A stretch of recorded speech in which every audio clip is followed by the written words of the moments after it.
A Yorkshire Carol by Jenny Goutet. Narrated by Stevie Zimmerman. Chapter 1. London, November 22nd, 1815. "Ooh!" Mrs. Issot cried, waving a letter for her daughter as she entered the canary-coloured drawing-room of their modest London house. Juliana sat on a cushioned settee and absently coaxed a knot out of her terrier's brown fur, while enjoying a rare and delicious moment with a novel. As much as she thrived on the London social scene, Juliana's peace of mind could only be restored by solitude. "Your godmother has written inviting you to spend Christmas in Yorkshire, since she cannot be in London this year, and this time I really think you must accept her invitation." Resigned to the loss of her peace, Juliana closed the small leather-bound book and set it on the side table as her dog lifted an ear and peered at the interloper. "Do you, mother?" She knew her tone was not encouraging, but that could not be helped. She loved her godmother, but preferred to keep their visits to London, where there was at least some novelty to be had. "I do.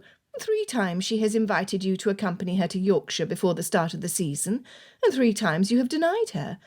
If you don't accept Mrs. Savile's invitation, she shall wash her hands of you at last.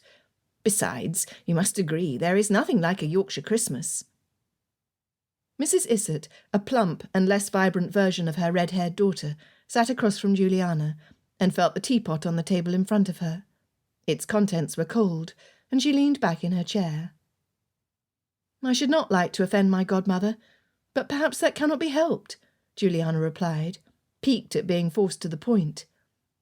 "If she is only pleased with me on the condition that I travel to Yorkshire in the bitter cold, one might wonder if such conditional approbation is worth securing." "Juliana, you know you are unjust." Frown lines appeared on Mrs. Issot's face, and Juliana knew that her mother's sense of obligation toward their wealthy Yorkshire neighbour, who had agreed to act as Juliana's godmother 22 years ago, made her anxious to show every consideration. "Mrs. Savile has bestowed her attention upon you most graciously, has been a kind and generous godmother. If all you do in return is to present her with an embroidered handkerchief each Christmas, I detest embroidery, and consider the act of doing it a precious enough gift." Juliana raised her eyes and gave her mother a droll look. "Please, my love, do stop funning. I know you don't mean half the things you say, but others might be put off by behaviour they consider to be too coming." Juliana meant very well the things she said, but did not insist. Her mother was made of different stuff, and where Juliana declared and decided, her mother placated and soothed, coaxed and coddled. "Very well, mother, but you must own that for all your professed love of Yorkshire, you have not been there to enjoy it these 3 Christmases past." Mrs. Issot looked daunted for a moment before rallying. "Well, it can hardly be reasonable for someone of my age to travel so far in the winter, but such a thing can hardly concern you.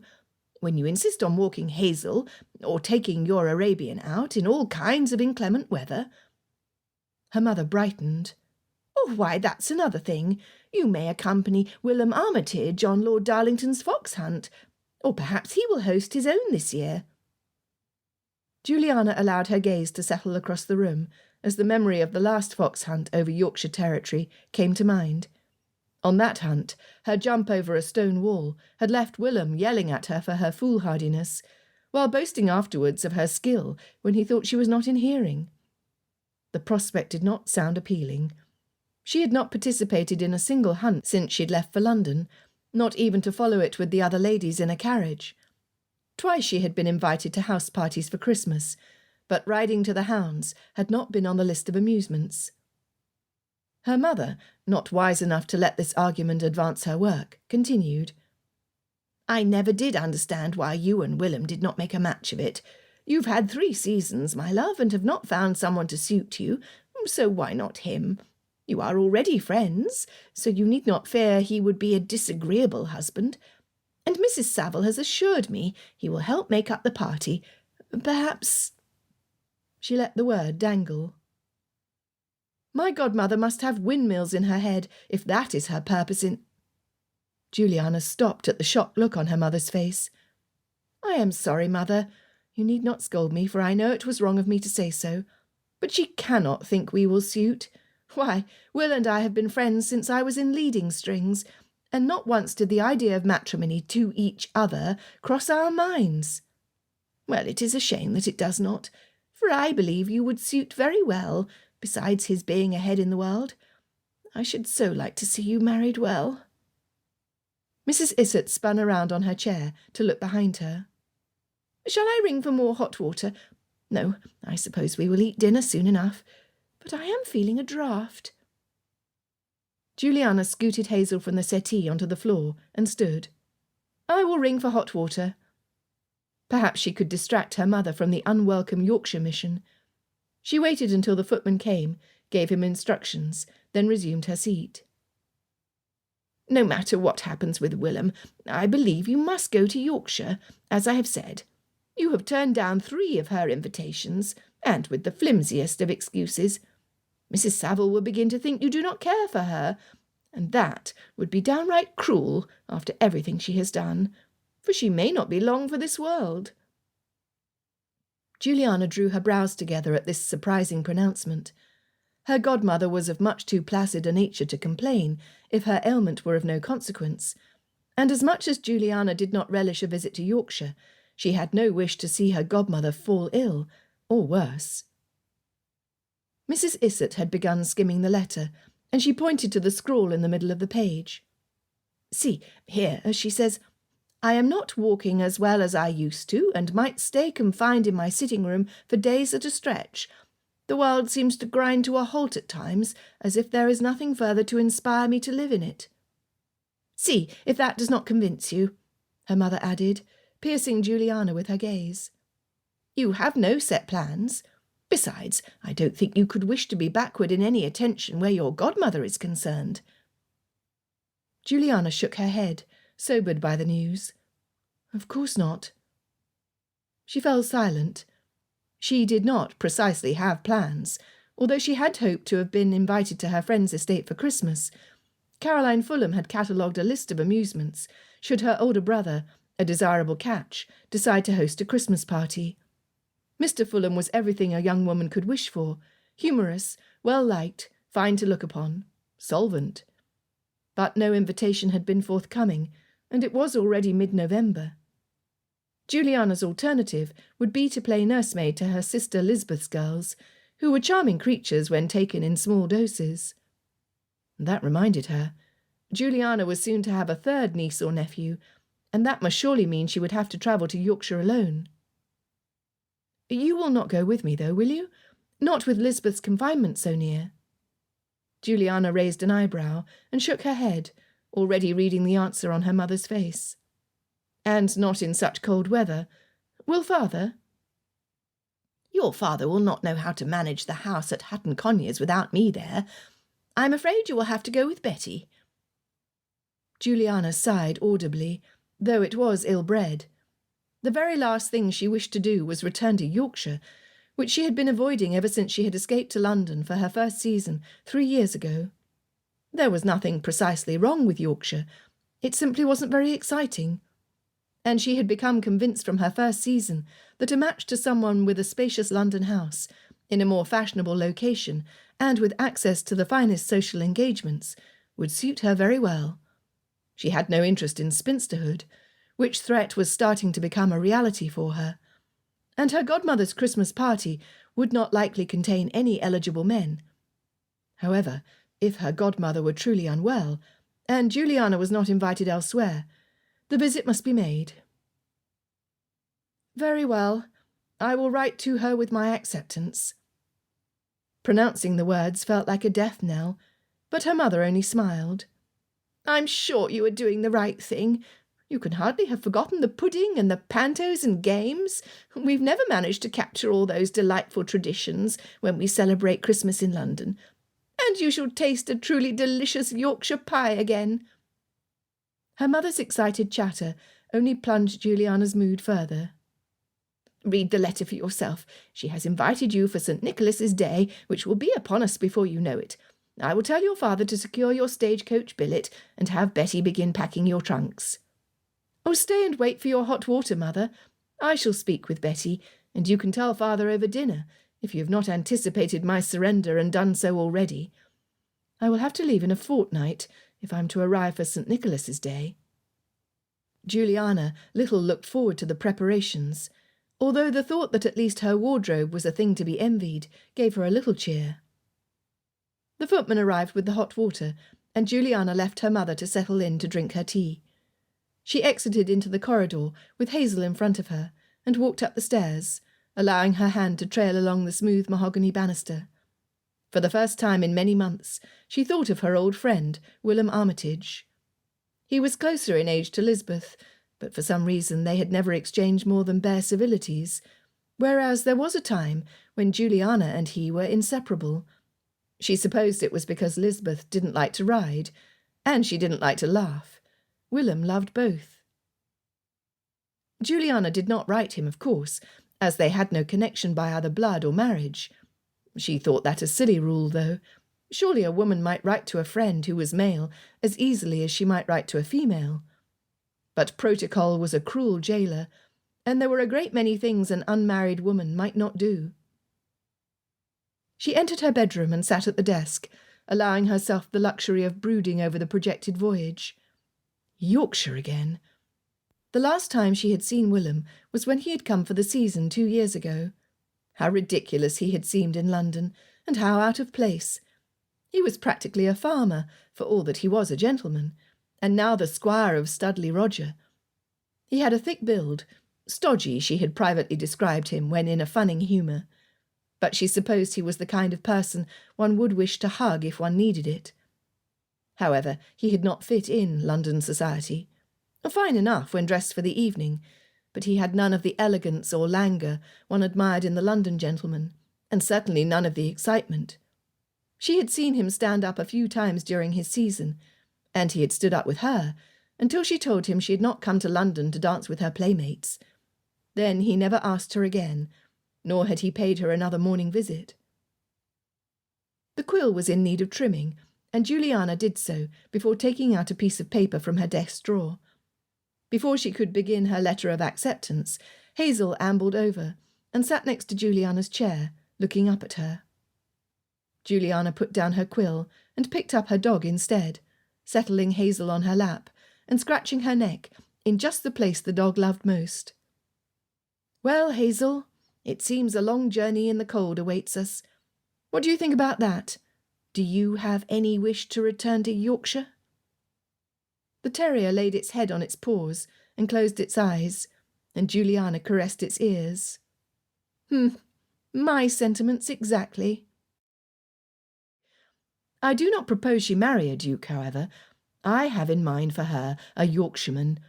Mr. Willelm Armitage is Squire of Studley Roger, and is quite eligible, besides being a fine young man. Reynold thinks highly of him, and you know Reynold is a very good judge of character. He married me, after all. In case you think to decline my wager, thinking the match is all but won, let me assure you that they have known each other from the cradle, and although I'm certain no matrimonial thought ever crossed Juliana's mind, Willelm is woven with different fibres. I am equally certain he has been soft on her from even before she left the schoolroom. It is unfortunate that worthy young men do not always appear in the guise of heroes to young ladies, and as Willelm is of a serious turn of mind, besides being of only average height, and not above average looks, he is no different. If there is one thing that might help his cause, it is that despite being little given to frivolity, when something amuses him, his sombre expression positively cracks open in a grin, and his eyes light up as well. He and Juliana were once friends, but I do not believe they danced above twice in London, nor did they have much conversation there. I aim to have them both at my house party for Christmas, along with your great-nephew and niece, Anthony and Clarissa Weld, who have already accepted my invitation. Just think, when you told me of their circumstance, and how a month in the country would be just the thing, I did not know then that I would be able to entertain them so royally. My party is to last a full month, from St. Nicholas' Day to Twelfth Night, and if Juliana and Willelm do not come to an agreement under those conditions, I will own myself beat." My first difficulty will be to get Juliana to agree to come, but I believe the letter I sent out earlier this week should serve the purpose. You know how clumsy I have always been. Well, nothing has changed. I slipped and twisted my foot on the edge of a sinkhole that was quite hidden by the tall grass, and as it is in a part of the property I rarely venture to, I had quite forgotten it was there. Not much harm done, although the local physician says I am to stay off my foot, but I may have exaggerated its severity with the goal of winning a visit from my goddaughter. So you see, I am offering you the wager before I am sure of my success, and in that way you cannot claim that I have had an unfair advantage. Now, dearest, what match shall it be for you? Do say you'll play. First one of us to receive a letter from the other proclaiming a successful match shall own herself to be beat. I would tell you more of the house party I am arranging to stir the embers of love, but this letter shall cost a fortune to Frank as it is.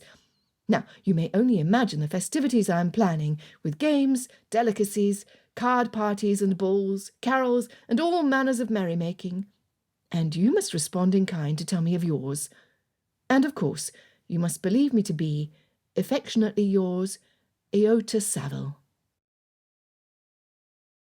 Chapter 3. Ta'en a bumfit, edder a bumfit, pedder a bumfit, jig it.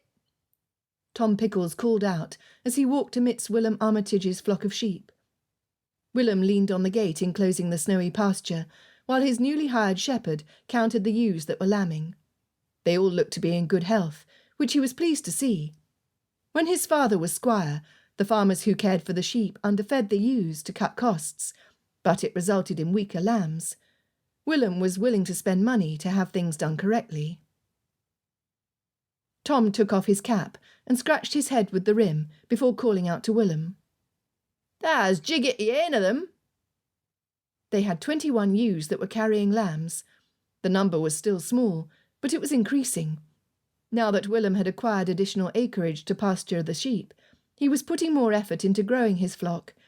He hoped the resulting increase in wool and milk would bring about a greater source of income.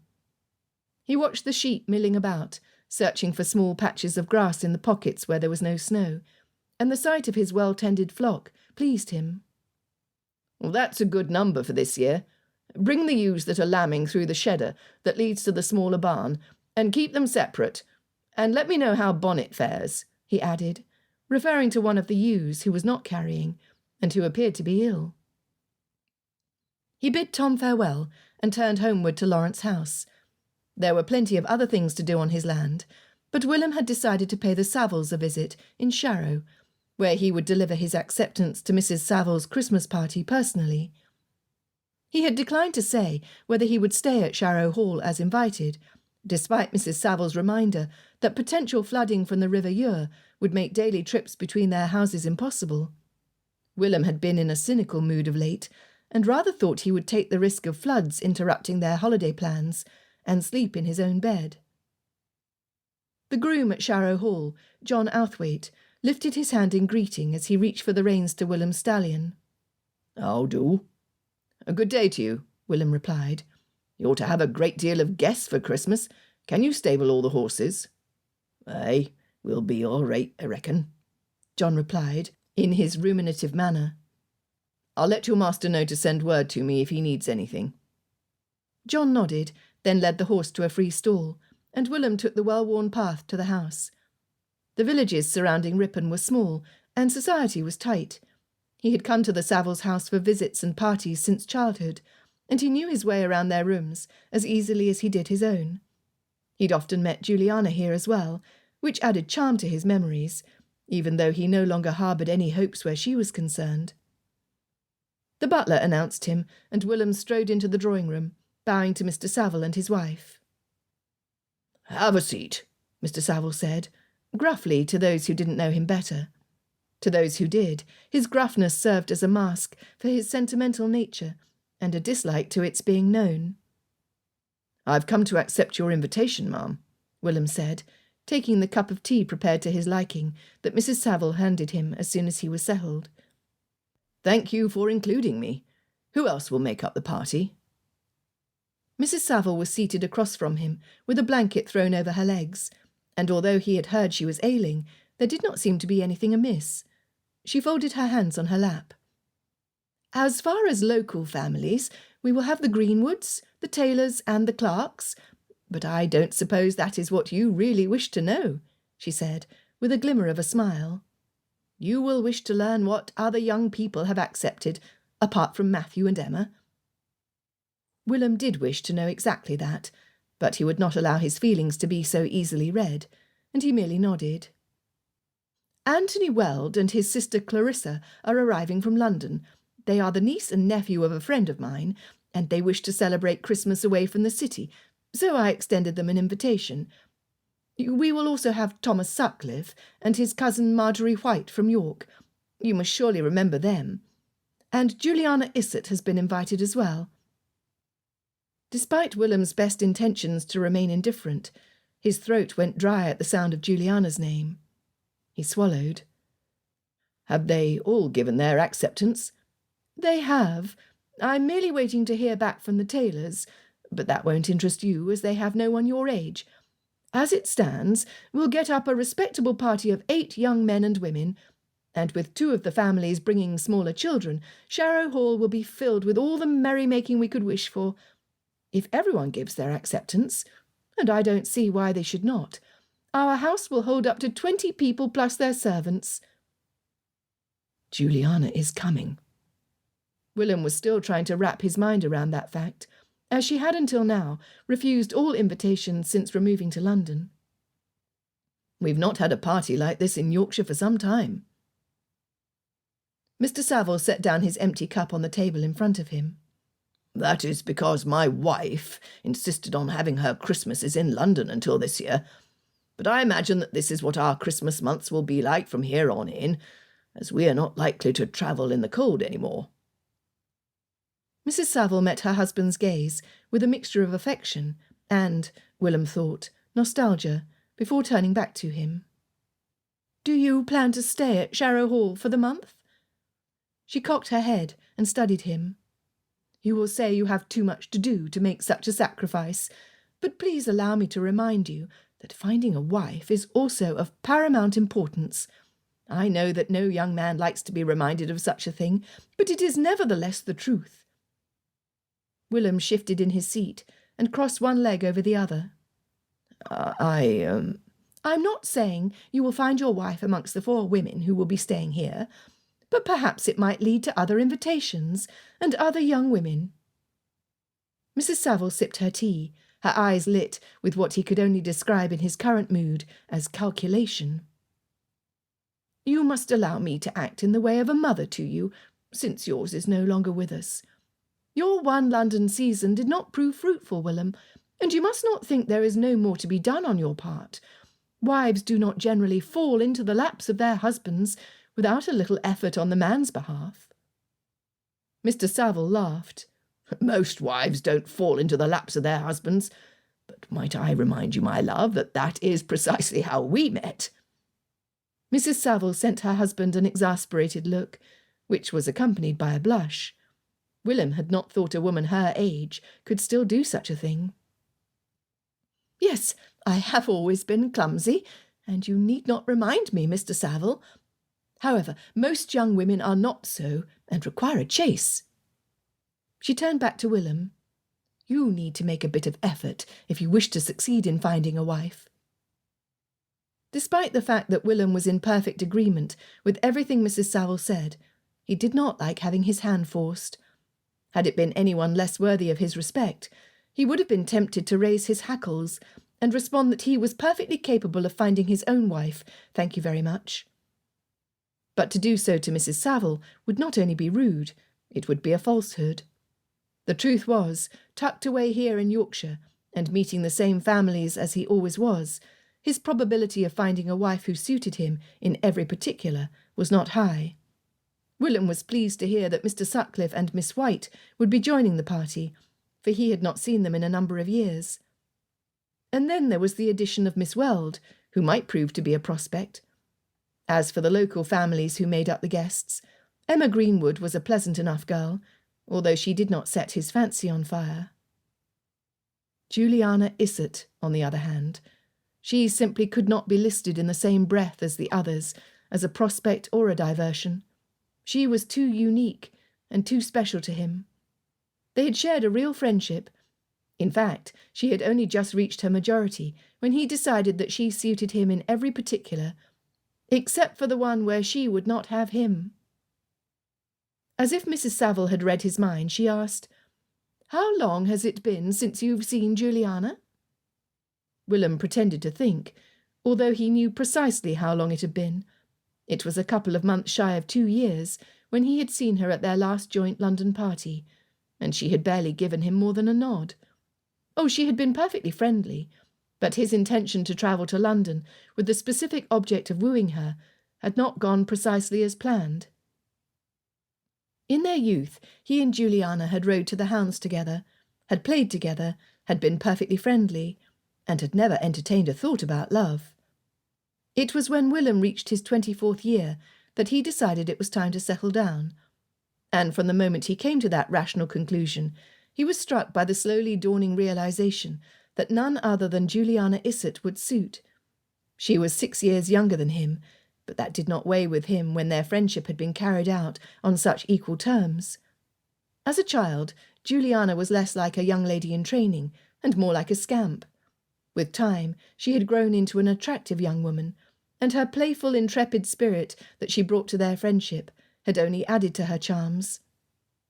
So he went about courting her the same way he did everything. He laid out a plan. He rented a lodging in London. He looked up some of his Cambridge friends who were there, and he got himself invited to all the places where she might be. It was an excellent plan, and Willem still could not believe it had borne no fruit. He had certainly expected that Juliana would entertain him as a suitor, even giving him a prominent place, reminiscing about all the memories they'd shared. Instead, she had given him the right about and made him to understand she did not wish for a stolid Yorkshireman, but wanted distinguished suitors who led exciting lives and likely possessed greater inheritances. He had returned to Yorkshire disillusioned, and now he wondered when she arrived whether he would find the Juliana of Yorkshire or the Miss Issot of London. Was there anything left in her of his old friend? Willem came out of his black study when he noticed both the Savilles looking at him in expectation. He uncrossed his legs and sat up. "I'm sorry, what were we saying?" "I had asked when the last time was you saw Juliana," Mrs. Saville said, her gaze shrewd. "Oh." Willem cleared his throat. "Forgive me for not answering. Juliana and I have not seen each other these 2 years past. I had been thinking about the conversation with Tom Pickles this morning about the state of my flock."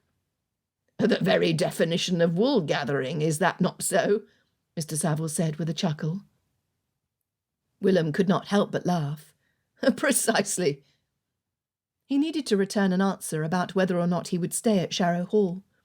As much as he wished to remove himself from all matchmaking schemes, he knew that Mrs. Saville had the right of it. It was time to focus his efforts back on finding a wife. "To respond to your invitation more fully, Mrs. Saville, I would be delighted to stay here for the month of Christmas. It is true that the river puts our house party at risk. Thank you for your invitation." "Delightful!" Mrs. Saville clapped her hands together and shot her husband a knowing look that made Willem wonder how much scheming she had already done. Mr. Saville beamed. "You will add to the gaiety of our party."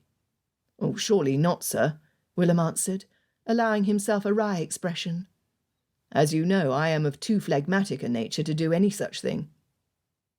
Mr. Saville chuckled and stroked his beard. "So you say, but there is a hidden vein of humour underneath that serious exterior, and someone is going to coax it out one day. After you finish your tea, let us go out to the stable, and I will show you the brood mare I bought. I think you will be impressed."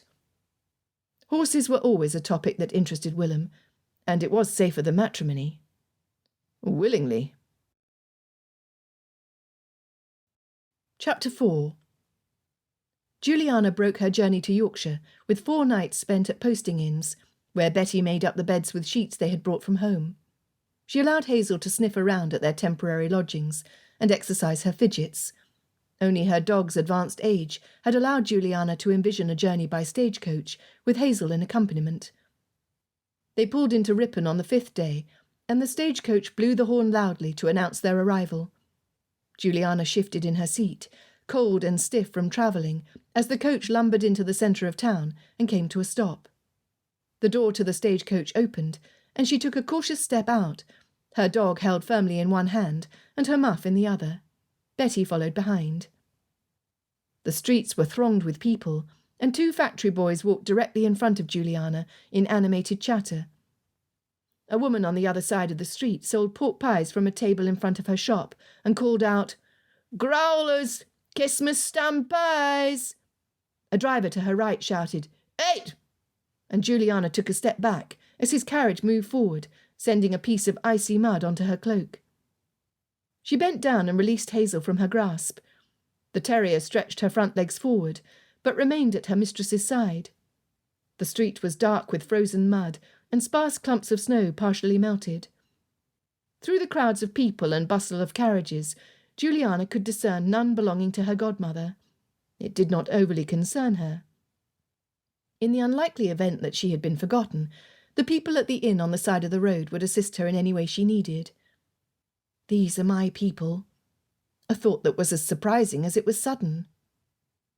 "Miss, isn't that the gentleman as come to see you in London?"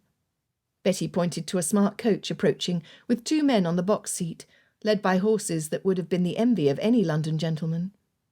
Juliana was momentarily blinded by the setting sun at his back, and could not see anything other than his form, which reminded her of... "Juliana!" Willelm Armitage came into view, wearing the rare, broad smile Juliana remembered of her old friend. She had not seen that smile even once on his face when they'd met in London. The fact that he was glad to see her now touched her, and she returned his smile as she lifted her face up to him. He had grown somehow in the 2 years since she had seen him, perhaps not in height, but in distinction. There was a firmness to his mouth that showed resolution, and all signs of boyishness were gone. The change became him. "Willem," she called out, grasping her reticule and muff in her 2 hands. "Are you here by chance, or did my godmother send you?" He handed his reins to the groom who sat beside him, and swung down next to her. Hazel barked, and Willem looked down. "You're here, are you?"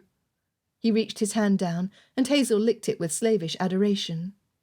"I never could understand why she adores you so much," Juliana said, with a mix of teasing and affection. "Could you not?" he replied, addressing Hazel. Then he straightened, and, as if in afterthought, bowed. "Mrs. Saville sent me, but I was very glad to be of use. I was hoping you might not have forgotten me completely." Juliana laughed, as he had meant for her to do, but there was a twinge of guilt that plagued her. She had not treated him as kindly as she should have done when they had met in London. But the season was for sampling all forms of gaiety, within proper bounds, of course, and for partaking in all that was new. She had wanted to throw off everything that reminded her of home, and mingle with the most dazzling acquaintances, attending the brightest parties. Willem had been too staid and sober to keep pace with glittering London society, and it was not difficult to choose other, more interesting company. "I could never forget an old friend," she replied, shutting her mouth before she could do something so foolish as to offer an apology for her behaviour toward him in London. That was better forgotten, and it did not seem he expected one. Willem was a dear friend, but she did not wish to give him the wrong impression that she was now angling for a deeper connection. Although, at times, it had crossed her mind that perhaps he was.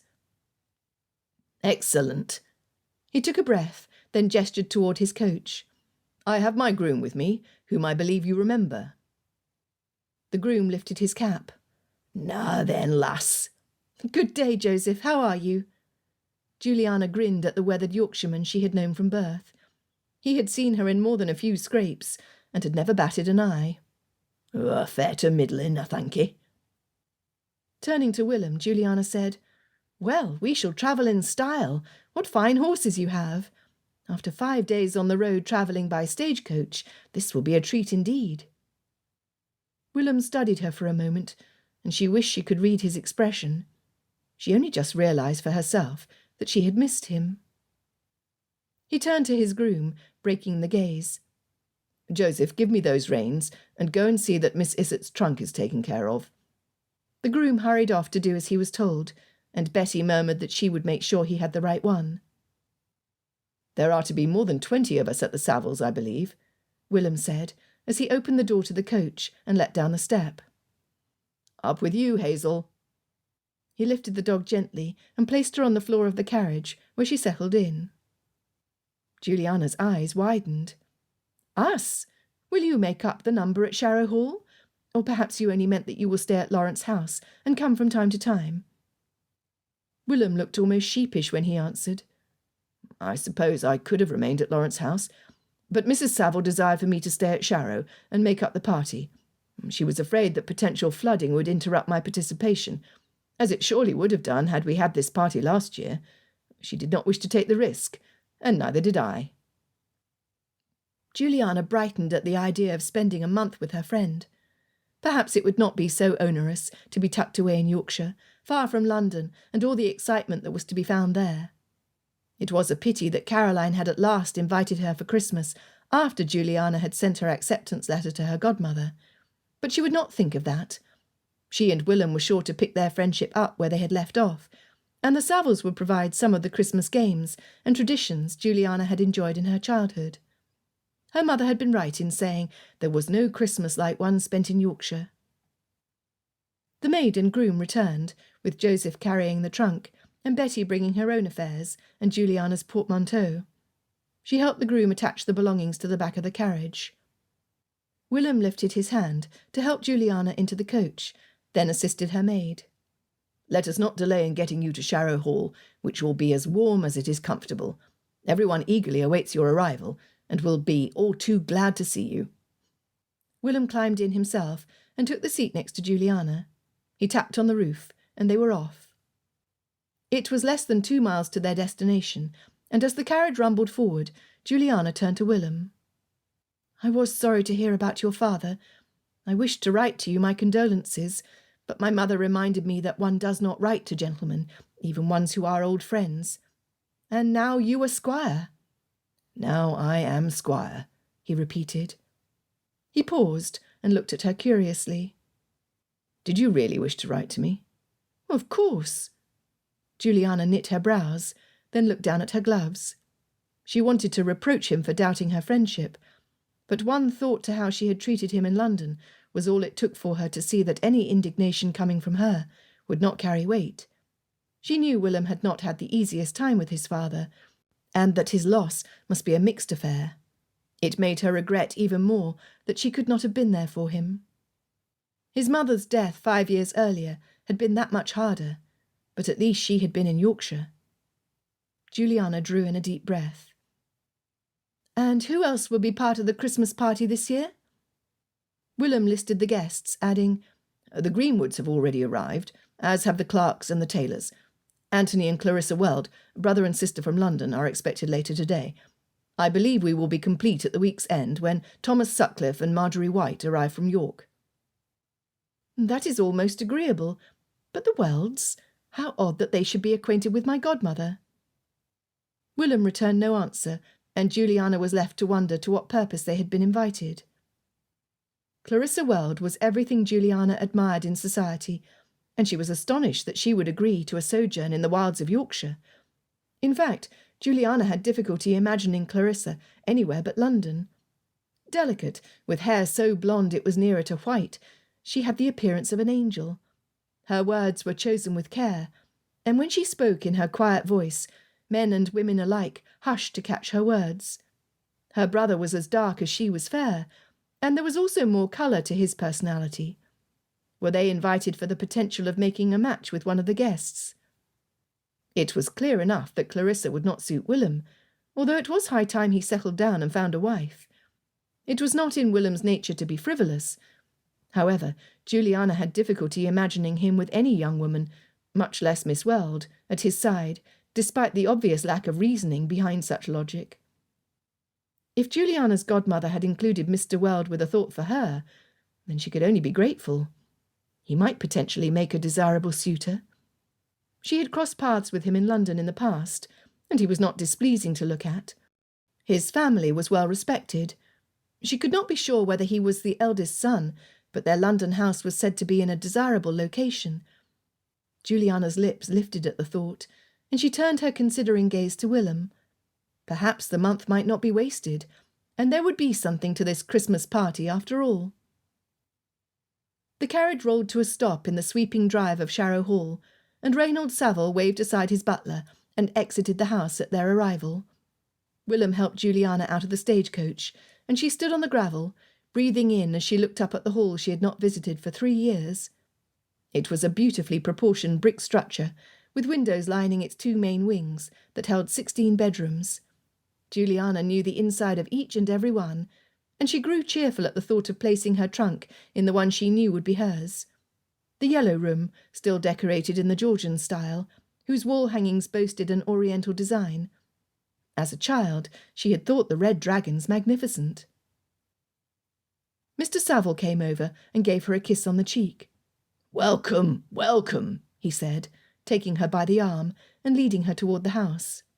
"You brought Hazel, did you? I told Aota you would." "And how is my godmother?" Juliana asked, her heart light at having finally arrived. Her maid bustled behind her to point out their belongings to the footman, who had descended the steps to help. "Well, she is as pleased as can be to have her guests begin to arrive, most particularly you. She's not stopped to rest these past 2 weeks," he replied, leaving Juliana in a state of perplexity.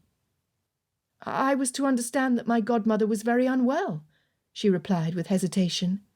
"Oh, she had a sore foot and cannot walk about as much as she would like, but otherwise she's in fine fettle."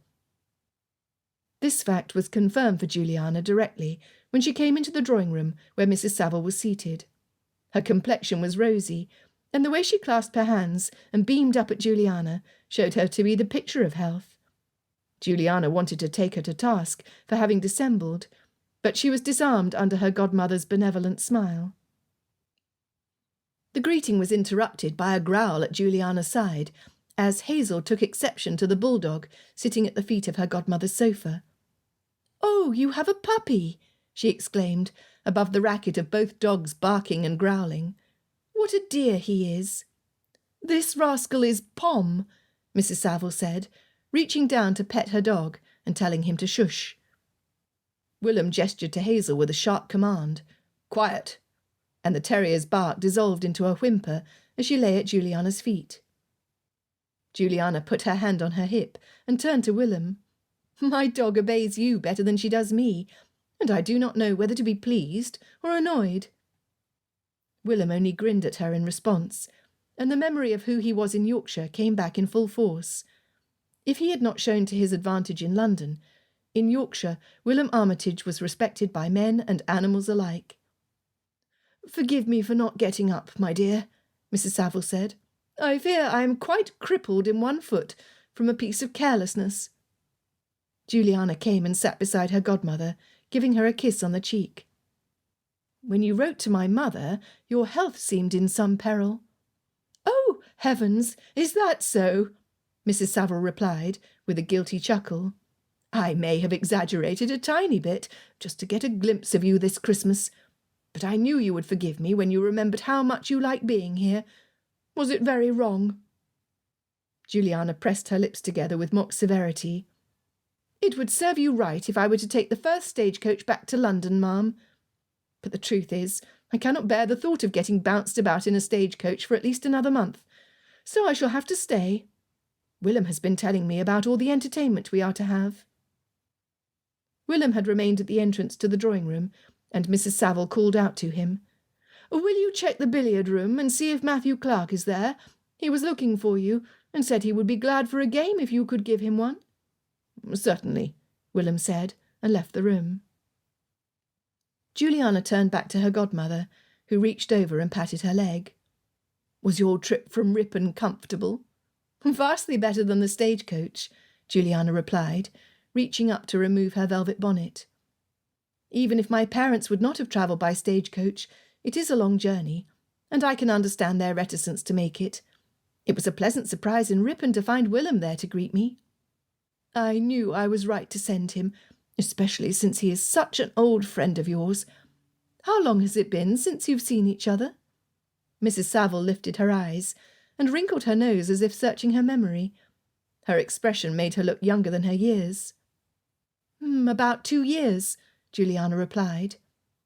That fact was rather remarkable, considering how close they had been while she had lived in Yorkshire. "Well, you will have this month to catch up.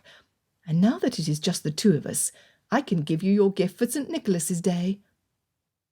Juliana looked down in surprise at the box her godmother handed her, which had been kept tucked at her side. "Oh, no," Juliana exclaimed, her voice soft as she took it. "That is too kind of you." She lifted the lid of the square velvet box the size of her palm, and inside found a gold necklace that had a pendant in the shape of a horseshoe. On the bottom of the horseshoe were 6 sapphire stones. Her admiration came out in a sigh. "It's the horseshoe that we hang on the door for Christmas, isn't it?" Her godmother nodded, looking pleased. "6 nails to hold it up for the first 6 days of Christmas, and 6 nails to remove for the last days until Twelfth Night. And the horseshoe holds all the good luck for the coming year. May this party bring you luck that will last well into the new year." Now truly touched, Juliana put her arms around her godmother. "Thank you. I shall treasure it." When she had had her tea, Juliana was sent on her way to freshen up in the Georgian bedroom that was to be hers for the month. Her footsteps echoed on the wood floors as she crossed the corridor, with Hazel's nails making scratching sounds as she scurried past.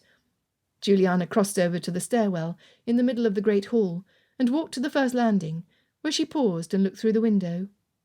On the ledge there was the great porcelain planter with rams' heads she hid behind as a girl when playing hide-and-seek. She picked up Hazel and walked the rest of the way upstairs, then travelled down the familiar silk rug on the corridor that led to her room. She opened the door to her bedroom and set Hazel on the floor, who immediately went over to the bed and dove under it, sniffing. The curtains on the window and matching bedspread had been replaced with something lighter in colour, with a subtle pattern of light green fronds on gold. "Oh, look at this," she told Hazel. "The dragons are gone." She experienced a flash of disappointment that her old Yorkshire room, that was reserved for her whenever she visited her godmother, had been brought into fashion. She had rather liked its old charm. Juliana went over to the desk and touched the paper left there, her thoughts turning to the visitors that were to arrive, the Welds, Thomas and Marjorie, whom she had not seen in ages. And although it was easy to do so, she must not forget about Matthew and Emma. Juliana then went and sat before the fire, patting her lap for Hazel to climb up.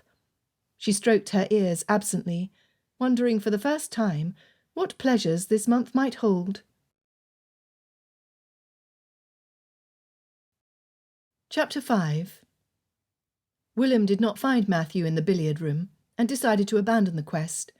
He walked over to the window and contemplated the snowy landscape before turning and picking up the cue and placing the balls on the table. He stood, slender cue in hand, and stared at the balls until his vision blurred and their forms blended together. His heart rate had remained steady in Juliana's presence, which was a promising sign that he would be in command of himself. He'd been eager to see her, but was not in any sort of mood to play the lovesick fool. He almost despised himself for thinking of her in that context at all. Really, she should remain firmly in the place of his childhood friend, and nothing more. She had certainly never asked for anything more. At the same time, there was something about Juliana that was unlike anyone else, and he found he couldn't place her in any category at all. As soon as he saw her again, he knew that in essentials she had not changed, despite the years and despite London. She had the capacity to listen as though there was nothing more important in the world in that moment than him. When it was just the two of them, he had told her things about his father that he had never shared with anyone else, and her responses, measured and wise for her age, had never failed to soothe him. Willem knew his own mind. He was woven with loyal fibres, and once he had confided his heart to one woman, it was hard to think of opening himself up to anyone else in that way. He took position and eyed the ball with the cue stretched back. The coloured balls scattered with a loud crack. He must keep an open mind where his heart was concerned, however. Mrs. Saville had taken great pains to bring new society to their Yorkshire party. He would have a chance to meet 2 young women, one of whom he had known only as a child, and the other he had never met. And he would become better acquainted with Emma Greenwood, who was familiar. Perhaps one of these women would suit.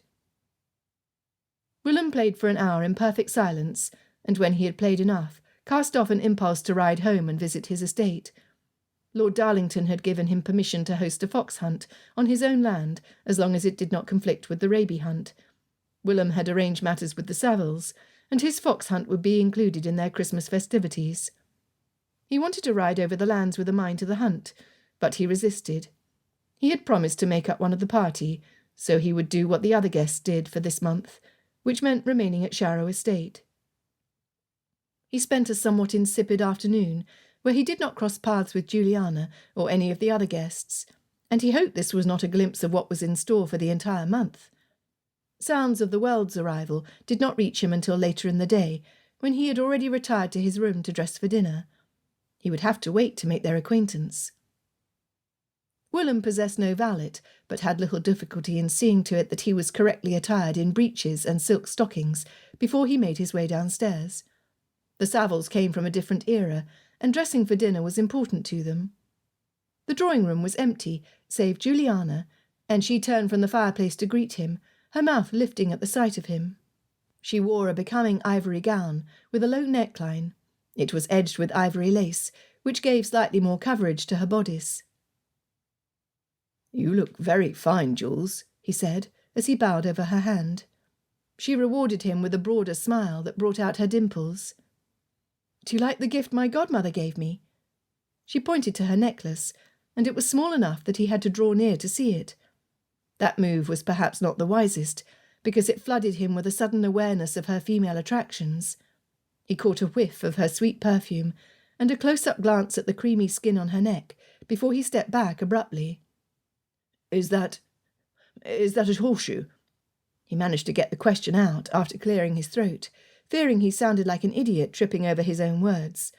But honestly, what did she expect to accomplish leaning forward in such a way? "It is." Her friendly grin showed how singularly unaware she was of the effect she had on him. "Do you catch its significance?" Willem searched his mind for what she could mean, but came up blank. Then again, his mind did not seem to be working properly at the moment. "Mrs. Saville knows you like horses?" "No, silly. It's the Christmas horseshoe that we hang on our doors in Yorkshire. To tell the truth, I'm looking forward to all the decorating. I wish we might start now." "Oh, of course." Willem was still feeling unsettled and slightly foolish. By sheer will, he forced himself to attend to the conversation. "There will be the games, of course, and those we can start as early as tonight." Her eyes lit at the suggestion. "Oh, true. We must be sure to propose it." They drew a breath and pointed at each other in unison as they exclaimed, "Bullet pudding!" before dissolving into laughter. One of his favourite Christmas memories of Juliana was the year they had played that game, both of them fiercely competitive. But she had had the ill luck to cut the pile of flour in such a way as to cause the bullet to fall from its summit. Juliana then had to fish it out with her teeth. He chuckled again, remembering how covered in flour she was. It was all over her face, with only her eyes, nostrils and teeth spared by the white powder. It had even been dusted through the curls that sprang out next to her forehead. It was one of those rare occasions when she did not look absolutely perfect. He had liked her even more for it. The door opened, and the Welds stepped into the room. It had not taken them long to dress for dinner, despite arriving late. Mr. Weld was the perfect specimen of a London Corinthian, handsome, tall, something Willem could not claim to possess, with a decided air of fashion. He was just the sort of man who had flocked around Juliana in her London season, and Willem's sense of irritation grew that London should invade Yorkshire and compete for Juliana's attention. "Good evening." Mr. Weld bowed with a flourish over Juliana's hand, and threw a careless nod to Willem, showing that he viewed him as nothing more than a local farmer. It did not take much more than Weld's practised greeting for Willem to decide he was a man who always knew what to say, which was another trait Willem did not possess. In short, he was everything Willem was not, and from Juliana's pleased expression appeared to be everything she desired. The idea of a match being made right under his nose was not an idea Willem found in the least palatable. He fervently hoped he had not made a mistake in agreeing to stay for the month. Juliana, however, preened under Weld's attention. "I believe we have met in London. In any case, you are both somewhat known to me through the Wren fairs, even if we have not been introduced." "How do you do?" Miss Weld curtsied to both Willem and Juliana before her brother could answer. At least Miss Weld treated him with more consideration. She was perfectly poised, and spoke in a well-modulated tone. And what was more to the point, she was stunning to look at. Where her brother had dark brown hair, hers was pale blonde, and her eyes were large, and of the clearest blue he had ever seen. When she turned them on Willem, he was momentarily mesmerized. She was also more petite than him, which gave him the agreeable sensation of feeling tall. That was not something he regularly experienced.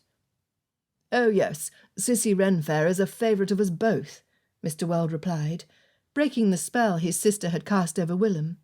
"And now we shall have ample time this month to increase our acquaintance, Miss Issot, which I look forward to." Miss Weld turned to address Juliana. "And did you not attend the Jarvies' rout? I believe we may have been sitting at the supper-table near to one another. I recognise your red curls."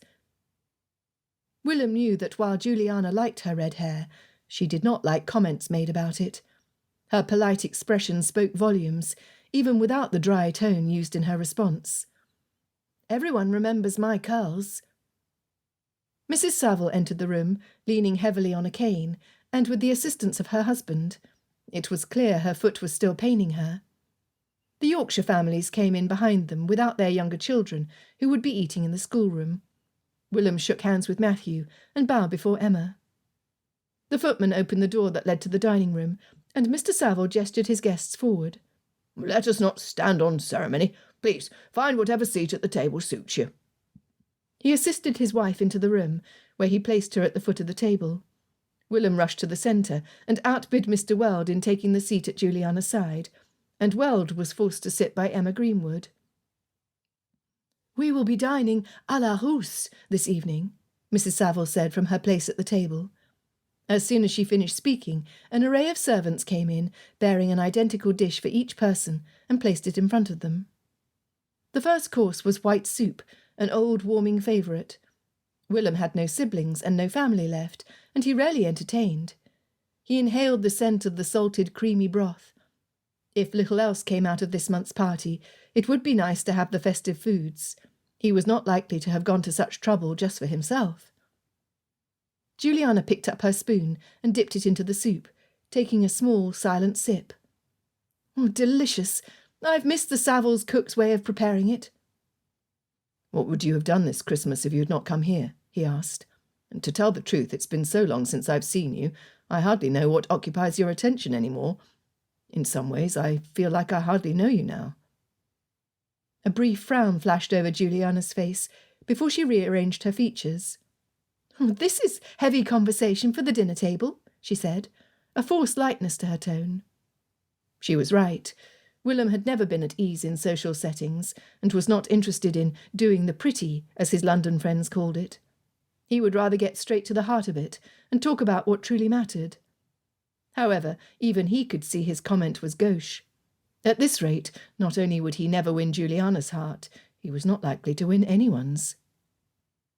"I apologise." He risked a quick touch on her hand, then covered it up by handing her the salt cellar. "You know me well enough to know that I'm not skilled at idle chatter."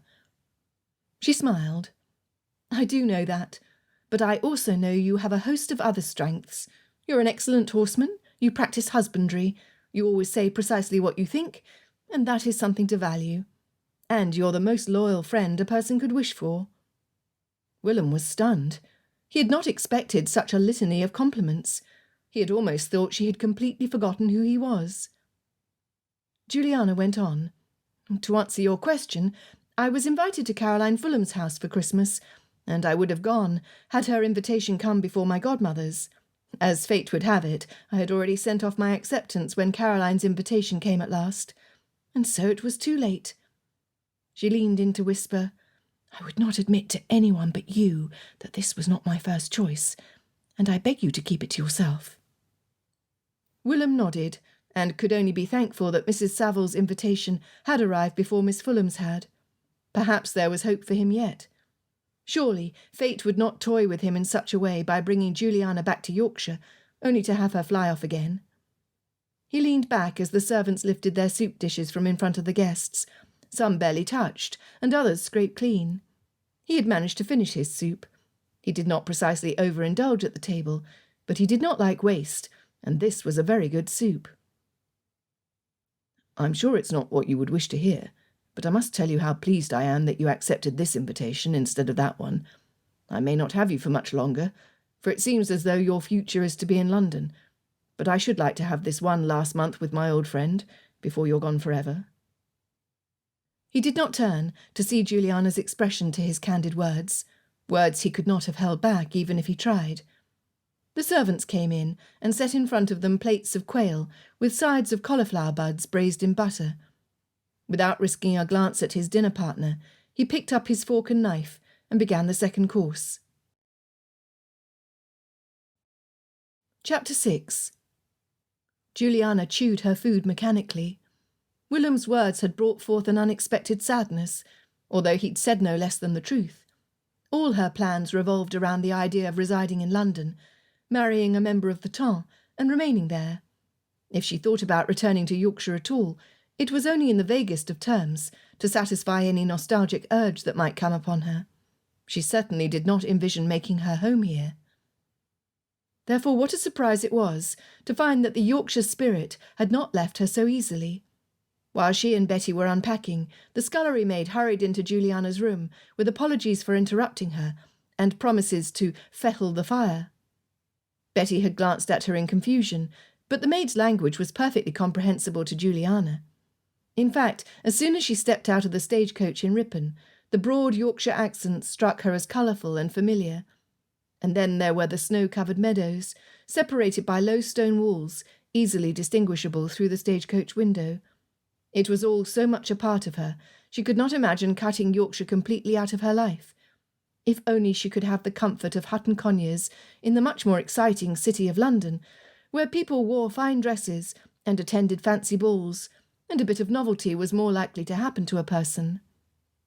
And now, with Willem hinting that he would not be seeing her any more. That had stung, although she supposed she deserved it. She had scarcely exchanged 2 words with him in London, and had not come back to visit Yorkshire since. Nor had she sent him word when Emma Greenwood left London after only 1 season, which would have been a basic courtesy. Juliana wondered if the thought of her not being in Willem's life made him sad as well. Perhaps just a bit, since the words "gone forever" sounded mournful. Mrs. Savile had not been joking when she said they'd be dining à la Russe. They had every one of the 14 dishes brought out to them in succession. After the 7th dish, Juliana could barely fit any more food in, and only made a show of eating the delicacies. It mattered little, as she knew her godmother would not waste anything. Whatever could not be turned into a dish for another meal, the servants would partake of. There was not a servant among the Saviles who would entertain the thought of leaving Sharrow Hall. Matthew Clark sat at the table on Juliana's other side. He had grown into a tall, wiry man, whose pale skin made a show at sprouting whiskers, but those were sparse. He seemed to be as uncomplicated a man as he'd been a boy, for all that he was a gentleman. He reminded her of Willem in his simplicity, his sports-mad tendencies and appreciation of country life. One might almost lump him into the same mould as Willem, except that her friendship with Matthew did not go beyond the superficial. With Willem it was different. Matthew lifted his eyes from his plate and found her looking at him. He indicated the slice of cheese with his knife. "This is from a Swaledale sheep. They had it brought in specially." "Oh." Juliana looked at the cheese in question, which resembled cheese. Then she glanced back at him. The conversation did not flourish after that, and Matthew went back to eating. Perhaps he was not so very much like Willem after all. As much as Juliana had thought Willem simple, it needed only a comparison with Matthew to bring out his layers of complexity. Willem had the element of surprise. Just when she thought he would rip at her for being thoughtless, as she'd surely deserved. He would be surprisingly tender and full of grace. And just when she thought she could twist him around her finger, he proved inexplicably obstinate. Willem was perhaps not so much simple as he was genuine. Juliana looked up when she realised that in comparing the two gentlemen on either side of her, she was neglecting both. Mr. Weld had his eyes on her from across the table, and he smiled when she met his gaze. She returned it, but flushed at having allowed herself to daydream. Willem leaned into her and murmured in barely audible tones, "The cheese on your plate that you are not eating is from a Swaledale." "I know," she began, looking up to meet his gaze, and bit her lip when she saw his laughing eyes. He had been following Matthew's attempt at conversation. "Beast," she returned, without heat. At the end of the 14 courses, Mr. Saville assisted his wife to her feet. "Gentlemen, I shall join you in a moment. As you can see, my wife, strong though she is, could do with a little assistance until she is fully mended." The gentlemen stood, and Juliana followed the ladies into the drawing-room, wishing she could have spent more time talking to Willem. Emma fell into step beside her. She had grown up in the same circle as Juliana, but lacked the excitement to attract Juliana as a close friend.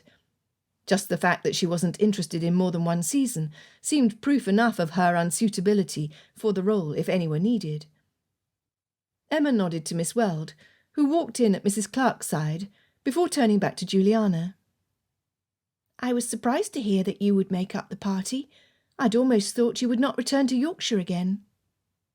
The comment irritated Juliana, coming from someone other than Willem. She frowned at Emma. "Why should I not return? This is my home as well as yours." Emma shrugged. They entered the drawing-room, and she took a seat next to Juliana. Mrs. Clark joined the other ladies of a certain age on the far side of the drawing-room, and Emma gestured for Miss Weld to join them before answering. "I returned to Hutton Conyers after one London season, although, like you, I could have chosen to stay, since my aunt has her home there. But I hope to marry a Yorkshireman myself." She brushed her thin white hands along her dress. "Let us just say that I've not seen the same desire in you, a sentiment I can sympathise with, although I don't share it." Juliana softened. Emma was not trying to infuse disapproval into everything she said, as she'd thought. Perhaps Juliana had been too much accustomed to the ways of society to remember that not everything needed to be a competition. However, it did not change the fact that she and Emma had little in common. Between her and Matthew, who could not be counted upon to liven any conversation, Juliana was beginning to remember why she had been so anxious to escape local company.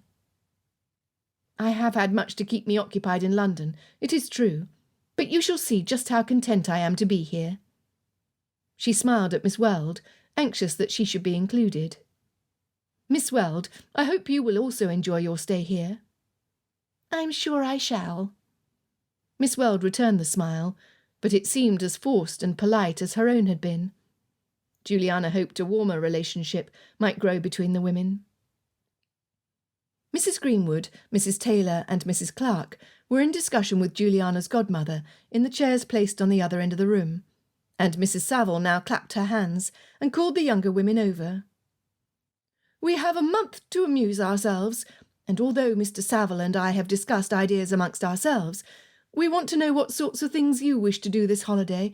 We don't want anyone to leave disappointed." "Of course, we shall have to have Snapdragon for the children," Emma said. Her younger sisters, Anne and Mary, who were 6 and 9, also made up the party, although they had remained with their governess in the schoolroom for dinner. "And Snapdragon for us," Juliana said, grinning in anticipation at snatching the tasty raisins out of the flaming brandy stew. She was rewarded for her contribution by a nod of agreement from her godmother. "I would like to sing Christmas carols," Miss Weld replied, surprising Juliana. She hadn't expected her to request something so simple, pure. Miss Weld flushed as though self-conscious at her admission. "They make me nostalgic. I hope I will know the words to the songs you have here." "An excellent idea," Mrs. Saville said. "There must always be Christmas carols for a proper celebration. I own a preference to God rest ye merry gentlemen myself. It's so cheering. That one is my very favourite, Miss Weld replied. And deck the halls, Juliana added. We can sing it while we string up ivy. They continued with other ideas that included a variety of card games, along with the more riotous games of hot cockles and hoodman blind.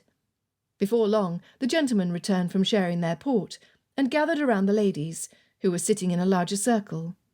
Mr. Weld came straight for Juliana and took the place next to her that Emma had vacated to bring a cup of tea to her mother. Mr. Saville stood at his wife's side and called everyone's attention. We are pleased to have nearly all of our guests arrive in time for St. Nicholas's Day to properly open the Christmas season. Mrs. Saville and I wish to tell you of our plans for this month. Mrs. Saville laid a hand over his. My dear, we have been discussing this very thing before you arrived. We should have waited for the men. Oh, never mind that. His gaze skimmed the assembled crowd. I'm sure our guests can bear with a little repetition. Our stables are open for any riding you might wish to do, and we hope our drawing-room will become very merry indeed with Christmas games. Willelm Armitage has graciously invited us all for a fox hunt to be held on his land. Is that not so? He glanced at Willem, who nodded. Which will take place on the 19th of December, Mr. Saville continued. There will be carols, of course, and I hope young Anne and Mary will sing to us on Christmas morning, along with little Fanny Taylor. It has been some time since we have heard young voices waking us up for Christmas. I'm certain Anne and Mary will be delighted, Mr. Greenwood replied. Mrs. Taylor smiled at the company. Fanny will do anything Anne and Mary do. Fanny was only 5, and she had not remembered Juliana when she went to visit the children in the schoolroom. Mary had not either, but Anne had come running as soon as she saw Juliana. And we will rely upon your goodness in making up pretty baskets for the St. Thomas widows, as well as tying up bundles for Boxing Day. We're not standing on ceremony with you, as you are all well known to us. Mr. Saville caught Anthony Weld's eye. And I hope Mr. and Miss Weld will count themselves in that number after their stay with us. Undoubtedly, Mr. Weld replied, bowing to the company from his seat. Juliana was pleased with his gracious presence. He appeared to be perfectly at ease in Yorkshire company. Mr. Saville continued. You will discover, or rediscover, your favourite Yorkshire dishes with so many festive dinners before us, and we will need to elect a first-footer to bring in the new year. We shall not assume that just because Mr. Weld's hair is black, and he is fine to look upon— At this everyone laughed. —that he is to be the one. No, this shall be done through a democratic process by way of secret vote. The first-footer task shall go to the most good-natured gentleman among us, for that is what we hope to see more of in the new year. Mr. Saville looked down at his wife. Anything to add, Mrs. Saville? When she shook her head, he finished by saying, We will close our Christmas festivities with the 12th night ball. Then we will send everyone back to the monotony of routine and bleak winter weather, where you might bide your days until spring comes to revive us once again. A round of laughter met Mr. Saville's words, with shouts of encouragement for the proposed plan. Mrs. Saville looked at her guests. Oh, why not begin straight away with a card game? Now, what shall we play first? Commerce, someone called out. There was a round of murmured agreement, with no other propositions being put forth. Commerce it is. Mrs. Saville signalled to the footman. Fetch for us a new deck of cards, and the chips. The footman left to do her bidding. A large round table had been set up on the opposite corner of the drawing-room in anticipation of the card games, and the guests made their way over to it. It was large enough for the adults, both young and old, to play at the same table. Juliana sat, expecting Willem to take a seat on her left, as he had always rushed to do when they were younger. But he made no move in her direction, and Mr. Weld took that spot. Instead, Willem took the last available seat to the right of the dealer. Juliana wondered why he had not wanted to play beside her. Half the fun was guessing how her cast-offs might affect his hand. Matthew Clark dealt 3 cards to each of the players, and Juliana peeked at her hand. 3 queens. She had never had a tricorn on the first try, She glanced suspiciously at Matthew. Had he dealt with a preference to her? But he seemed oblivious to her excellent hand. She then looked at Willem, eager to see his face when he was forced to bow to her triumph. His expression revealed no clues to his own hand, or any curiosity about hers. "Will you buy or trade?" Matthew asked her. She pursed her lips. "Neither."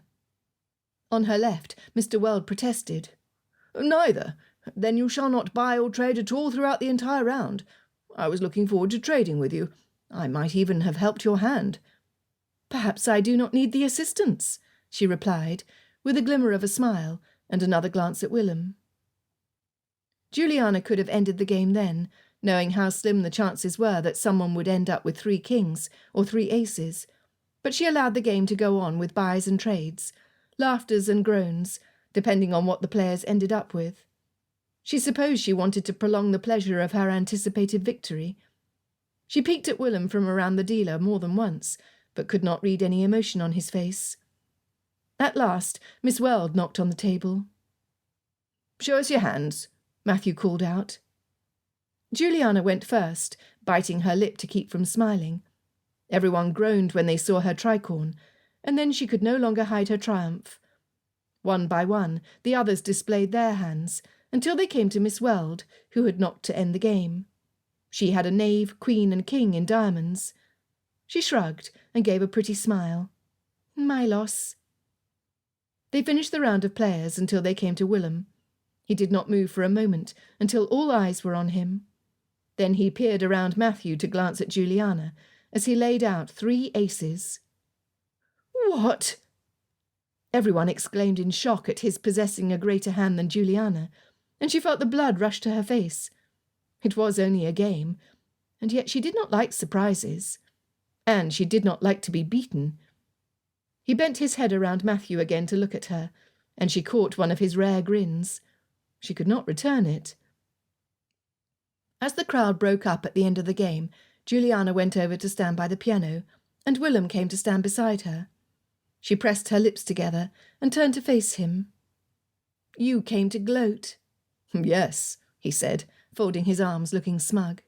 "Well, go gloat in your own corner. I already claim this one." "Very well," he replied, but he didn't move. "I suppose you had a lucky trade, which gave you your remaining ace." Juliana knew her expression was pouting, but she couldn't help herself. "2 lucky trades, as a matter of fact, and quite early on." Willem paused as Juliana looked up at him in surprise.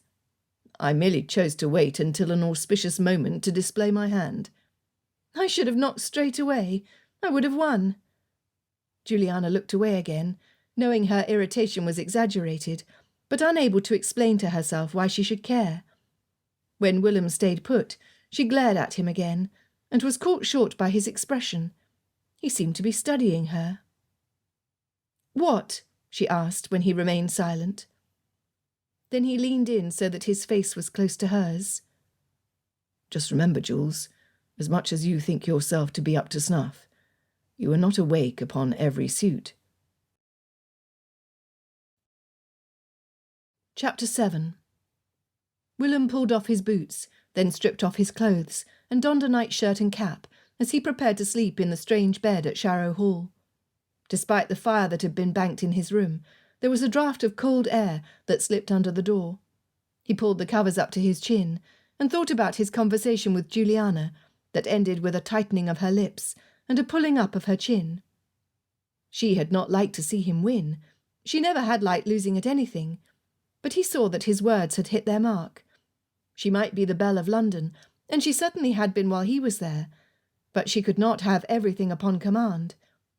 He swung up on one elbow and punched his pillow to create a cradle for his head.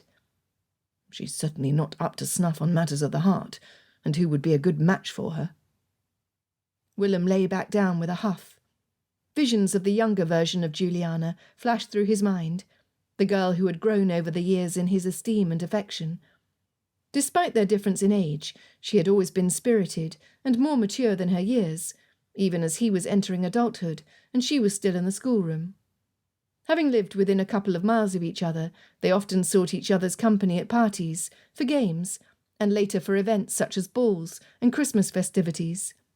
As they were both avid riders, they sometimes met by chance in the countryside on horseback, outside of the annual Raby hunt. One such ride stood out in Willem's mind.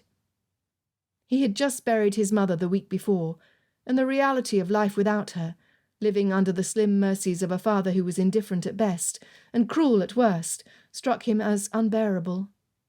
He had just finished a gallop to clear his mind, and was allowing his horse to gain his wind, when he spotted Juliana in the distance. He turned his horse in her direction, and she rode toward him, her expression growing tender as she neared. "I had hoped I would see you." She turned her horse to walk alongside his. "Where's your groom?" he'd asked her. "I won't bother telling you I don't need one, because you'll just scold as my parents do," she replied. "But what can possibly happen to me here in Studley Gardens?" "If your parents wish for you to go out with a groom, you must listen to them," he replied. His voice had been severe. His grief had not helped. "You're still just a girl." "Oh, never mind that." She had tossed her head, and he could still remember her riding bonnet. It had not been in the latest style, but she was growing into such a beauty, she could make stitched-together rags look like something fit for a queen. They rode in silence for some ways, before she said, "I had hoped to see you so I could tell you how sorry I was about your mother." He hadn't answered over the lump in his throat, and she hadn't seemed to expect one. They rode on before he realised he was leading her even farther from her house, and he proposed they turn back. Then he found himself telling her what he had never said to another living soul. "My father is a tyrant." She nodded. "I thought he might be." That had surprised Willem. "So you know. He's so different in company. I didn't think anyone knew. He's so very civil." The bitter words had been choked out of him. When he looked at Juliana to gauge her response, she gave him a resigned smile. "He's not civil to dogs, and you can always tell a man by the way he treats his animals." Willem went silent, but the need to unburden himself had become so great, despite his difficulty in getting the words out. "With my mother's death, I've lost everything that is good in the world. I have no one." "You have me," she replied, her voice quiet and mature for her 16 years of age. It was odd how much comfort her words had brought him. From then on, they had been as inseparable as two friends could be, who were not of the same age, nor the same sex, and not quite living next door. It was a fortunate thing Mrs. Issot had insisted on extending her maternal affection to Willem, because it had provided them with more opportunities to meet. But Mrs. Issot could not force her daughter to entertain Willem's suit in London, and he had not looked for help in that quarter. Willem's pitiful attempt at falling asleep grew nigh impossible when he relived the scene in London where she had called him her childhood playmate before sending him off with his tail between his legs. What had happened to turn her from the true friend she had once been to the London incomparable who spurned good Yorkshire company? Whatever it was, he would not be so foolish as to court her again. If only he hadn't wanted to drink in the sight of her, ever since the stagecoach had rolled into Ripon. On December the 10th, the coach carrying Thomas Sutcliffe and Marjorie White pulled up to the door, bringing the party to its complete number. Mr. Sutcliffe and Miss White were cousins from York, the great-niece and nephew of Mrs. Saville.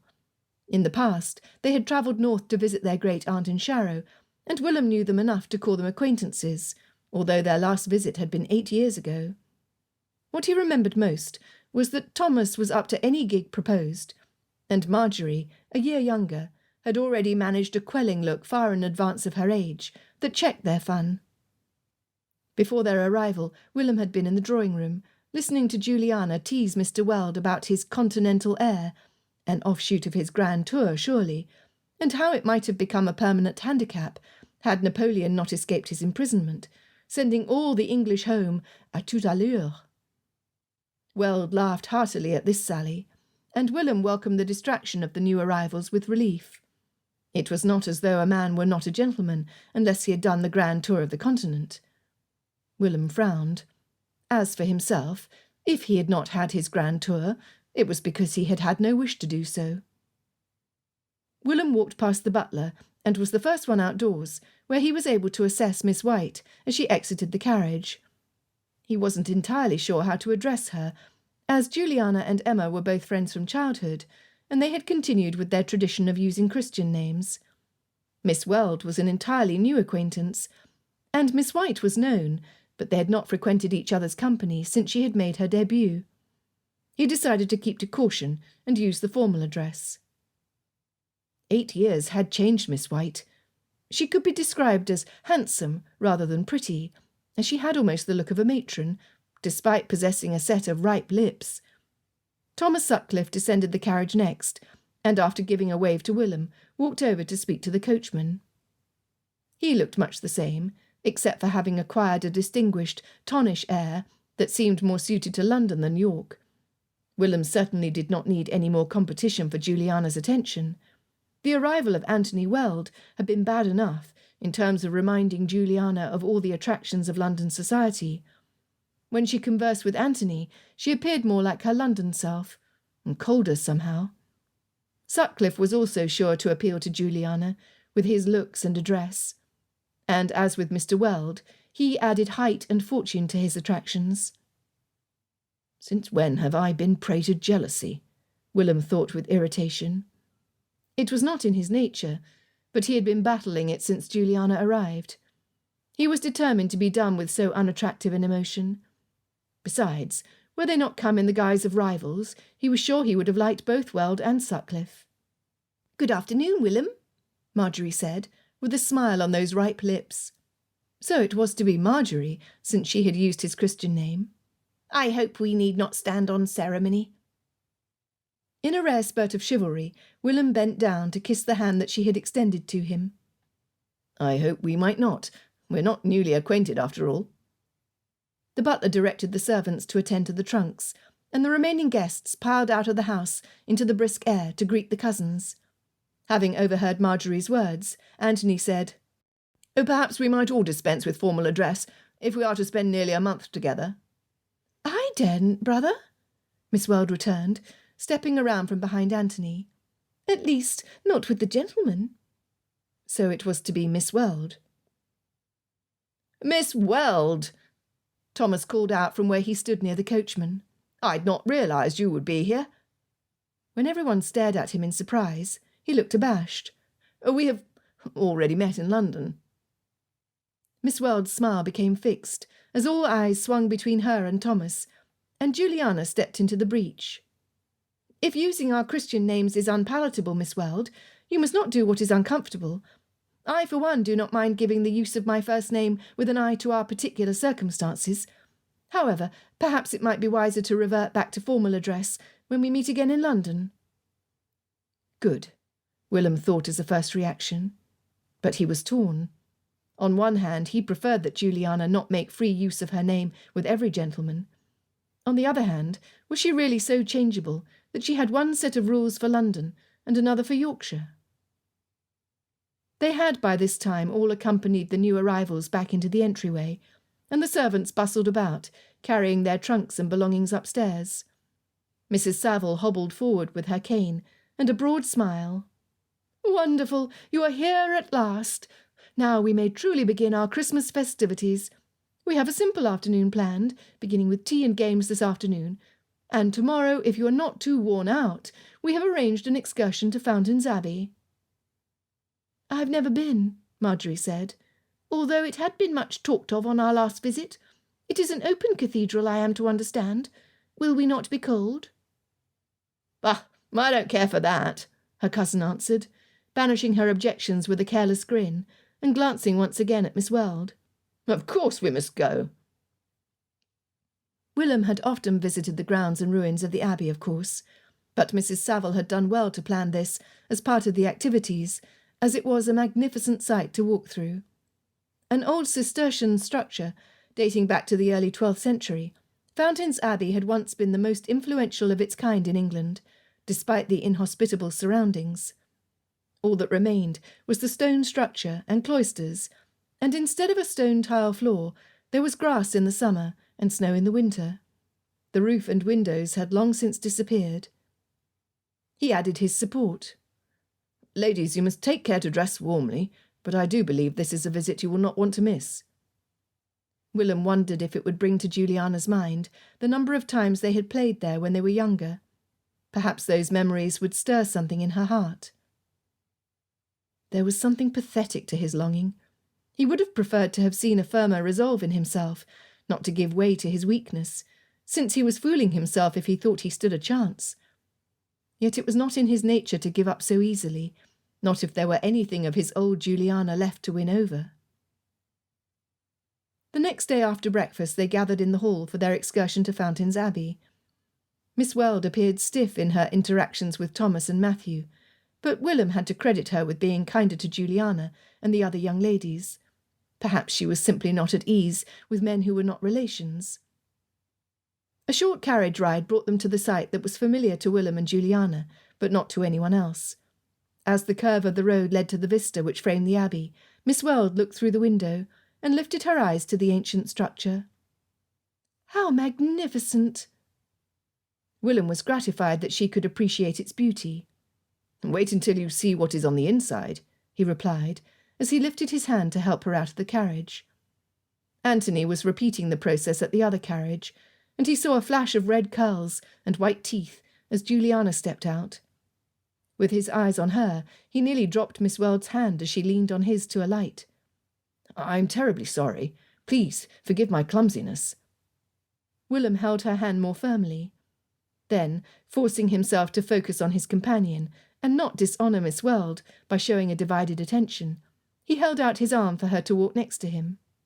The road was uneven, with the frozen ruts left by carriage wheels, and she clung to his side. "What do you think of Yorkshire so far?" he asked her, as the sounds of Emma's cheerful voice and Juliana's low tones reached his ears from where they walked with Anthony and Thomas. "It is charming, but I must say it is a little cold." Miss Weld had a dainty step and walked slowly, and he was obliged to see Juliana disappearing into the cloisters, now walking beside Thomas.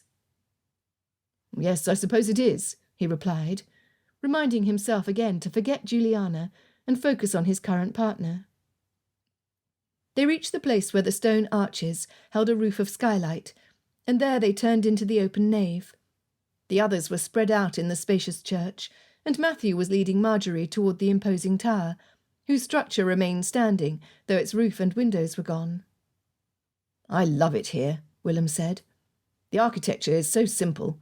It's beautiful, though in ruins." Miss Weld stopped to look.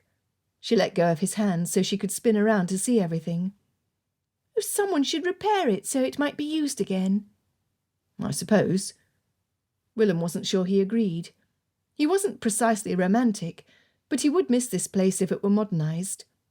Besides, he wasn't sure there was enough interest in having an old, out-of-the-way monastery turned into a parish. There would not be enough people in the area to support such a project. "Help me up!" Willem had no problem recognising Juliana's voice, which rang out behind him in the nave.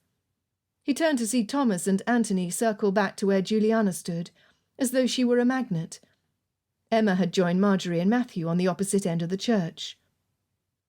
Juliana held Thomas's hand as she climbed onto a broken pillar in exactly the way she had done when she and Willem were children. She lifted one arm and extended it, laughing. "Greetings, my loyal subjects." "Jump and I will catch you." Anthony moved forward with outstretched hands, and Willem could see Juliana hesitate. This was also something they had done as children, but indignation rose in his breast at Anthony's command. This was hardly a course of action to encourage a young lady to follow. "I don't see how she can do that." Miss Weld's voice had gone thin, and Willem looked at her sharply. He had not missed the tone of censure in her voice. "I believe it is your brother inciting her to do so." Willem knew his own voice was frosty, as much in defence of his friend as the jealousy that sprang up again. "I only mean that I don't know how she can not be afraid of falling," Miss Weld replied, after a slight pause. He glanced at her, and whether the clarification was truthful or abashed, he could not say. "Juliana is not afraid of very many things," Willem said, turning back.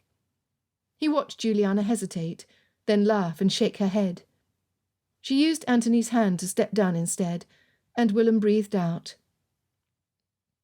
We used to come here often when we were children, and I don't believe she's lost her climbing ability. A sudden laugh shook Willem, though he felt pained. You shall have a chance to see her ride at my fox hunt, I believe. Nothing will stop her from following the hunt, even if she is required at times to avoid certain jumps. But she is the most intrepid horsewoman I know. Oh, she sounds remarkable indeed. I pride myself on my horsemanship, but I cannot boast about having followed a fox hunt. My father would never permit it. Miss Weld moved forward toward the open tower, seemingly happy to keep Willem at her side. He glanced at her, and it dawned on him how unusual it was that she should favour a man like him with her conversation. He highly doubted she would have done so in London. Perhaps it was because there were not a great deal of other eligible suitors about. I suppose Mr. Issot would have opposed it if he thought it would do any good, but he has a generous nature, and perhaps he thinks it would be unfair to ask her to curb something that brings her so much enjoyment. Miss Weld stopped and turned to him. Had you a daughter, would you prevent her from doing such a thing? Willem met her gaze as he gave her question some serious thought. Juliana's laugh floated by, and he lifted his eyes in time to catch her gaze. He couldn't read the fleeting expression, but thought that perhaps she did not quite like how much attention he was giving to Miss Weld. Or perhaps that was wishful thinking on his part. Were I a father, I suppose I would attempt to do so, but it would depend on who the girl was. If I had a daughter like Juliana, I don't believe I would have the heart to keep her tightly bound. And yet, it is the father's role to see to the safety and security of his daughter, is it not? Miss Weld continued to meet his gaze, curious and searching. Willem had not expected to have such a forthright conversation with Miss Weld, and it improved his opinion of her. I believe the father's role is to see to the safety of his children, but he must balance that with their natural strengths and desires. One cannot be too forceful in one's parenting. Willem was thinking of his own father, a man who had never taken Willem's desires or inclinations into account. Miss Weld released him from her gaze, but did not remove her hand from his arm. My father would not have agreed, but I understand your point. What is on the other side of the arches? Willem took that as a sign that she was content to continue walking with him, and he was not displeased to find that there was more to her than what he had first assumed. We must see this tower first, and then we may go to the cloisters on the other side. Juliana was now separated from the gentleman, and had stopped as though to wait for him. However, he could not very well leave Miss Weld, or change his course after stating his intentions. He acknowledged Juliana with a friendly nod, then turned into the square tower, whose tall sides nearly blocked the light. After all, he had promised himself he would keep his focus on his companion, and not on the flashing smile of his childhood friend. Sharrow Estate, Friday, 15th December, 1815. Dear Tempie, it has been nearly a month since I last wrote, for it has been quite frenzied. I was delighted to receive your letter in return, agreeing to my friendly wager. I fear you have already gained a lead on me, because I have merely assembled my guests in place, including your darling niece and nephew, who have greatly added to the enjoyment of our house party. However, from what I have seen of my two protégés, they have not sought each other out for enough tête-à-têtes to suit my taste. They remain practically strangers. At this rate you shall win hands down. Willem does not express his feelings very easily, and Juliana is high-spirited, and likely cannot appreciate the value of someone whose nature is so different from her own. They have had a few moments together in the week they've been here, and when they've gone riding it was always in a group. There is nothing close to the sparks I had hoped to see. Tell me you are finding it as hard as I am, so that I may not despair of winning. However, although I do not throw my cap after lost causes, I am far from predicting my intended match to be a failure. I still have a few tricks up my sleeve, and if the fox hunt is not something to bring them together, then I may indeed have to concede defeat. Do let me know how you are going on. I'm enclosing with this note an unfinished letter I had written with the Christmas festivities and improvements on the west wing of our house that you had asked about. I shall leave you with this note and send it off without further delay, so that you may be encouraged to respond to me in return. After all, the Christmas season has hardly begun, and there has not been time for it to work its magic. There is something about the soft light of candles over dinner, the smell of greenery, and the sounds of carols filling the air that do something to a hardened heart. May its gentle bewitchment fall on Willem and Juliana. Yours most affectionately, Eota. Chapter 9.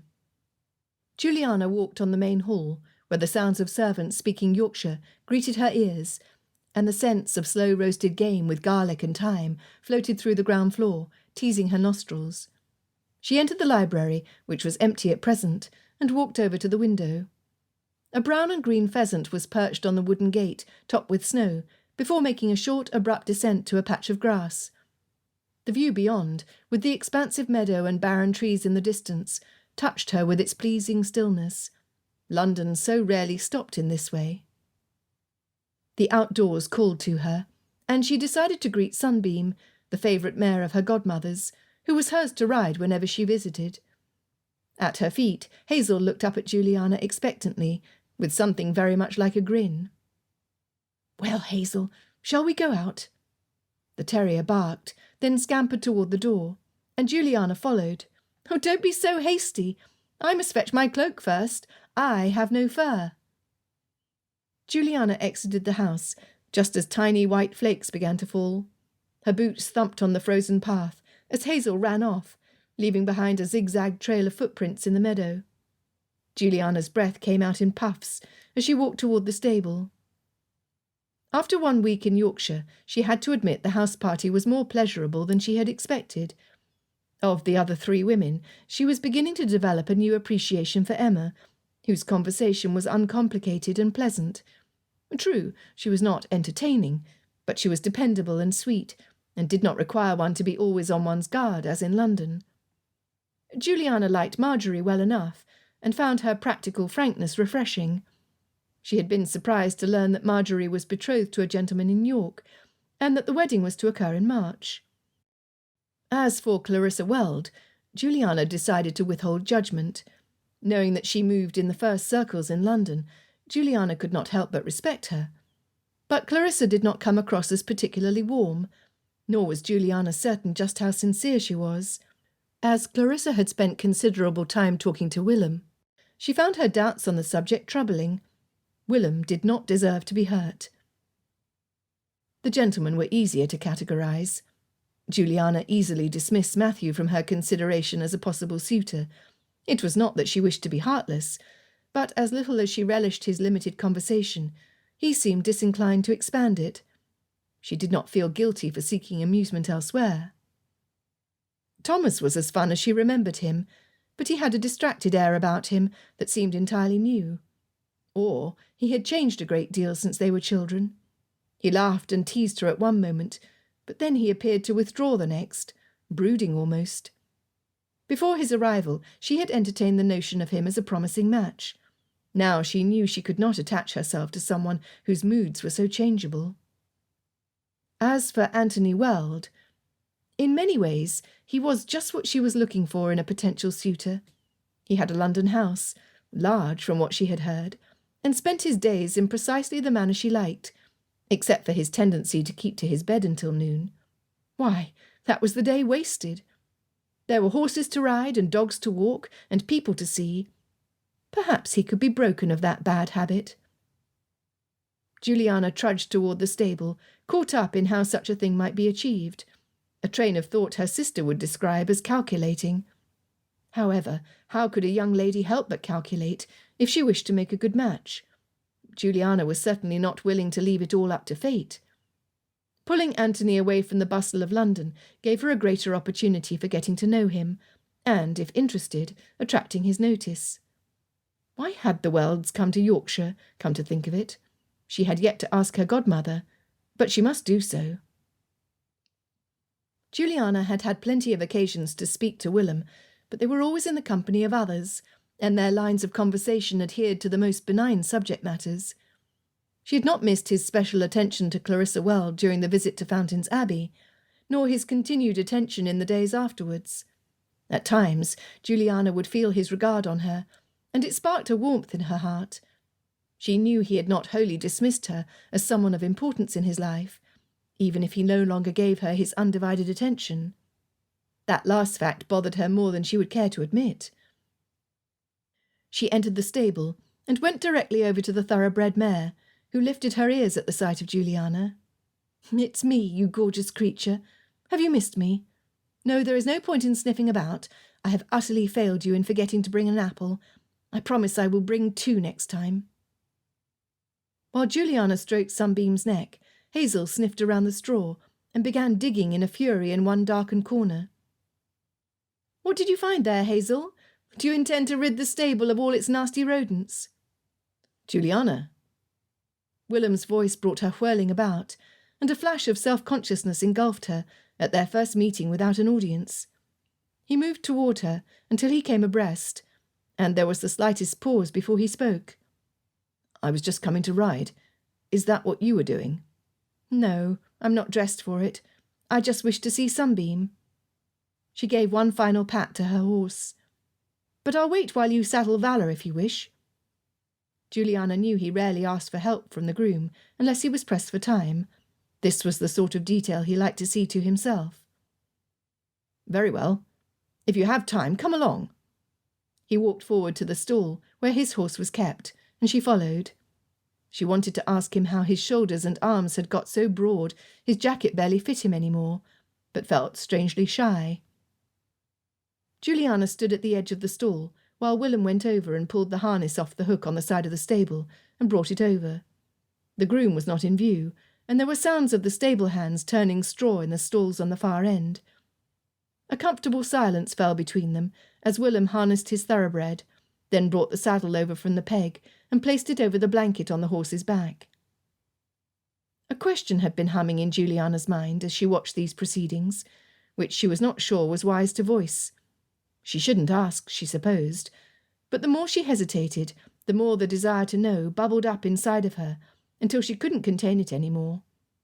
With her eyes on the horse in front of her, her hands patting its flank, she asked, "Do you plan to marry?" She felt his surprise at her question by the abrupt turn he made at her side. "Why do you ask me that?" That was the one thing she had hoped he wouldn't ask her, because she had no idea why. The question had come out of her mouth before she could rein it in. She bit her lip, still refusing to meet his gaze. "We're old friends, so I suppose I took the liberty. I hope the question would not be taken amiss." She drew a breath. "Also, you've always struck me as someone who should marry and have many children. You need a family life far different from the one you had growing up." He cleared his throat, and from the corner of her eye she saw him look down at the ground. His stallion nudged him when Willem's silence grew weighted. "Oh, Juliana." Her name came out of his lips like a sigh, and it wrung her heart. It was as though he wanted something from her, but she suspected it was more than she could give. "You know that I went to London with the intention of courting you." She swiveled in an instant to meet his gaze. The significance of his words came rushing back at her and had her turning away again when a blush mounted to her cheeks. She supposed she had known deep down. A woman could always tell these things.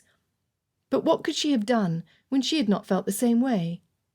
There were times when she thought that maybe she could, but those times were fleeting. "I did not know it. I'm not sure it is what I would have wanted." The chuckle that escaped him surprised her, and she glanced up at him. "Don't I know it?" he replied. "You told me you did not come to London to dance with your playmates." The conversation should have been awkward, and it was to some extent. But it also felt comfortable, and for some reason she could not identify, she did not wish to end it. "I suppose that was rather harsh of me. I apologize. But it was true at the time. I was enjoying myself too much to want anything to do with Yorkshire." "And now?" His voice was curious and held a thread of hope. Juliana stopped stroking the horse's side and turned to him. I have mixed feelings, if I'm to be perfectly honest. On one hand, I do not wish to marry you. We're friends, and your life is in Yorkshire, and mine is in London. But, on the other hand, I don't like watching you talk with any of the other young ladies, because you are my friend, and I miss our conversation when you're giving it to someone else. She stopped suddenly and laughed. It is probably most inappropriate for me to talk to you this way. How my mother would scold. Willem folded his arms, increasing the tension in his coat, and his lips turned up in a slight smile that held a hint of sadness. This is exactly the kind of conversation I can expect from you, he said. It is perfectly frank and ingenuous, and I've never met another person with whom I can talk like this. On the other hand, your words make it clear that I need to look elsewhere if I want to settle down. And that must naturally mean that our friendship has to have some distance. She furrowed her brows, hating the thought. But why? If we're friends, nothing should come between us, not even a spouse. Willem reached out and laid a hand on Juliana's shoulder. With a slight shake of his hand, he could nudge her like a big brother. With a slight shift to the nape of her neck, he could caress her face like a lover. That last thought barreled through Juliana's mind so that she almost missed his words. But I want my greatest friendship to be with my spouse. There will be no one else dearer to me than her. Juliana fought an inexplicable desire to weep. Everything he said made sense, but it seemed unfair. Why couldn't she have the glamour and excitement of London, and the dashing husband who would give that to her, alongside the comfort and friendship of Willem? The Savills' groom came into the stable and saw that the saddle on Willem's horse was unbuckled. "Now then, if thou's fixing to ride, I can fettle her." Willem glanced at Juliana, then stepped out of the stall to make way for the groom, handing him the reins. "Thank you, John.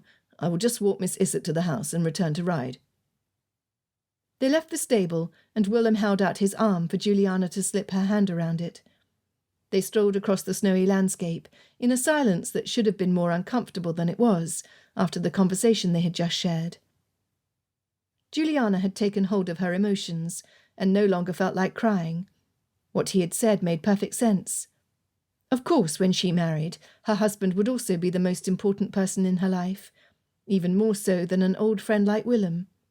The problem was that she had never encompassed the idea of friendship when considering a spouse. She had easily been able to dismiss Willem's importance in her life in London, where she had more exciting things to look forward to.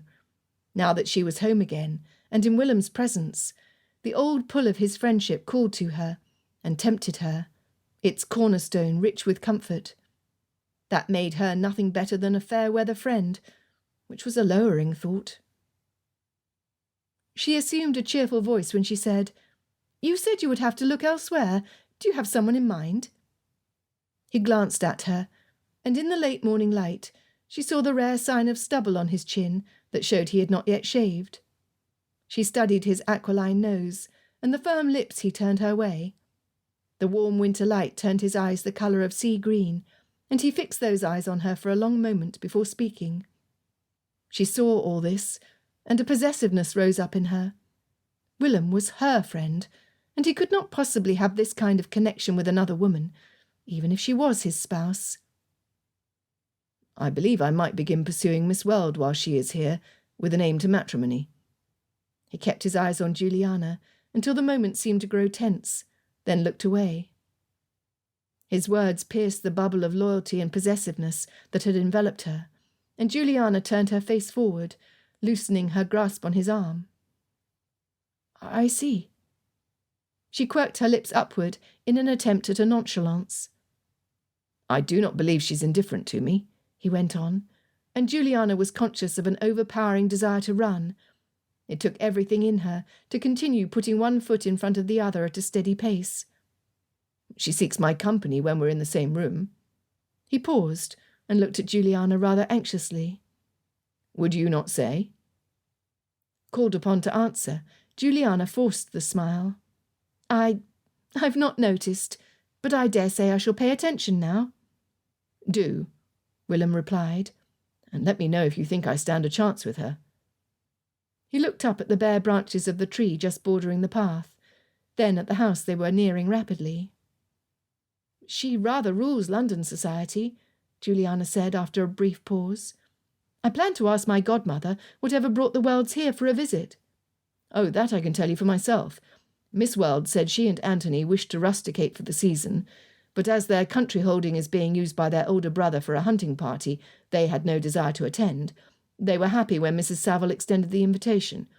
She is bosom friends, apparently, with the Welds' great-aunt." "Ah," Juliana replied lightly. "Well, we are certainly fortunate they have come to liven our holiday." "We are indeed. They brought just that London spirit you might otherwise have missed in your month-long stay here." Juliana found that difficult to answer, and as they had reached the front entrance, she called out to Hazel, who had begun to explore the meadow. Hazel came trotting at the sound of her voice, and Juliana reached down to pick her up.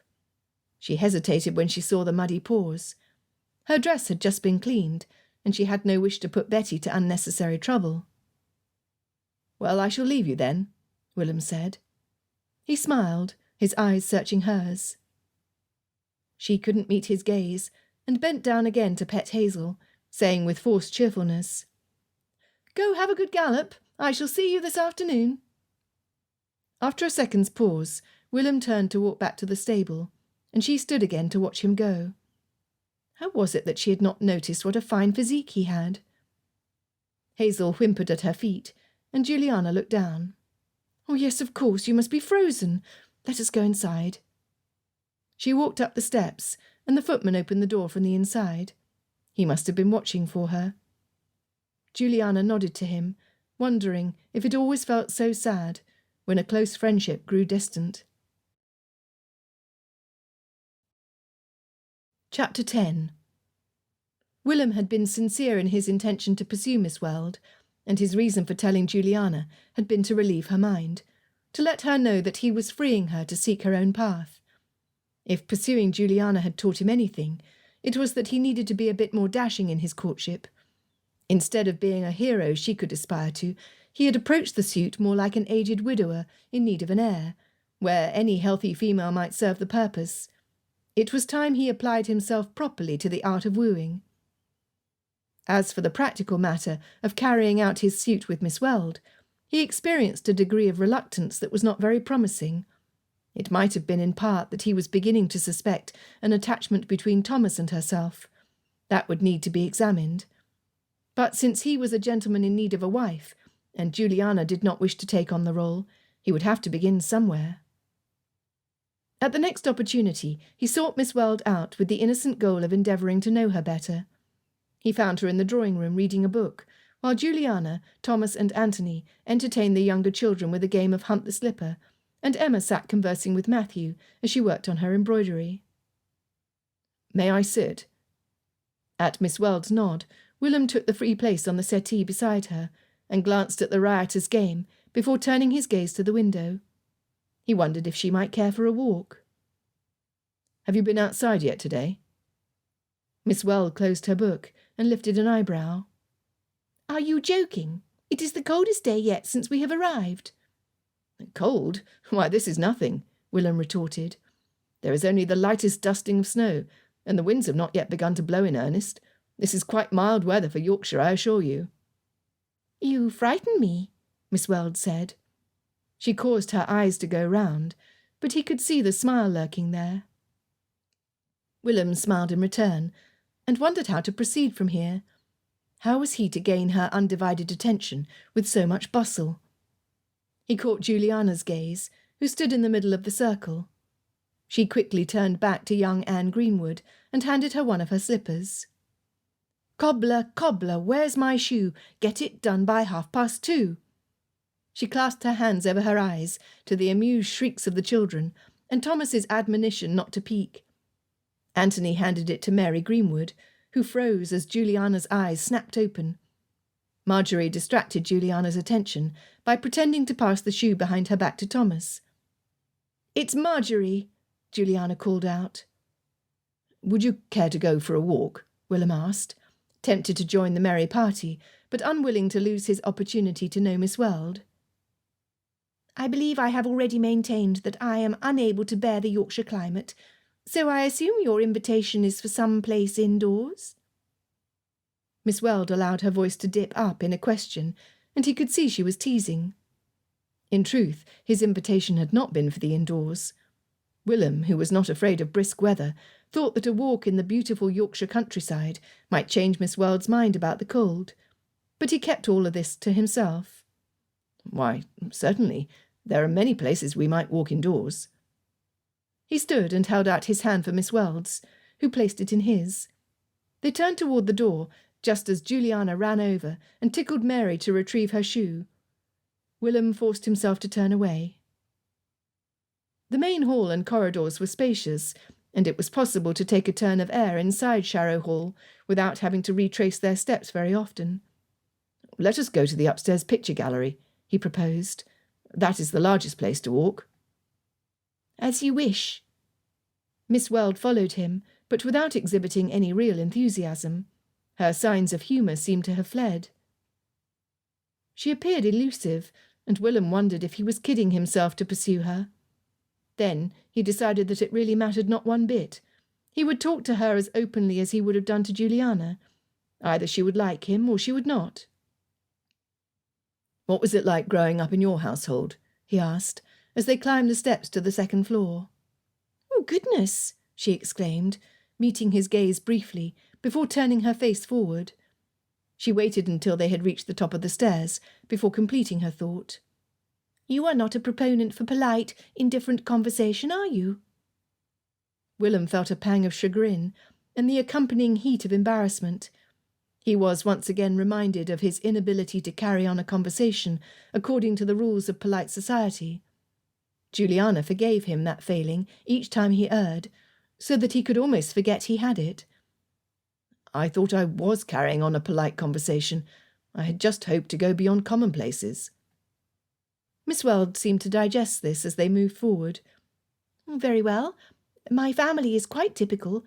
My parents' marriage was arranged, and as they have widely differing interests, my father spends most of his time at his club, and my mother with her friends."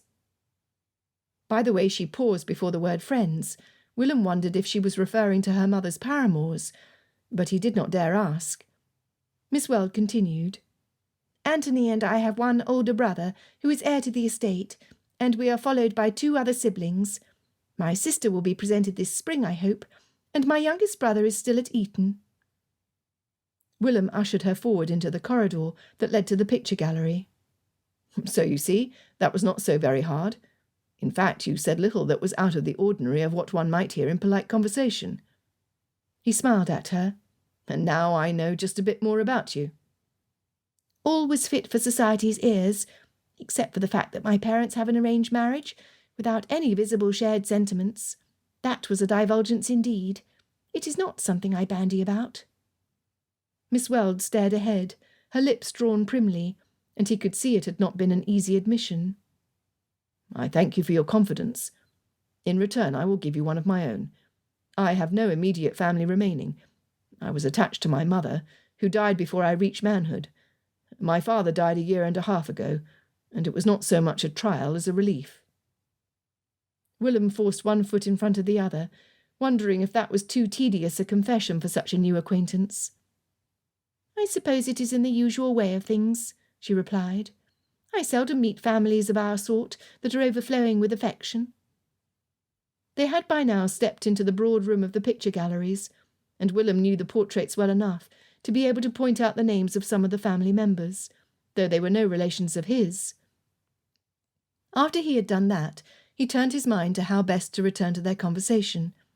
He did not wish to waste this chance to establish whether or not they might suit. He only hoped he was not going about it with too heavy a hand. "Enough with acting the part of someone's grandfather. You were to be a dashing young blade," he reminded himself bracingly. "Do you not wish for something better?"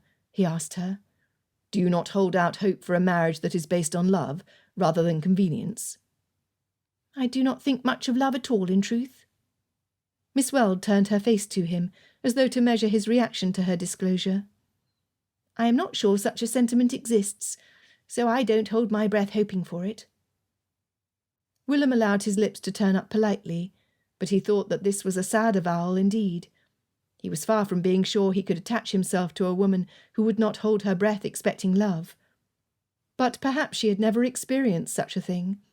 Perhaps it was only waiting for him to come and court Miss Weld in order for her to experience it. He lifted his arm for her to place her hand on it, and turned their steps towards the drawing-room. Before they had advanced very far, Miss Weld came to a stop. "Mr. Armitage, I am not being completely honest with you. There is more to disclose, but I am not in the habit of doing such a thing. However, something gives me the courage to try. We are in Yorkshire, far from London society, and I think I might trust you."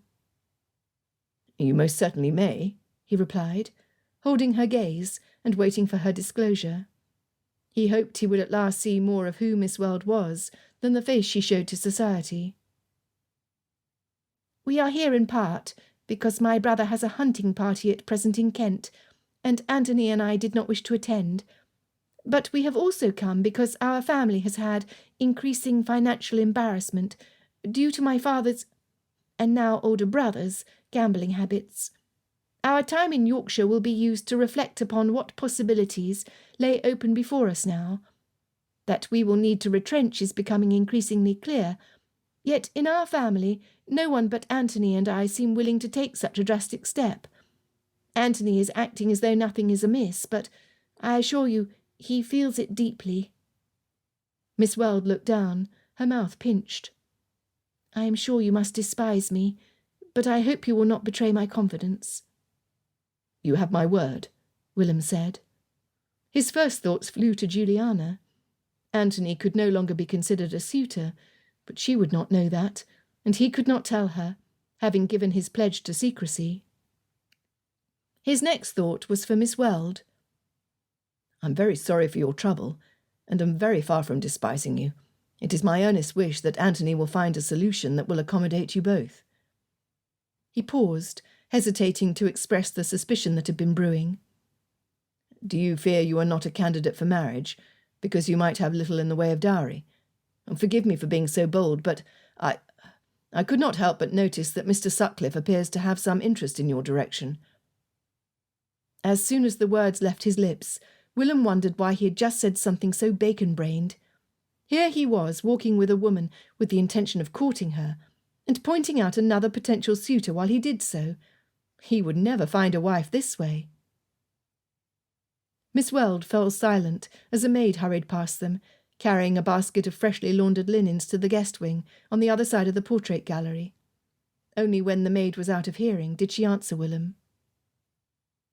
"I have not had a good example to inspire me regarding marriage, and I also fear I am of too practical a mind to consider a love match. As for Mr. Sutcliffe, I doubt I am the best candidate for him. He might look higher than me. If he marries into our family, he will likely get hounded by my father and brother to pay off their debts, and I esteem him too much for that." "I understand. Thank you for your disclosure." Willem wondered if her feelings did indeed incline toward love, but she was unable to identify them as such. In some ways, she was not unlike Juliana in her refusal, or fear, to submit to deeper feelings. With Miss Weld, it seemed there was only one course of action to take, and he proposed it. "Perhaps we might be friends?" "Friends?" Miss Weld arched a brow, softening it with a smile. "I have few of those. I will happily accept your offer of friendship." She held out her hand, and he shook it. "I may turn my mind to your problem, now and then," he said, as they retraced their steps to the drawing-room. "But I promise not to betray you." "Thank you," she said, giving his arm a squeeze. That was a promising gesture, a sign of affection from her that could potentially lead to something deeper, should things not work out with Thomas. It should have lifted his heart to know that she might yet prove to be a potential marital candidate. Instead, he simply felt nothing. Chapter 11. After the game of Hunt the Slipper had lost its pull, the children begged for another. Juliana glanced at Thomas and Anthony, hesitating, but the children's nurse came to say that there was milk and cake waiting for them in the schoolroom. Master George Taylor was perched on Nurse's hip, and Juliana tickled his belly until he giggled. She drew Anne and Mary into a hug and leaned down to kiss Fanny, saying, "We shall have a game of fox and geese before dinner, I promise you." When the children left, Thomas threw himself down into a chair with an expression that did not invite conversation. She wondered what could have been the matter. He had been playing gaily enough until Willem came into the room. In a way, Juliana could sympathise with the plummeting moods, although it was not when Willem came into the room that her spirits seemed to dip. It was when he left it. That thought was not worth pursuing, and she glanced at Anthony, who had gone over to the window and was staring through it. She came to his side and looked out as well. The view was clean and inviting, and its peaceful silence settled something in her heart. London had much to recommend it, but it lacked the beauty of Yorkshire. The cold could be felt through the window panes, and Juliana hugged her arms to her chest to stay warm. "How do you find life in the country?" Anthony seemed to consider her question and glanced behind him as if to see if there was anyone in hearing. "What if I tell you I find it a dead bore?" He sent her a teasing smile, as though they must certainly agree on this point. Juliana returned a light smile, although his words left a bitter taste. It was one thing for her to criticise her home, but it was quite another for a guest to say such a thing. For the sake of peace, however, she would take it in the spirit of teasing. "I should say I do not blame you, but you have yet to sample the fox hunt here. That will give you excellent sport, I promise you." Anthony raised one eyebrow. "How do you know, my dear? It is one thing to ride to the hounds, and quite another to follow with the ladies on a leisurely carriage ride. How can you judge what is fine sport?" Juliana looked at him in surprise, as a laugh burst out of her. "Why, my dear sir, have you not heard? I follow the hunt." "You?" Anthony snapped his brows together, and the news did not seem to afford him any pleasure. "I will never believe it." Juliana shrugged, gratified that she would have a chance to impress him, and irritated that he found the idea so impossible to consider. "You will be forced to believe it in 2 days' time, when we set off together." He gave a sound of incredulity. "We shall see then." "Juliana!" She was not dismayed to be called away to her godmother's side and leave a conversation that brought little joy. She sat on the chair near Mrs. Saville and patted her legs for the bulldog to climb up, giving him a lift when he could not quite make it. She tucked a blanket under his jowls to protect her skirt and started to rub his neck. "Oh, you are a dear, aren't you?" "Hazel looks to be happy," her godmother said, as she set perfect stitches in what looked to be a pillowcase. Juliana glanced over at the terrier, who had worn herself out, first by a romp in the snow, then by attempting to chase the slipper as they played, until it became too easy to tell who possessed it. Juliana had sent her away, and the dog lumbered over to the fire, where she lay down and remained.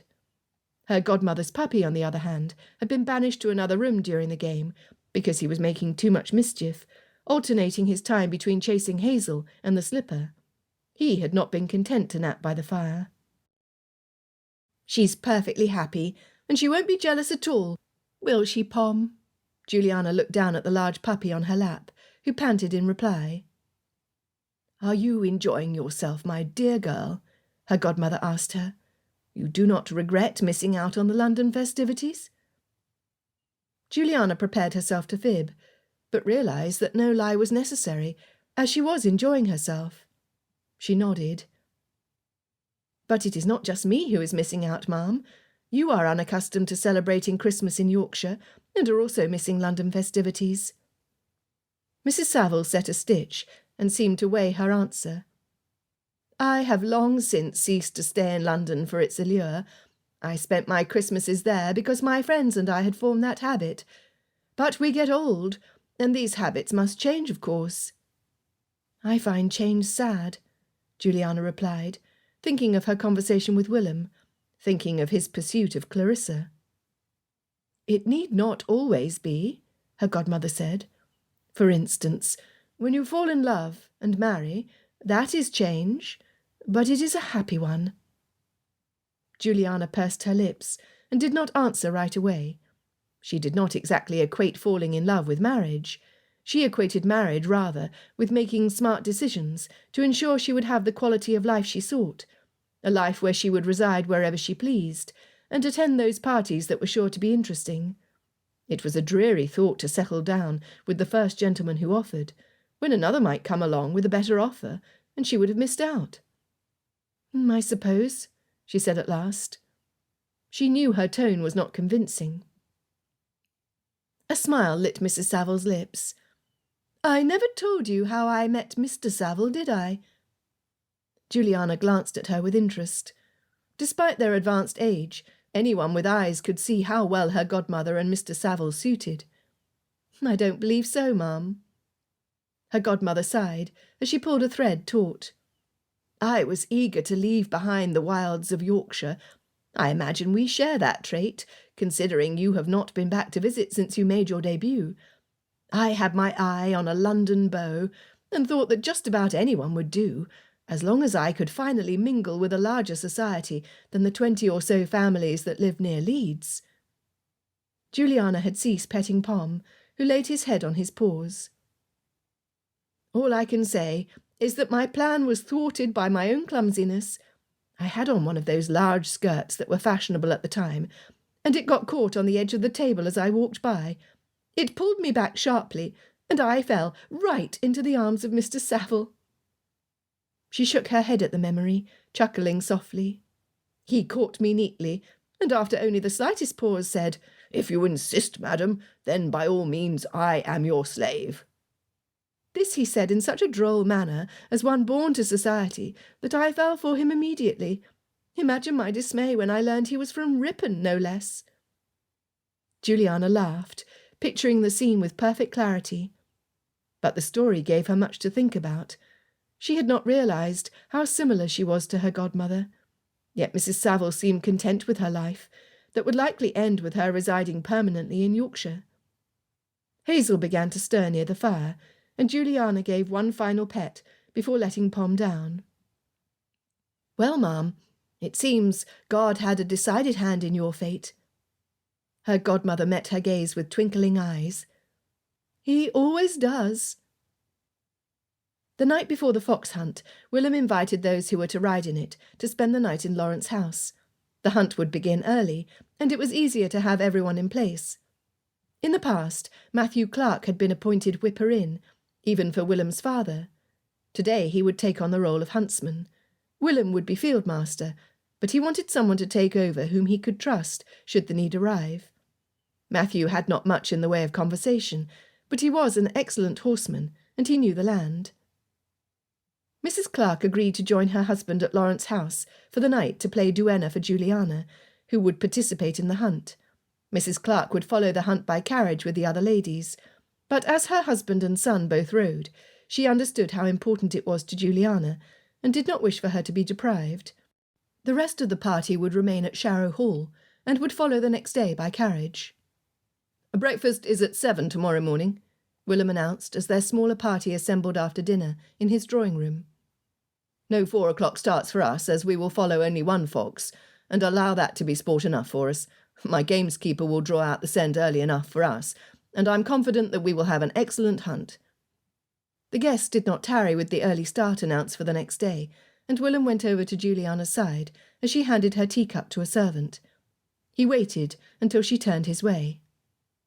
"I cannot tell you how good it is to follow the hunt with you again, Jules. It is one of my favourite memories of our youth."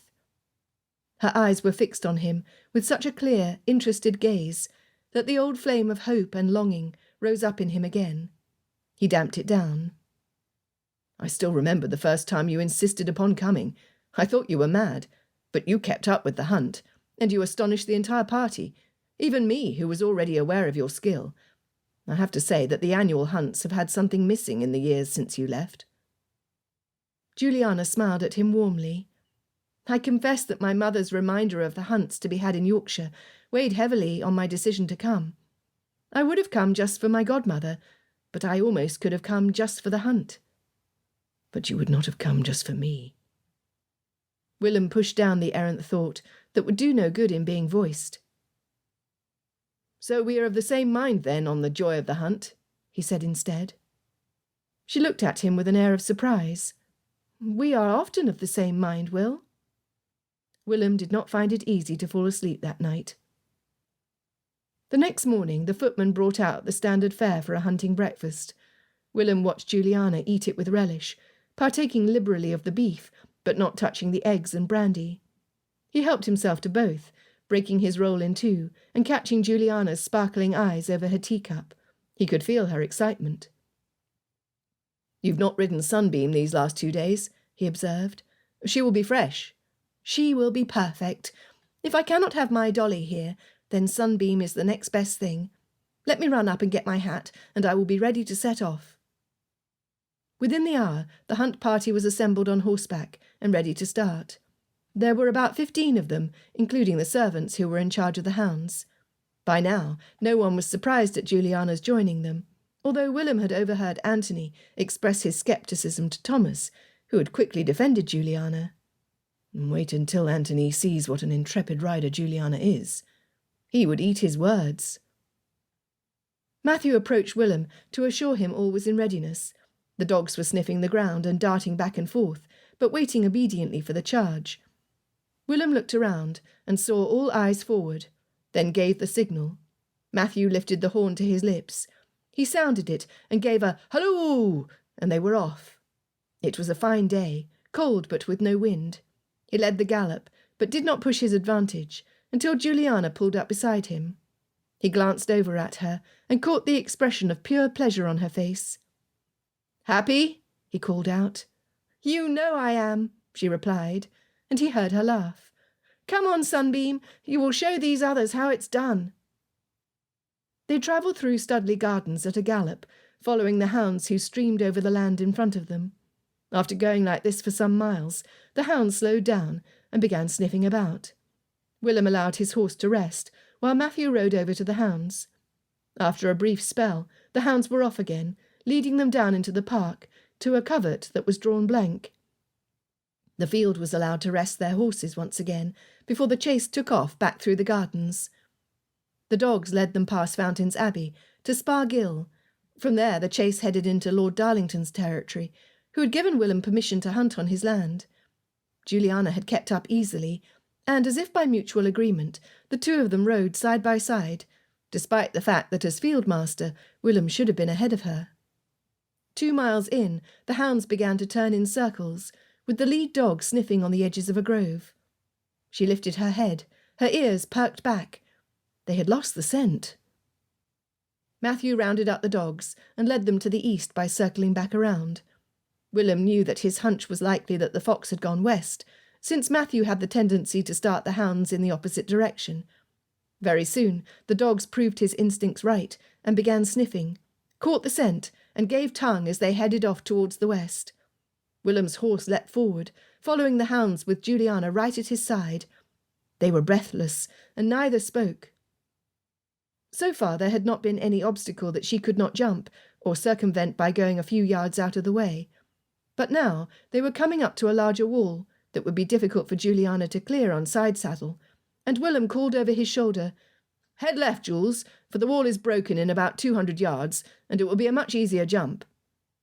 She obeyed without answering, turning her horse and speeding parallel to the wall.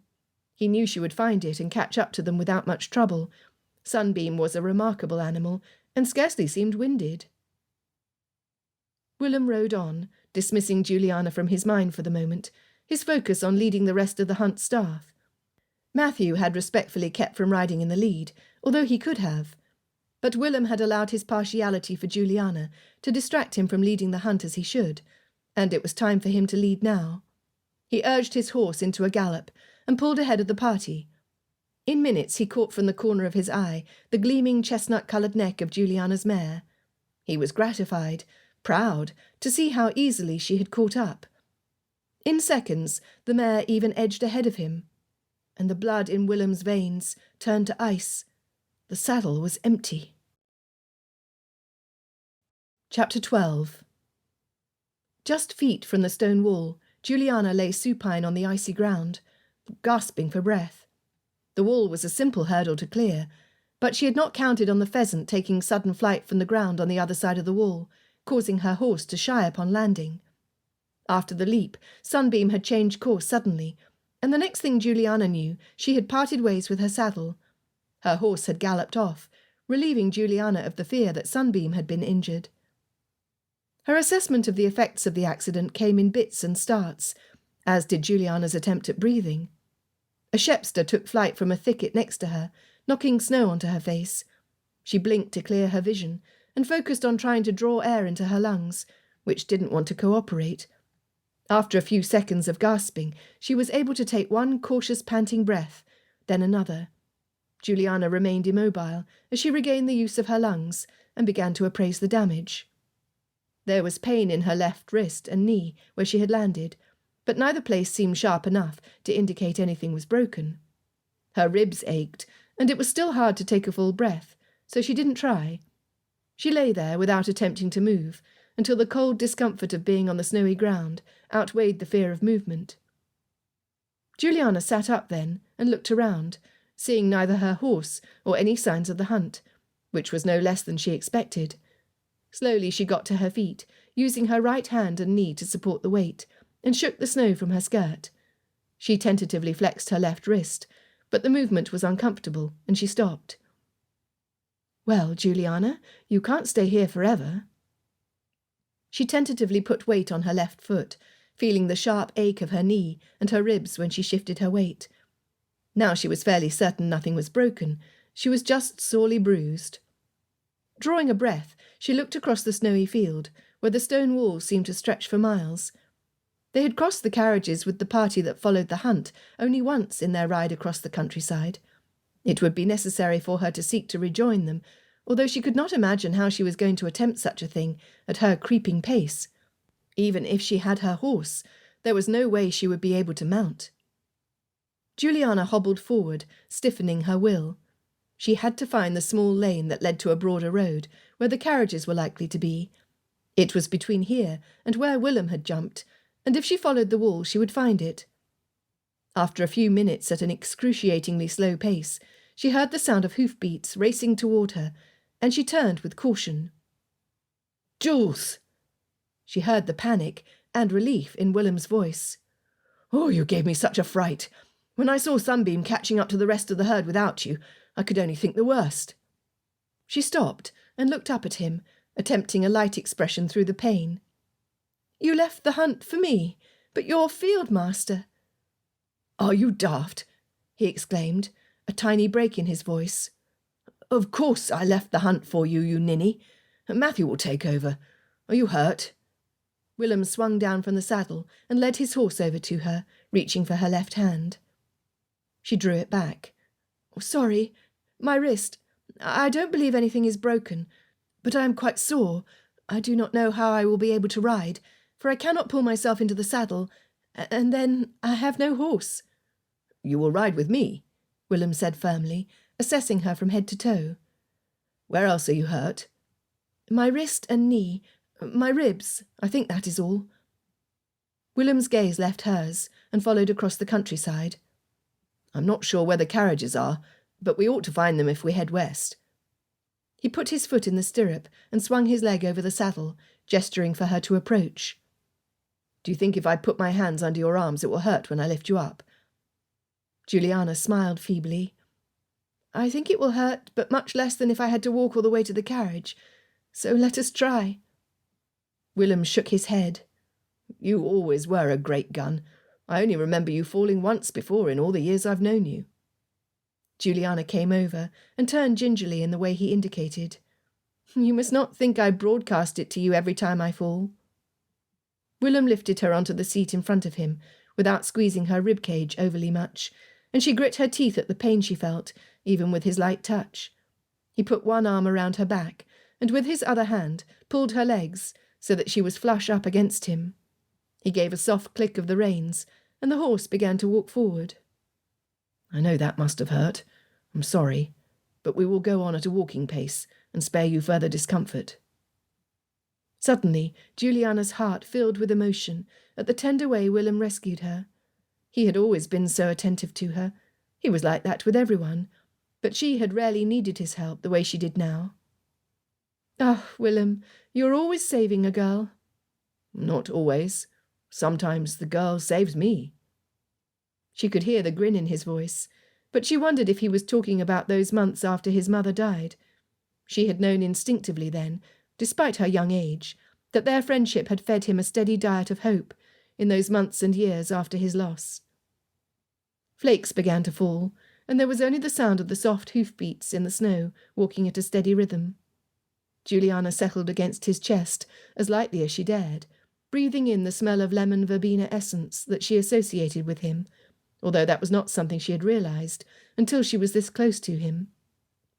His arms were solid and strong on either side of her, and his chin almost rested on the top of her head. "Don't be afraid to lean against me," Willem said, his breath coming out in a cloud above her head. "I do believe you're trying to be proper, but now is not the time for that. You must not strain yourself in any way until we can get you properly looked at. Lean against me," he insisted again. She did as he bid, realizing only now how much she had been using her force to stay upright, and what a relief it was to fully let go. As the horse led them onward at a sedate pace, they remained silent, and Juliana grew more and more conscious of the feel of his embrace. There were so many years of history, of laughter, and of shared interests that allowed her to fully trust him to hold her in such a way. She had never imagined, nor desired to be this close to a man. If she thought about uniting herself with any man, it was to his possibilities for adventure, not for his arms clasped around her. But Willem's arms held her in a firm embrace now, and a strange feeling grew in her belly, almost like the strength of a sudden flame on the wick of a new candle. Juliana felt tears prick at her eyes, and her cheeks heat from the unusual emotion. "I must be all about in my head," she thought. The fall must have really shaken her to make her so weepy. "Here's the road, and there are the carriage wheels. I believe if we follow this, we will catch them where they turn around." Willem's voice was gruff, and she didn't answer right away, inexplicably unable to speak through the mood that had enveloped them. "Are you well?" he asked, when the silence grew. "I am well." The feelings bubbling up inside her had become uncomfortable, and she was glad that he had broken the spell. "Willem, I am sorry I was not a better friend to you in London. You've always been a good friend to me." The gait of the horse rocked them back and forth, and Willem rested his chin on the top of her head. "True friends don't focus on momentary misunderstandings. That was London. We are now in Yorkshire, and it is Christmas. I don't believe we've fully allowed the magic of Christmas to lift our spirits, do you?" Juliana grinned, though he could not see it, and she shook her head, feeling his chin as she did so. "Not nearly enough. But surely we must start thinking about it, for Christmas is nigh upon us. If I'm well enough later, shall we sing carols as we've done when we were younger?" The sound of a carriage reached them from the distance, the wheels clattering over the frozen ruts on the road, and Juliana felt Willem's arms around her, drawing her even closer. She didn't mind at all. In fact, in a curious way, it felt not close enough. "Of course we must. Carols, decking the halls, kissing boughs," he mused. "What?" Juliana laughed. "We shall do it all," Willem said, ignoring her question, and in a tone more brash than she had ever heard him use. She had no time to process what he might mean by the latter, for that certainly had not been a part of their childhood Yorkshire Christmases. The first carriage was upon them, with the second one coming not far behind. Emma pulled down the window from the forward-facing seat. "Oh, dear! Juliana, you're hurt!" "Not terribly," Juliana said, struggling to sit upright on the horse, and feeling the cold seep through her coat to her back. "However, I am certain I cannot ride, and hope I might find a place in your carriage." "Certainly," Clarissa replied, sitting across from Emma. "We have room in our carriage." "Stay here," Willem commanded, and he swung his leg over the horse's rear end, then stretched up his hands for her to fall into him. With a great deal of gentleness, he cradled her with his arms supporting her back and legs, and lifted her slowly down. Then he carried her over to where the carriage waited. The footman had descended to open the door, and she looked up at Willem, suddenly shy to meet his gaze. "Thank you for coming to my rescue." His look was serious. "Always." He turned his gaze to Miss Weld and smiled. "I'm sure I can trust you all to bring her safely back to Sharrow Hall. Miss Weld, will you see to it that Mrs. Saville sends for a doctor to see to her?" Juliana glanced at Clarissa and was surprised to see something like a tender look pass between them. Perplexed that he had addressed Clarissa rather than Emma, with whom he was more acquainted. "You may," Clarissa said, shifting over to make room. "We will take good care of Juliana." Willem assisted Juliana into the carriage, where there was a tight space for her to sit, before tipping his hat to the ladies and climbing onto his saddle. He turned his horse and shouted, "Gee up!" Then he dashed off. Chapter 13. The riders were leading their horses at a walk in Willem's direction by the time he caught up to the rest of the hunt staff and field. John Outhwaite rode with them, leading Sunbeam, and he raised his hand to Willem, who gave him a thumbs up to let him know Juliana was in good hands. Thomas Sutcliffe spotted Willem and steered his horse in his direction to ride alongside him. "What happened to you?" "Hunt is over, eh?" Willem turned to follow the other riders and paced his horse with Thomas's. He had needed all the time it took to find the others in order to grapple with the sensation of holding Juliana in his arms, and to consider whether he was as successful in removing her from his mind as he had tried to convince himself he was. Juliana took a spill at the border of Spargill. When her horse had caught up, I saw she had no rider, so I went after her. "She all right?" Thomas glanced over as Matthew, who was riding with Anthony, caught sight of Willem and waved. "She's a bit banged up, but it appears there's nothing broken. At least I should hope not. I deposited her in the carriage and asked Miss Weld to speak to Mrs. Saville about calling for a doctor." They rode on without conversation, and Willem listened to Matthew shout commands to call the hounds to him. After a short pause, Thomas wound the reins loosely in his hands, then unwound them. "I've noticed you paying particular attention to Miss Weld since she arrived. I assume this is a new acquaintance of yours?" "It is." Willem did not wish to say anything more, for fear he would inadvertently betray something of Miss Weld's situation. "I warn you, she's not an easy one to pursue, should you have hopes of doing so." Thomas kept his eyes trained ahead, and his usually jovial mouth was set in frown lines. "If, for instance, you're hoping to win her fair hand, or were hankering after her fortune, I advise you to proceed with caution, for you are not likely to meet with success in that area." Willem turned in his saddle to get a better look at Thomas. "It seems you have some interest in that direction as well, if I'm not mistaken." Thomas gave a bitter laugh. "I did once, but I was soon given to understand my suit was hopeless." Willem was curious and wished to know more, but he was cautious to ask. The idea of seeing if he couldn't help Miss Weld and Thomas make a match of it took root in his mind. "Have you moved on, then? Given up all hope? You would like that, wouldn't you? It would make the conquest easier for you." Thomas's frown had grown fierce, and other than a quick glance at Willem, he refused to meet his gaze. Willem could make allowances for a man who'd been hurt in love, and he answered gently, "In the end, it is not up to me or you. It is the lady who decides who will suit her." Thomas glanced over at the senior riders, led by Mr. Saville. They had been lagging behind, but now outpaced them. They were recounting the various stages of the hunt and analysing what could have been done differently. "I did love her, you know, and I want what's best for her. I'm not saying I'm so selfless as to appreciate seeing her be pursued by someone else, but I did love her, and it will be some time, I believe, before I can look elsewhere." At this point, Willem reflected on how to proceed. He could let Thomas know he was not seriously pursuing Miss Weld. She wanted only a practical match, even if he were not entirely sure that was true, and he had not yet rid himself of the desire to make Juliana his wife. Both facts made it clear Miss Weld was not for him. At least she was not for him now as things stood. However, he was not sure it would be the best thing for Thomas to think there was no competition for Miss Weld's heart, so he held his tongue. "No matter what happens with Miss Weld, I am not your rival, Thomas. We don't know each other well, but we have a shared past, and I have no wish to hurt you or compete with you. I can only tell you that I am far from being sure Miss Weld is even entertaining my suit." Thomas gave him a look of appreciation, tinged with relief. It was the lightest Willem had seen him since he had arrived in Sharrow. Nor do I wish for enemies. He stuck out his hand, and Willem leaned over and shook it. Whether it was from an excess of emotion, or fatigue from the sedate pace, Thomas urged his horse into a trot, and Willem was left to his own thoughts. Perhaps something might be made of Thomas and Miss Weld after all. He had compassion for her, for she did not appear to be a woman who could suffer the loss of fortune with any ease.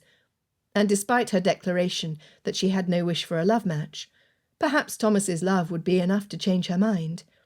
He was not in need of her dowry. If only Thomas could convince her how little he regarded that, perhaps she might be made to care for him. As for Willem, though he had all but decided against pursuing Miss Weld, for some unknown reason he did not wish to make his intentions, or lack thereof, too obvious.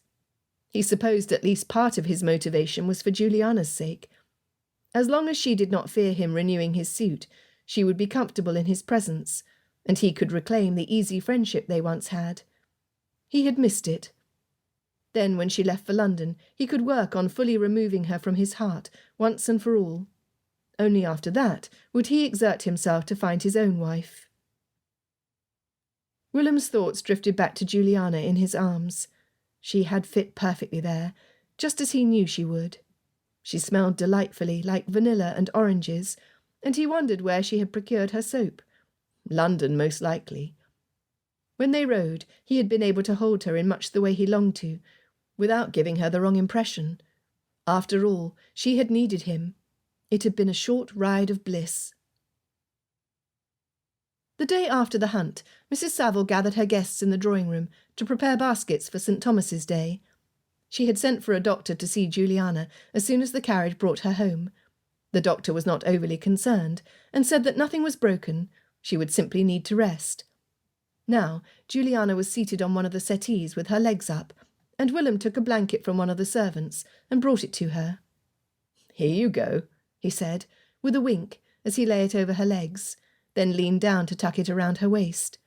He could not resist the chance to reclaim some of the closeness they had shared. "I'm not an invalid, stupid," she said after a beat, teasing him with their childhood insult.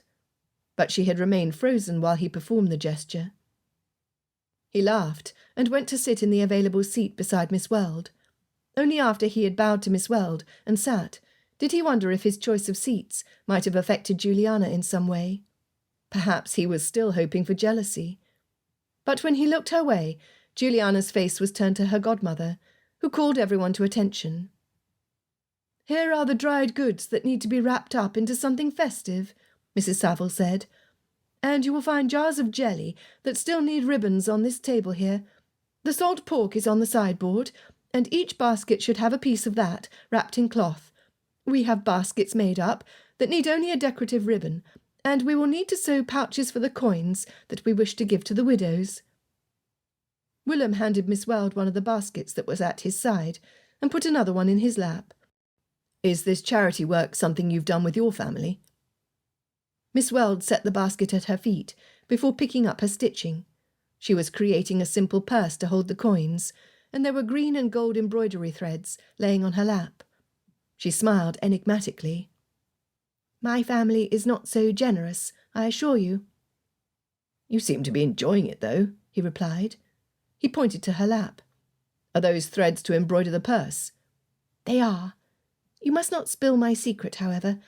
Everyone knows I am much too superficial to enjoy such a thing as making charity baskets." She set her mouth in severe lines, but he could see hints of mockery in her eyes. "Your secret is safe with me. This is something we've always done up here." Willem glanced at Juliana, who now had her head turned in their direction. She quickly looked away. "It is essential to my own Christmas spirit to see joy on people's faces." "I believe you must be right." Miss Weld licked the end of a strand before threading it through the needle. "And considering that I am not so very far from being in this position, I must appreciate the endeavour all the more." Thomas had pulled a chair up to Juliana and was sitting with her while she wrapped white ribbons around the jars of jelly, using only one hand. Willem watched them for a moment and was silent as he wound a silver ribbon around the handle of his basket. After glancing around and assuring himself that he and Miss Weld were removed from the hearing of other guests, he turned to her. "I'm about to ask you a very impertinent question. You may send me packing if you wish." Miss Weld returned the glimmer of a smile. "If we are to be friends, then I suppose I can answer impertinent questions." Willem took a deep breath and met her gaze. "From what I can see, and from the things Thomas Sutcliffe has let fall, he still has feelings for you. Why do you not entertain his suit?" "Mr. Armitage, you are an entirely different breed than London gentlemen," she murmured, her head bent over her work. "You do get right to the heart of the matter." "I do," he said, in a tone perhaps too grim for what the situation warranted. He was of a different breed than London gentlemen, and he would not apologise for it. If certain young women could not appreciate it, then it was their loss, not his. Miss Weld sewed in silence, before responding in a low voice. "He spoke to me of his love, but I believe he is pursuing me under false pretences. Mr. Sutcliffe knows me from London society, and he has proclaimed his undying attachment. But he does not know me. If he did, I do not believe he would offer me his hand in marriage." The murmur of conversation in various spots throughout the room grew as the footman brought in platters of tea and a variety of cakes and fruits.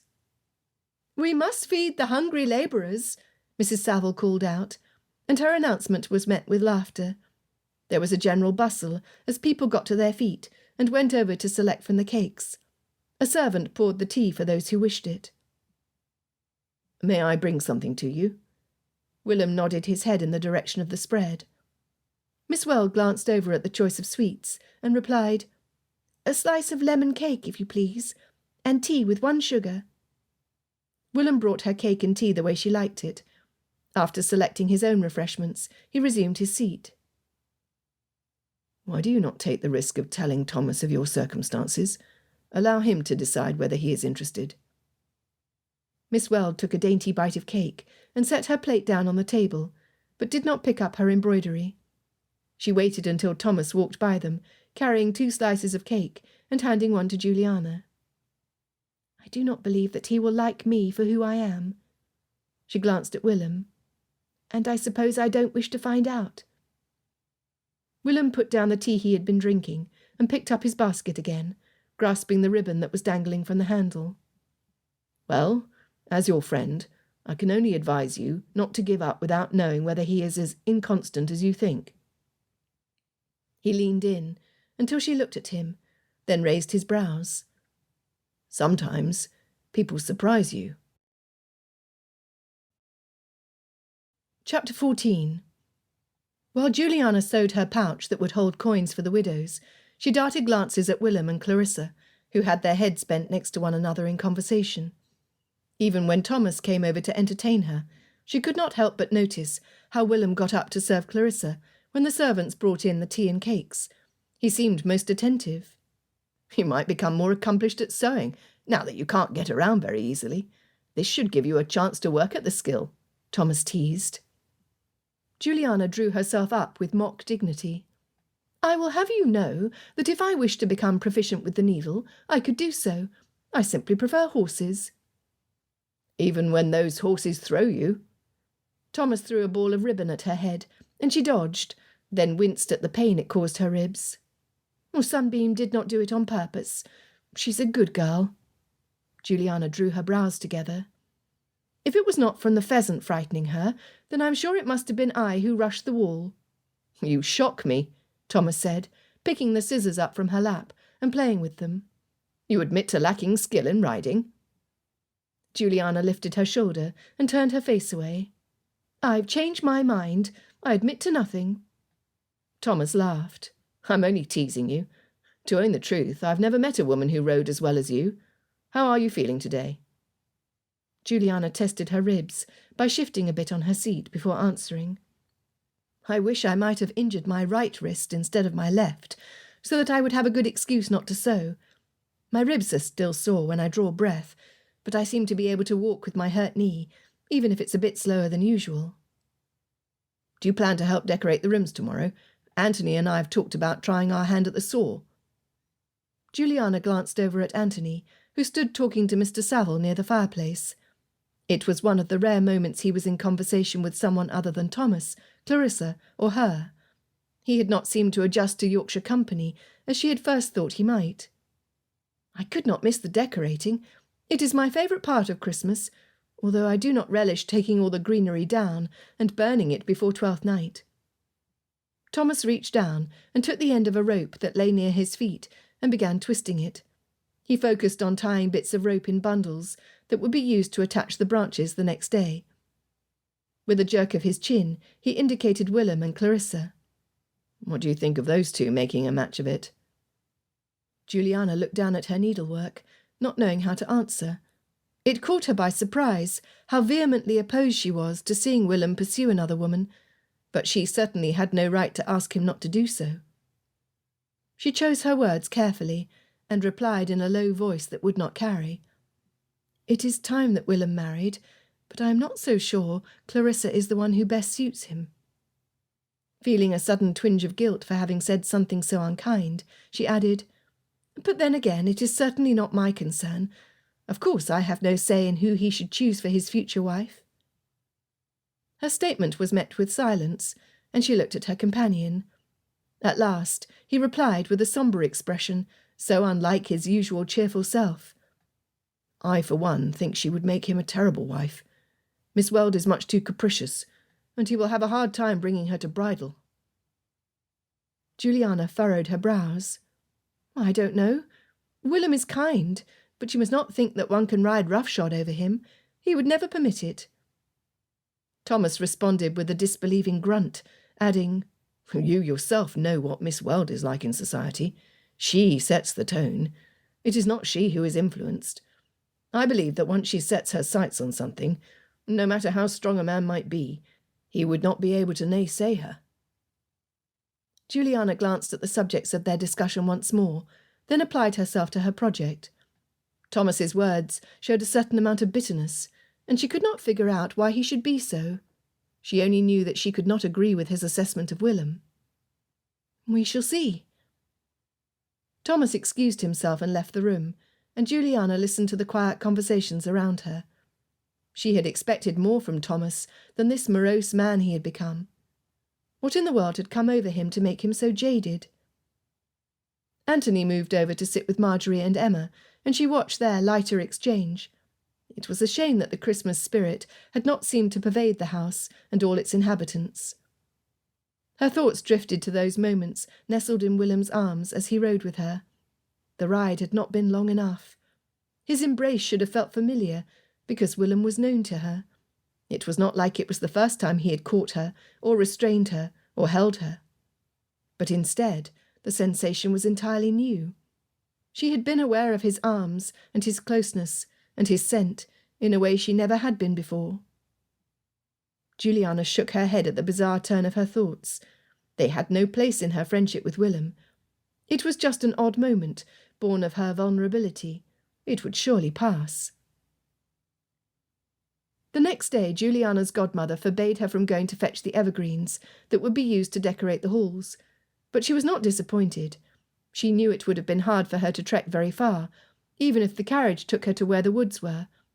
Instead, she waited with impatience to see what would be in the baskets they brought, and she was already applying her mind to where the decorations could be placed. Sounds of the party's arrival brought Juliana to the front entrance. Emma came in first, cheeks rosy and laughing in a way that was becoming to her. Anthony came next, carrying a handful of pine branches. Matthew had a large basket of ivy in both hands, and the servants followed, bringing many more baskets and bundles besides. "Let us focus on the front hall and the windows facing the park first," Mr. Saville said. "With what we have left, we can decorate the upper rooms. Juliana, I hope you were not too disappointed to have missed going out together for the decorations." She let out a loud sigh, but could not hold back her grin. "It was torture, I tell you, but I am glad I can assist with decorating the inside." Willelm came in last, carrying another basket that looked to contain ivy and pine branches. He spotted Juliana and said, For old time's sake, Juliana, come decorate the library with me." She smiled at Willem, happy that he had singled her out, and happy that it had not been Clarissa. "With pleasure." She started to move forward, but was checked by the pain and slowed her steps. Willem came to her side and lifted his arm for her to lean on him, balancing his basket on the other side. They entered the library, and he brought her over to the window before dropping her hand and setting his basket on the broad white ledge in front of it. He put his hands on his hips and assessed her with narrowed eyes. "Perhaps I should have picked another partner. I don't know how effective you're going to be." "You must be joking," she retorted, tossing her head. "You know I will be much better than any other partner you could pick, even injured, which is why you asked me." They began unwinding the long strings of ivy and laying them across the sofa. Juliana glanced at him, wanting to talk, not about some trifling thing, but about something that mattered. She was unsure how to proceed.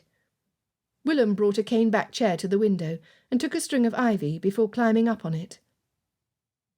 "How is your suit going with Miss Weld?"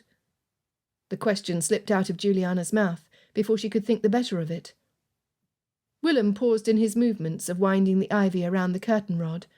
Without looking at her, he replied, "It is going precisely the way I wish." That was a daunting answer. Juliana couldn't identify where the sprig of disappointment came from, but it occurred to her that if she were being honest with herself, she had been hoping he would confess to not being interested in Clarissa at all. Or perhaps he would tell her he had already proposed, though of course it was too soon for him to have done such a thing, and that Miss Weld had rejected him. "That is good," she replied in a quiet voice. "I hope you will be very happy in marriage." Willem did not respond, but as he seemed particularly occupied at that instant in stretching to reach the farthest corner of the rod, she accepted that it was not the moment for him to do so. Juliana brought the pine boughs over to the mantel and arranged them there to her satisfaction. Then she limped over to the side table and performed the same operation there. "And how is your friendship developing with Anthony Weld? I haven't seen you spending as much time with him as you did when he first arrived." Juliana heard the question when her face was turned away, and she focused her attention on the careful arrangement of the branches. Her response was a bit long in coming. "Oh, we are enjoying each other's company." "How excellent." Willem's reply was delivered in a dry tone, she thought. Hers had been a vague answer, but she could not say anything more specific than that. For one thing, she had no idea of Anthony's interest in her. He seemed to be fickle. One minute he would pay her the most flattering attention, and the next minute he would bestow it upon Marjorie, even though she was engaged, or Emma. Or he would go off on his own and not talk to anyone. Contrary to when he first arrived, she could not say he held any particular fascination for her.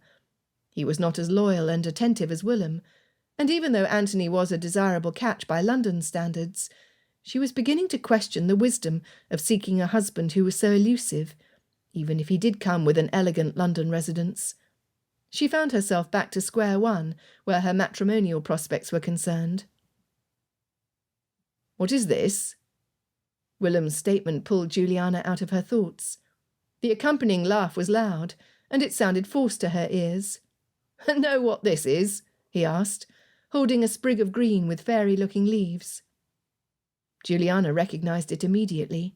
Mistletoe. "The famous kissing bough you spoke of when we were riding," she laughed, and it sounded no less forced. Willem walked across the room to where she was standing, and she felt her heart beat strangely as he approached. "You mean when I was riding and you were being carried," he clarified. "Very well, if you wish to say it like that." Juliana's face had heated up, and she wondered what he was doing, waving that mistletoe in front of her. It was a dangerous piece of greenery.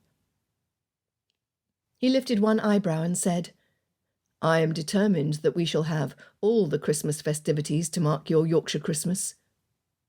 He raised the mistletoe in the space above their heads. "I would like my kiss, please." His voice was teasing, and his grin broad, but Juliana's heart pounded so loudly she could barely hear. She darted a step forward and kissed him on his cheek, then stepped back. If he was disappointed, he didn't betray it. He brought his arm down, the mistletoe clasped between his fingers, still staring at her with a teasing grin. When you marry, you will have to put mistletoe in each room of your London house to have a proper Christmas, and to make sure there will be plenty of kisses. I don't know about that, sir. I'm not sure how much kissing will be done in my London home. Juliana stopped suddenly, realising how naive that statement sounded. You are not sure how much kissing will be done when you have a husband? He asked incredulously. Feeling highly uncomfortable and foolish, she put her hand on her hip and tried to look arch, but failed miserably. I told you I plan on having a marriage of convenience. We both know how unlikely a match based on love is to happen. She grew more serious. I want to marry for freedom, for life in London. I want to marry for excitement, not for love or any other foolish notion. Certainly not for kisses, she thought. There were sounds of voices approaching in the corridor, but Willem stepped directly in front of her, erasing the space between them. It was a proximity that would be inappropriate for anyone but him, being that he was such an old friend. Despite that, she tried to reason in this way to herself. He did not feel like an old friend in just that instant. He fixed his gaze on her, all signs of teasing gone.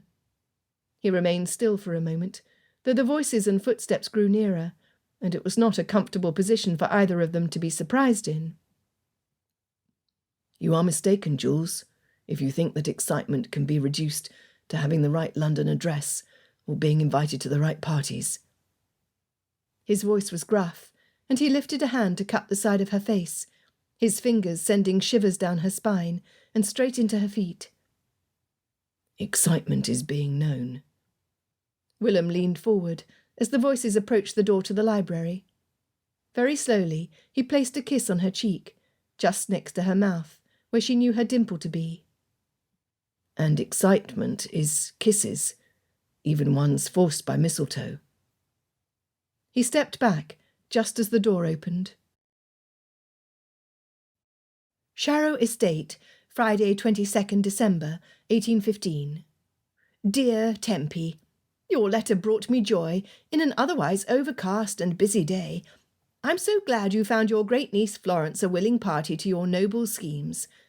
But do you not think that Jessica's protests hide a deeper affection than she's willing to admit to? I must own the thought had crossed my mind. We had the most delightful day imaginable, decorating the hall yesterday. This is not something I was able to enjoy in all those years we spent in London. Our rooms there are so greatly reduced. We put pine boughs on every surface of benches, tables and mantels, and Emma and Clarissa crafted a large centrepiece made of greenery for the dining-room table. Mr. Saville stuck a mistletoe up on the arch that separates the drawing-room, but so far no one has purposefully walked under it with another. In fact, all the young folk seem to be avoiding it like the plague. The pudding is nearly ready, and I made sure to stir in my Christmas wish when cook prepared it. I shall tell you if my wish comes true. We have plans to sing carols next to the fire on Christmas Eve. Then the Taylor and Greenwood children will serenade all the guests in their bedrooms, and everyone has been instructed to stay put so they might hear those charming little voices. It will truly be a magical Christmas. There is only one fly in the ointment to mar my contentment. I thought I had been clever when I pulled Juliana aside to tell her of my own courtship with Reynolds. Juliana and I are so alike, you see. My aim in sharing the story was to have her consider Willem more seriously as a suitor, and not let a prejudice against Yorkshire close her heart to him.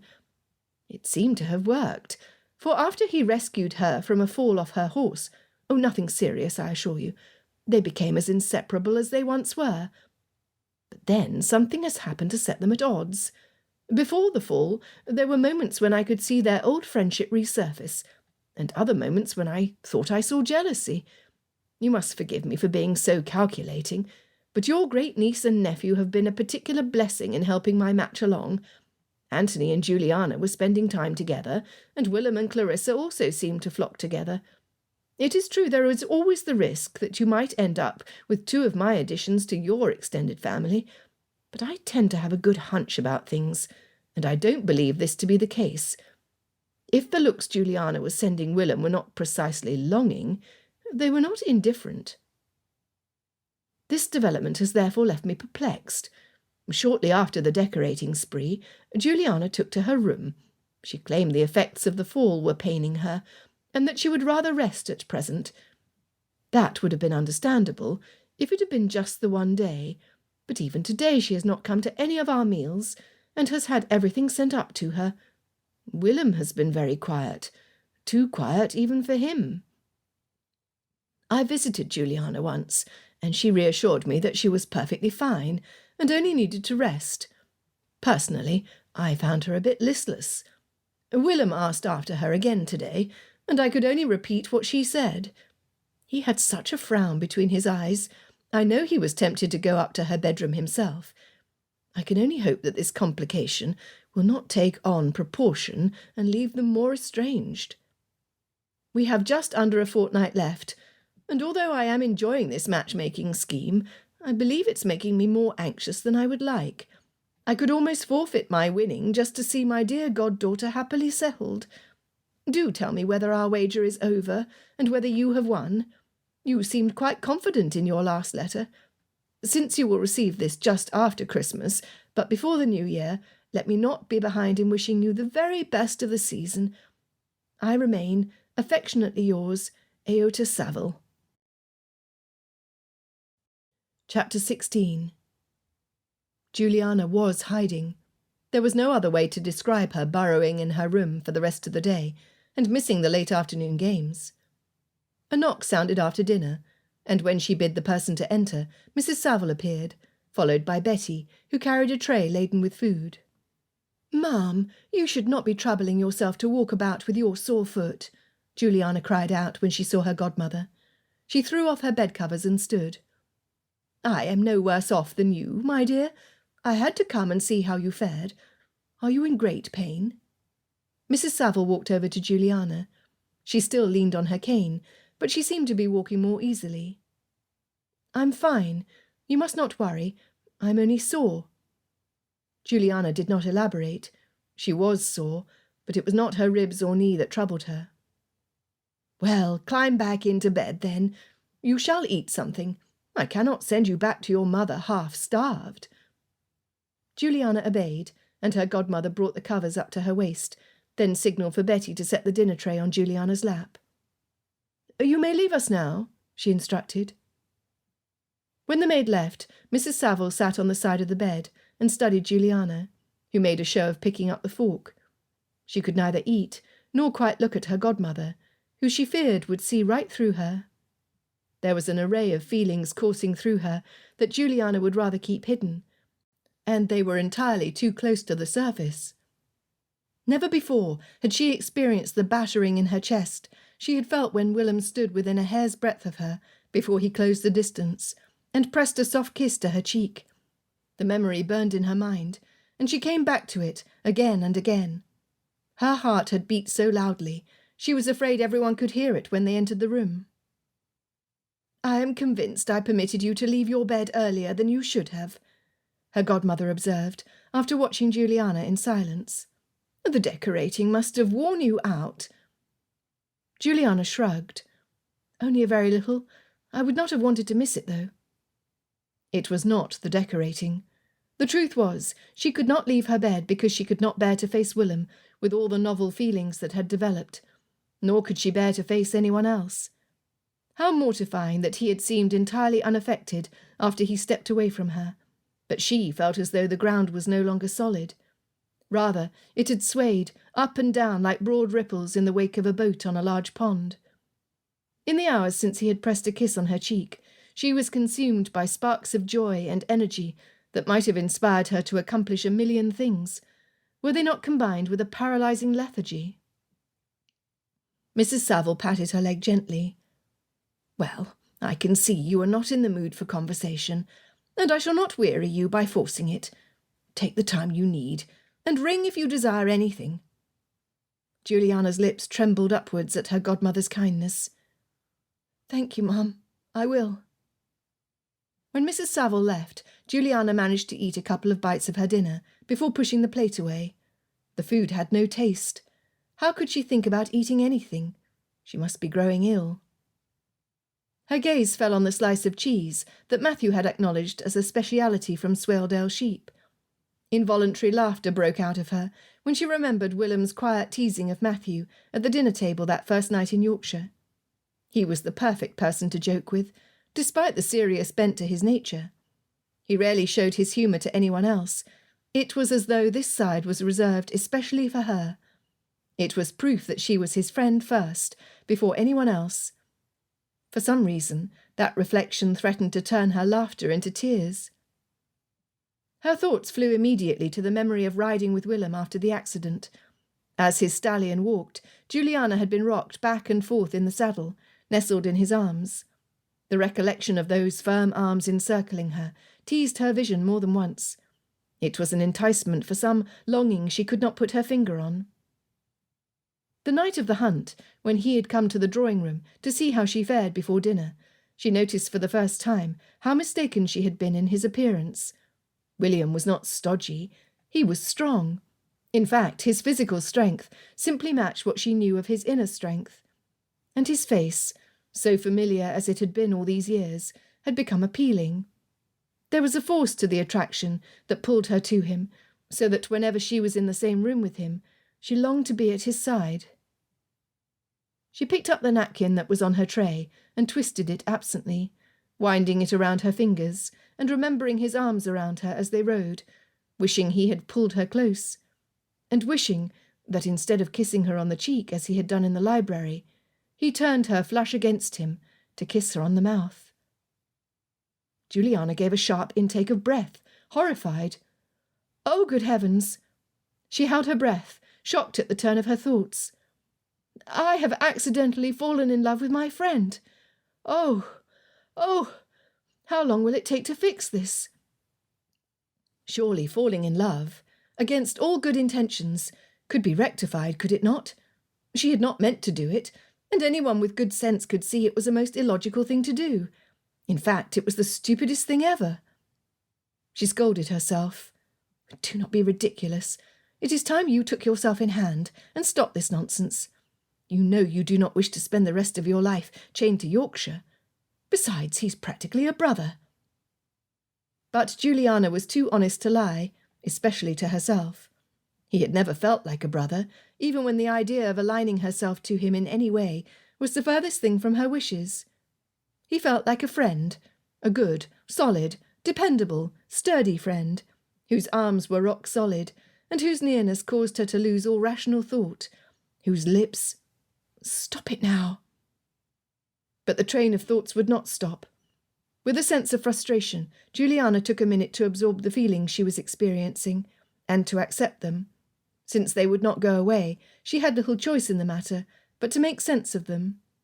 After the initial feelings of horror started to fade, she began to consider the prospect. Surely there could be nothing wrong with being in love with Willem, could there? He was a good man, the very best. He was a good match, and even her mother thought so. She enjoyed being with him. True, it was a problem that he loved life in Yorkshire, but Yorkshire was not so very bad, was it? Juliana looked around the room and admitted to herself that she had not missed London once since she had arrived here.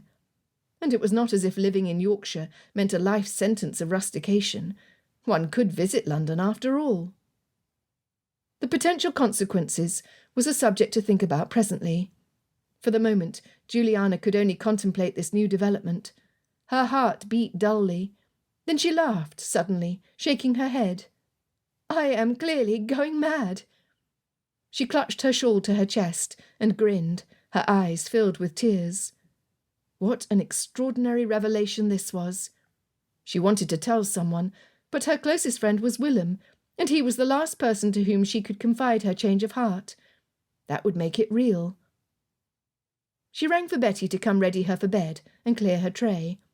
The maid returned in moments and filled the silence by chattering about the preparations for the Christmas feast and the rest of the decorating that Juliana had missed. When Juliana's hair was braided and she had donned her night shift, Betty bid her a good night, taking the tray of food with her. Juliana was left to the peace of her room, the blessed peace, where she could digest this drastic change in sentiment. If only she could figure out how she was to face Willem, or anyone else the next day. No blinding clarity reached her that night, and she fell into a fitful sleep. The next morning, Juliana was no closer to gaining the necessary courage to leave her room, and she ordered chocolate to be brought instead. The morning passed with her alternating between lying on her bed, lost in thought, and pacing back and forth in her room with nervous energy. Shortly after noon, a knock came on the door, and Juliana startled and turned toward it. She wished it might be Willem. Foolish thought that notion was. He would never visit her room. Such a thing would be highly improper. "Come in," she called out, after sitting in the chair before the fire. The door opened, and Marjorie, Emma and Clarissa filed into her room. They stood in a semicircle around her chair, looking down at her, and it occurred to Juliana that it was the first time the women had come together without the men, and without the older set. It was also the first time any of them had entered her personal domain. With their arrival came a certain degree of intimacy between them that wasn't there before. "Oh, please sit," she said, indicating the sofa and footstool that were available. "I'm sorry, Marjorie, that you are forced to sit on the footstool." "Think nothing of it," Marjorie replied, as she sat and tucked her legs behind her. "We came to see if we might entertain you," Clarissa said, after a moment's hesitation. "It must be lonely up here." "Are you very hurt?" Emma asked. "Oh, that is so kind of you. Juliana paused, unsure of how to explain. There was a small part of her that longed to tell them about her new revelation. It had been so wholly consuming her mind, she was at a loss to imagine any other subject of conversation. But of course she could do no such thing. The only one she might claim as a close enough acquaintance was Emma, because of their history. However, they were cordial at most, and there was a barrier of differences between them. "I thought you were improving," Marjorie said. "You ate to dinner with us after the hunt, and even helped decorate yesterday. Have your injuries worsened to make you keep to your bed now?" Juliana furrowed her brows and searched for how to respond. She had already decided she could not tell these women she was hiding from a man she recently discovered she was in love with. "I thought I was better too, but I found that after decorating I needed some time to rest. Everything pains me more today, and I found it would be wiser to stay put and truly rest." "Willem has been concerned about you," Emma said, from her seat next to Clarissa. "He seemed distracted." "Has he?" Juliana brought her head around to look at Emma. Her heart lifted at the thought that perhaps his sentiments had not entirely gone away. Perhaps he had not been as unaffected as she had first thought. "But never you fear," Clarissa said. "We are endeavouring to keep him fully occupied." Her mood soured. She didn't want Clarissa to keep him occupied, if it meant plenty of intimate conversations and chances for him to fall in love with her. "Lovely." The word came out so bitter, Juliana attempted to infuse more warmth into her next question. "How are you doing so?" Clarissa smiled and glanced at Marjorie. "Did you not hear us singing last night? Mrs. Saville has a harp in one of her rooms, and she had it brought in. It took a while for me to tune it, but I played the harp and we sang a range of Christmas carols. Did we not?" She turned to Emma and Marjorie. "Willem said he loves singing," Marjorie added. "One would not think it of him because of his reserve, but he sings with gusto. His hidden passion reminds me of Frederick. It is one of the things I love about him." "Willem does love singing." Juliana regretted that she had not been there to sing next to him. That was something they had always done together when they were younger, and he had such a rich, strong voice. Marjorie's comment about her betrothed penetrated her consciousness then. "Frederick is your fiancé? Is yours a love match, then?" Marjorie's face lit up as she nodded. "I would not marry for anything else." "How wonderful for you," Juliana replied softly. How odd that Marjorie, who was of such a practical nature, would marry for something as impractical as love. But now that Juliana had experienced its thrill for the first time, she could almost understand it. Tomorrow we will gather in the drawing-room for games and tea in the early afternoon." Marjorie leaned forward and laid her hand on Juliana's arm. "I hope you will be well enough to join us." "I hope so too," Juliana said. She both longed and feared to see Willem. What if he showed complete indifference toward her, and she were left to suffer from these feelings all alone? That would hurt beyond what she could bear. For the first time, she began to understand how her words in London must have wounded him. She could not stay here forever. She needed to go and face Willem, no matter what his reaction might be. Besides, she was not going to give up her entire Christmas holiday just because she was languishing in love. Tomorrow was Christmas Eve, and it was unthinkable that she spend it alone. Surely she was made of stronger stuff than that. No matter how complicated her feelings for Willem had become, she would go and rejoin the house party. Tomorrow.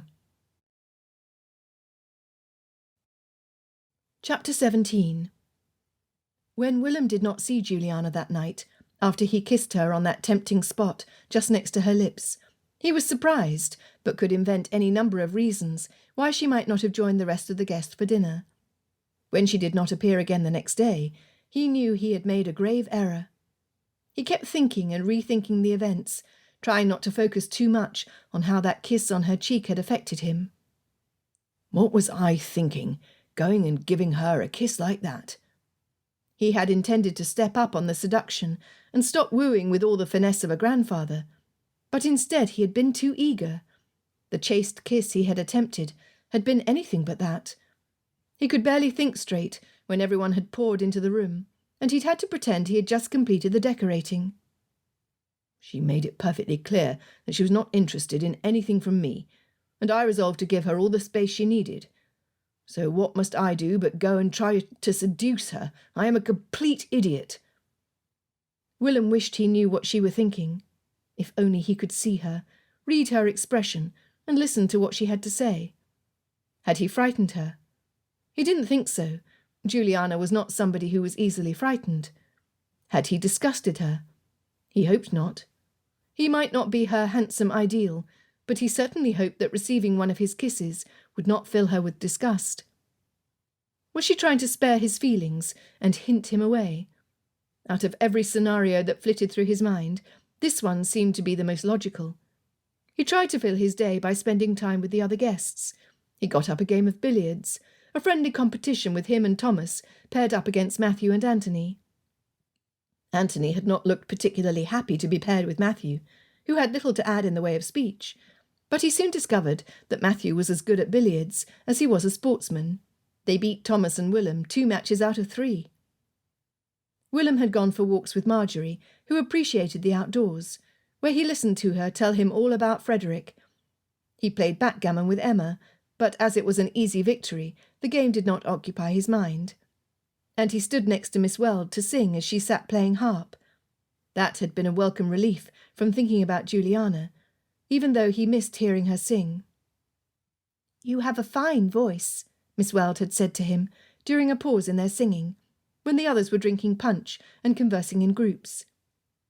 He looked down to where she was seated and focused his gaze on hers. "I must say the same about you, and you were able to do so while playing the harp. That you are accomplished does not surprise me in the least, but you sing with real feeling in your voice, and that is not something that can be taught."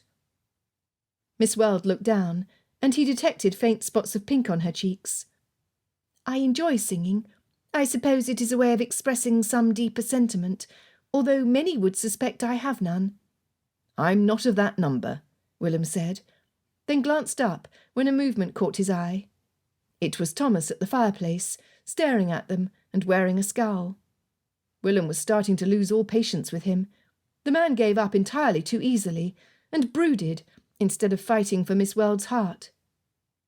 Willem then remembered his own flight home from the London season, following the one remark Juliana had made, and took himself to task.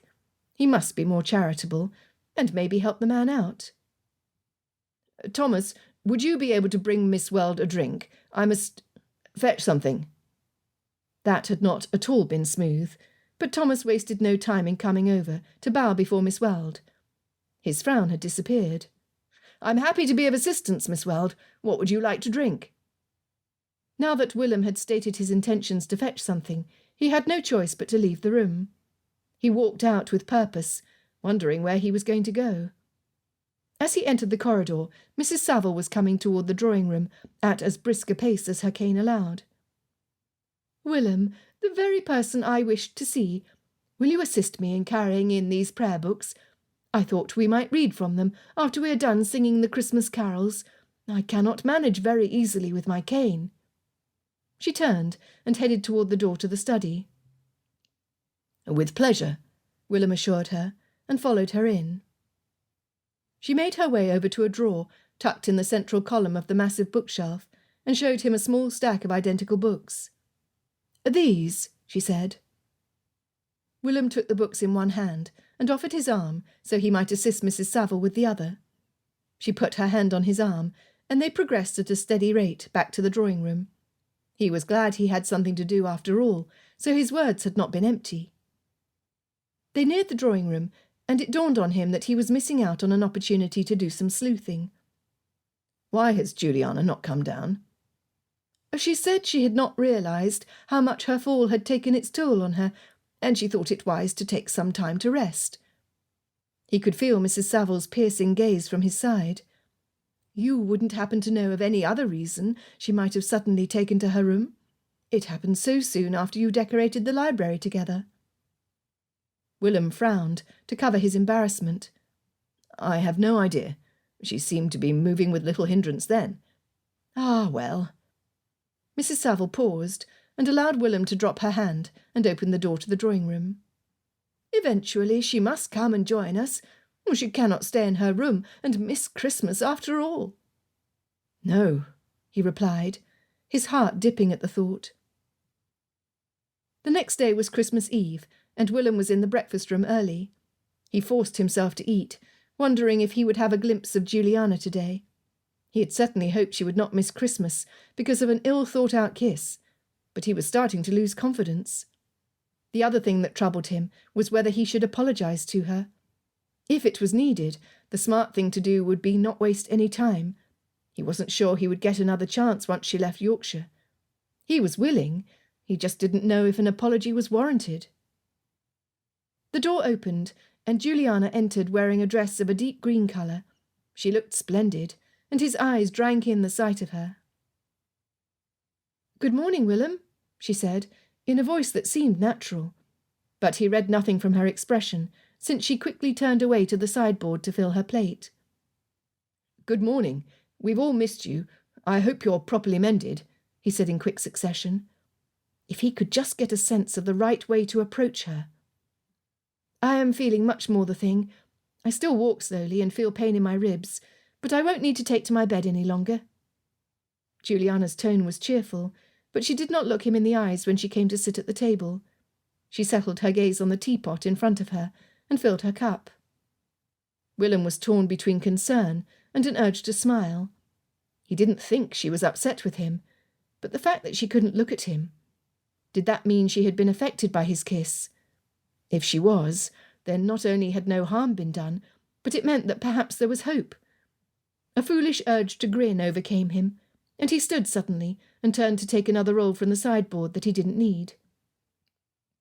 When he had his buoyed emotions fully in hand, he sat again. "You missed an excellent night of carolling. Miss Weld is most proficient on the harp." "So I heard." Juliana's voice sounded flat, and Willem wondered whether he should have brought up Miss Weld. After all, he hadn't told Juliana he had decided not to pursue her. Then again, he was far from being sure telling Juliana was the right thing to do. If he was wrong that she had been affected by his kiss, and she was still uninterested, he needed to give her the space to walk away. She must not think he was pining after her. The silence grew, and he began to fear he was chewing too loudly. It was all he could hear. Where was the comfort he usually found in Juliana's presence? "This afternoon we have games planned in the drawing-room. Are you feeling well enough to join us?" "I cannot miss today," she replied gravely. "It's Christmas Eve." The plate of food in front of her was largely untouched, and when she stopped speaking, she picked up her fork and pushed her eggs around on her plate. "It is Christmas Eve. So you need to smile and stop looking so sombre. Is this not why we are all gathered here?" Willem smiled to add lightness to his words, and she met it with a brief one of her own, then looked away, blushing. After a small pause, she cut her roll in two and spooned jam on one half. She picked up her knife and carefully spread the preserves. "Have you made progress in your suit with Clarissa Weld?" Willem swallowed his coffee wrong and coughed, covering his mouth as he thought how to answer. "I'm embarking on a cautious suit, and am waiting to learn which way her heart lies." Inspiration seized him, and he added, "A man cannot proceed in any suit unless he gets some encouragement from the woman. He cannot fabricate a courtship out of simple desire on his part. Do you not think it admirable when a woman can express how she feels about a man? It takes courage, and why should all the courage fall to the man?" There, that ought to do the trick. If Juliana had any feelings for him, she now knew she needed to give him some sign. He would not push himself on her. Miss Weld walked into the room at that moment and nodded to both before picking up her plate. "Good morning, Mr. Armitage. Good morning, Juliana." Juliana stood. "Good morning, Clarissa. If you'll both excuse me, I must see what my godmother needs from me today." "I am glad you are feeling better," Miss Weld replied, as she took her seat across from Willem. The door opened again, and more of their party entered. Emma laid her hand on Juliana's arm and murmured something to her. Anthony crowded in behind Emma and spotted Juliana. "Excellent, you are mended. We don't want to miss having you for our games this afternoon." She turned briefly to murmur her thanks, then gave an encompassing nod and left. Willem had not been able to read any clues from her behaviour. Juliana had been reserved, but it was not the reserve of London, the society reserve she wore like a cloak. This was the reserve of some emotion she refused to share, even with him. He did not allow himself to dwell on it when he was in the eyes of company. He would try to seek her out later and see if she would reveal more. "Thomas, if you're looking for the bacon, cook has promised to send up another plate shortly." Later that day, Willem arrived early in the drawing-room for the afternoon of games planned. It would be a chance for him to see Juliana at her most playful, to see if she had come out of her shell. He did not want to miss even a minute of time in her presence. Mr. Saville was the only one there, and he was setting up for cards on the opposite end of the room. "Willem, I've planned it so the older generation will be on this side of the room. That way, if you wish to play anything riotous, such as Hoodman's Blind, you won't have any older people breathing down your necks. And don't forget, I was young once." He winked. Willem chuckled. "I believe you still are, sir." He didn't have to wait long for everyone to come into the room, and Juliana entered, talking to Emma. She glanced at him with a fleeting smile, then looked away. When would she again look at him properly? Once everyone had assembled and was seated, Anthony stood to draw their attention. "I propose we play hot cockles." "No," Miss Weld protested, casting her gaze around. "Oh, that is much too lively. It is not seemly." "So what?" her brother retorted. "It's played in all the best drawing-rooms, and what is Christmas for if not to have fun?" Thomas stretched out his legs. "I say we play." He glanced quickly at Miss Weld, a hopeful expression on his face, then looked at Anthony, who was waiting for his sister's reply. Miss Weld pinched her lips in disapproval, but as the suggestion was met with consent by everyone else, at last she said, "Oh, very well, then." "I'm so glad you agreed," Anthony replied, in a tone that said he had known she would. "You may go first. I'll sit." Miss Weld rolled her eyes, but was so evidently teasing that Willem had to laugh. He thought this side became her very well. She was not as stiff underneath as she liked to portray. "I believe everyone knows the rules," Anthony said, as he took a seat and motioned Miss Weld to kneel. "Someone has to come tap Clarissa on the shoulder while she has her head on my knees. That person will run away, and Clarissa will have to guess who it was. Easy enough." "Don't forget the prize," Thomas murmured under his breath, but he did not seem to want anyone to hear. Miss Weld knelt in front of her brother and buried her face in his knees. "This is undignified," she cried out, her voice muffled. Thomas motioned to everyone to gather around. Then he went up to Miss Weld, his hand hovering over her back, before he tapped it lightly and darted back. Miss Weld got to her feet, her cheeks pink, as Thomas stumbled backward a pace.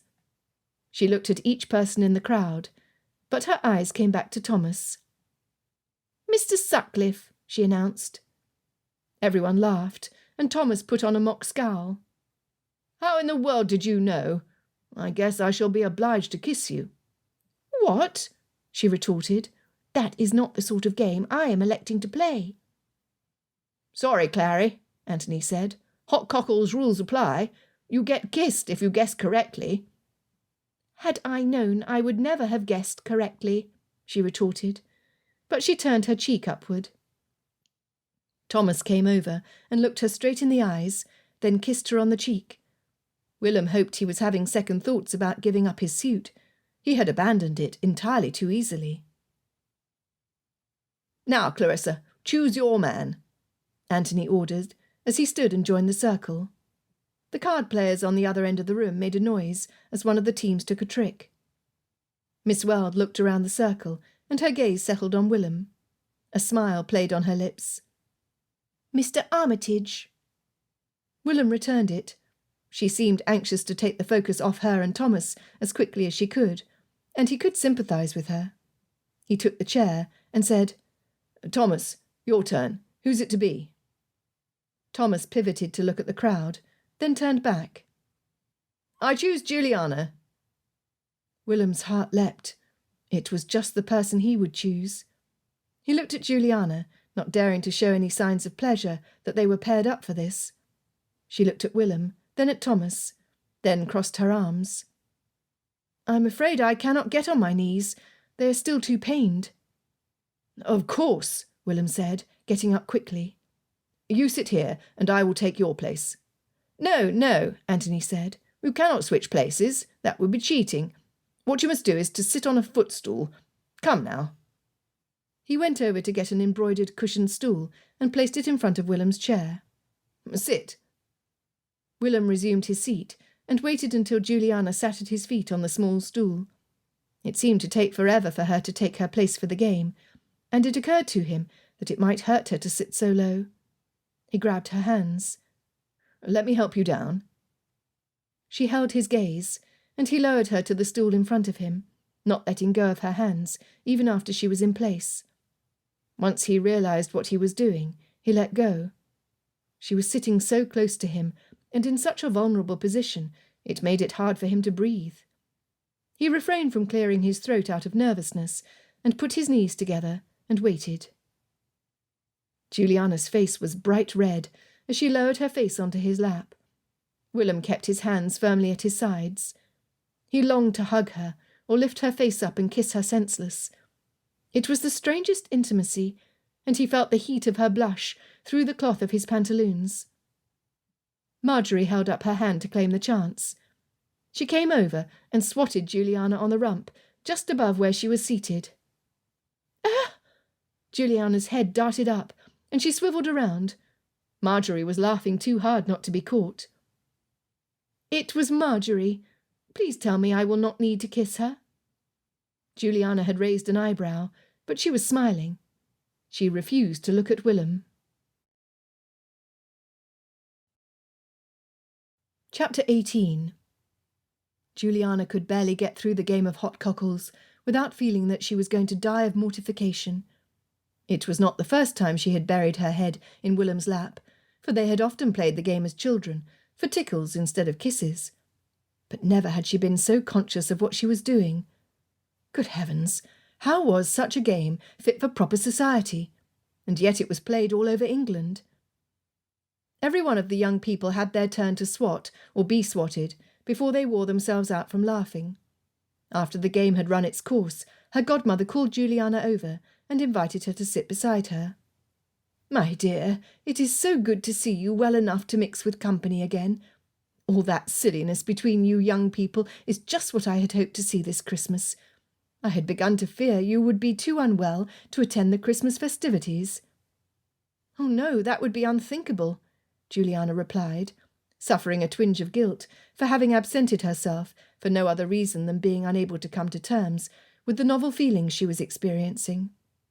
"I've already missed the carols, but I'm doing much better and will not miss the lighting of the Yule log tonight, or our special Christmas Eve dinner." "Good." Having received that assurance, Mrs. Saville sat back. "I've been thinking, although you missed our night of carolling, I wonder if you would help train Anne, Mary and little Fanny on their Christmas carols. It can be daunting for young ones to sing in front of the bedchambers. I'm sure your help would give them the confidence they need." Juliana's heart lit at the idea. It was the perfect way to keep from torturing herself over Willem. She beamed at her godmother. "Well, you know how much I adore the tradition of children rousing the household with their sweet voices on Christmas morning. I would be happy to help them prepare." Mrs. Saville glanced up as the footman brought in tea and cakes. "Wonderful. I knew you would agree to it. I was thinking perhaps you might write out 3 or 4 carols so that Anne and Mary have the words. Fanny will just follow along." Juliana nodded, searching her memory for the most appropriate carols. "I'm sure they must be familiar with 'We Wish You a Merry Christmas,' so that can be one of the 4 songs. I will write the words, though, in case they get nervous. Now I must think of 3 others." Her godmother reached over and squeezed Juliana's hand. "Mrs. Greenwood told me they take their task very seriously. They will be delighted for you to come and instruct them. When you have had your tea, you will find the children in the playroom with their nurse." Juliana glanced at the platters of heart cakes and gingerbread that were now on display next to a selection of china cups and saucers. Delicious. I will take tea in my room so that I do not waste a precious minute. I can write the carols at the same time." Juliana selected her refreshments, then headed toward the door, but was stopped short by the sound of Willem's voice. "Juliana, I thought you would be taking tea with us. Don't run to your room and hide there again." She turned and started toward him, tempted to stay, until she noticed that the seat beside him had been taken by Clarissa Weld. "I'm not hiding," she replied, trying not to sound affronted. "I promise I will be back for the rest of our activities, but I must help the children for their morning carols." "Well, be quick about coming back. Anthony has declared that we are all to go outdoors." Willem grinned at her, then turned his attention to Clarissa. Juliana tried not to let her heart sink at his obvious interest in another woman. Still, she could not be sure all hope was lost. Had he not given her some distinct signs of encouragement? He must simply be acting the part of the gentleman, surely. A footman opened the door for her, and she swept through, plate and saucer in hand, as she climbed the steps, wrestling with these thoughts. In her room, Juliana sat in the chair facing the fire, and placed her tea on the table next to her, grateful for the chance to be alone and settle her thoughts. She was swimming in a sea of feelings that left her out of her depth. She still felt a sense of wonder that at last she returned Willem's regard.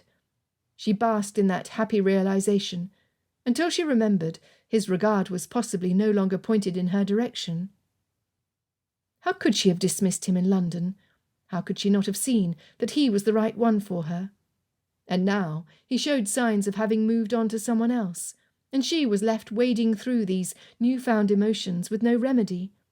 It seemed her only solution for not staring longingly after Willem was simply not to look at him at all. But then she thought about him. In fact, she thought about little else. What if I simply told him how I felt? Juliana drained the rest of her tea, her heart growing jittery at the thought of being honest about her feelings. She had never done such a thing. Perhaps it might please him. Perhaps he was only waiting for her to do so before rushing to her side. Did he not say he wanted a wife who possessed the capacity to express the deeper matters of her heart? In the safety of her room, Juliana elaborated on this idea. She considered what it would be like to tell Willem, her friend, who had already confessed having feelings for her, that she returned his regard. After minutes of wrestling within herself, she steeled her resolve and went over to the desk, where there was a quill and inkwell. She breathed out. First things first, Christmas carols for the children. Putting to the side for the moment the idea of confessing her feelings to Willem, she lifted out a piece of paper from the narrow desk drawer and set it in front of her. She wrote down the words to "We wish you a Merry Christmas." Next, she decided upon "Joy to the World" and "The First Noel." There was now a mix of cheerful and meaningful carols to awaken the household to the joys of Christmas morning. One more. Juliana's heart began thumping again with her idea, but she focused on her task at hand. "God Rest Ye Merry Gentlemen" would be perfect for a fourth carol. It was a song she loved dearly. True, Clarissa had mentioned it was a favourite of hers as well, but she would not give in to jealousy. "God rest ye merry gentlemen, let nothing ye dismay." Juliana began to write a verse of it on a fresh sheet of paper. When she came to the end of the first verse, it occurred to her that she didn't know the other ones by heart. Although she knew she could go and find her godmother to ask her, Juliana remained frozen in place. Her lip caught between her teeth. She began sketching a holly leaf, then berries, then a pine bough, as the idea for a verse that had nothing to do with Christmas, and everything to do with Willem, began to brew in her mind. Seized by inspiration and a hammering of her heart, she wrote that verse out quickly, then paused. It was about their shared childhood and how she felt in his presence. She thought some more and added another verse, letting him know how much she regretted her quick rejection of him. Heart in her throat, she added one final verse, declaring that she would wait for him in the library on Christmas morning, should his feelings remain the same.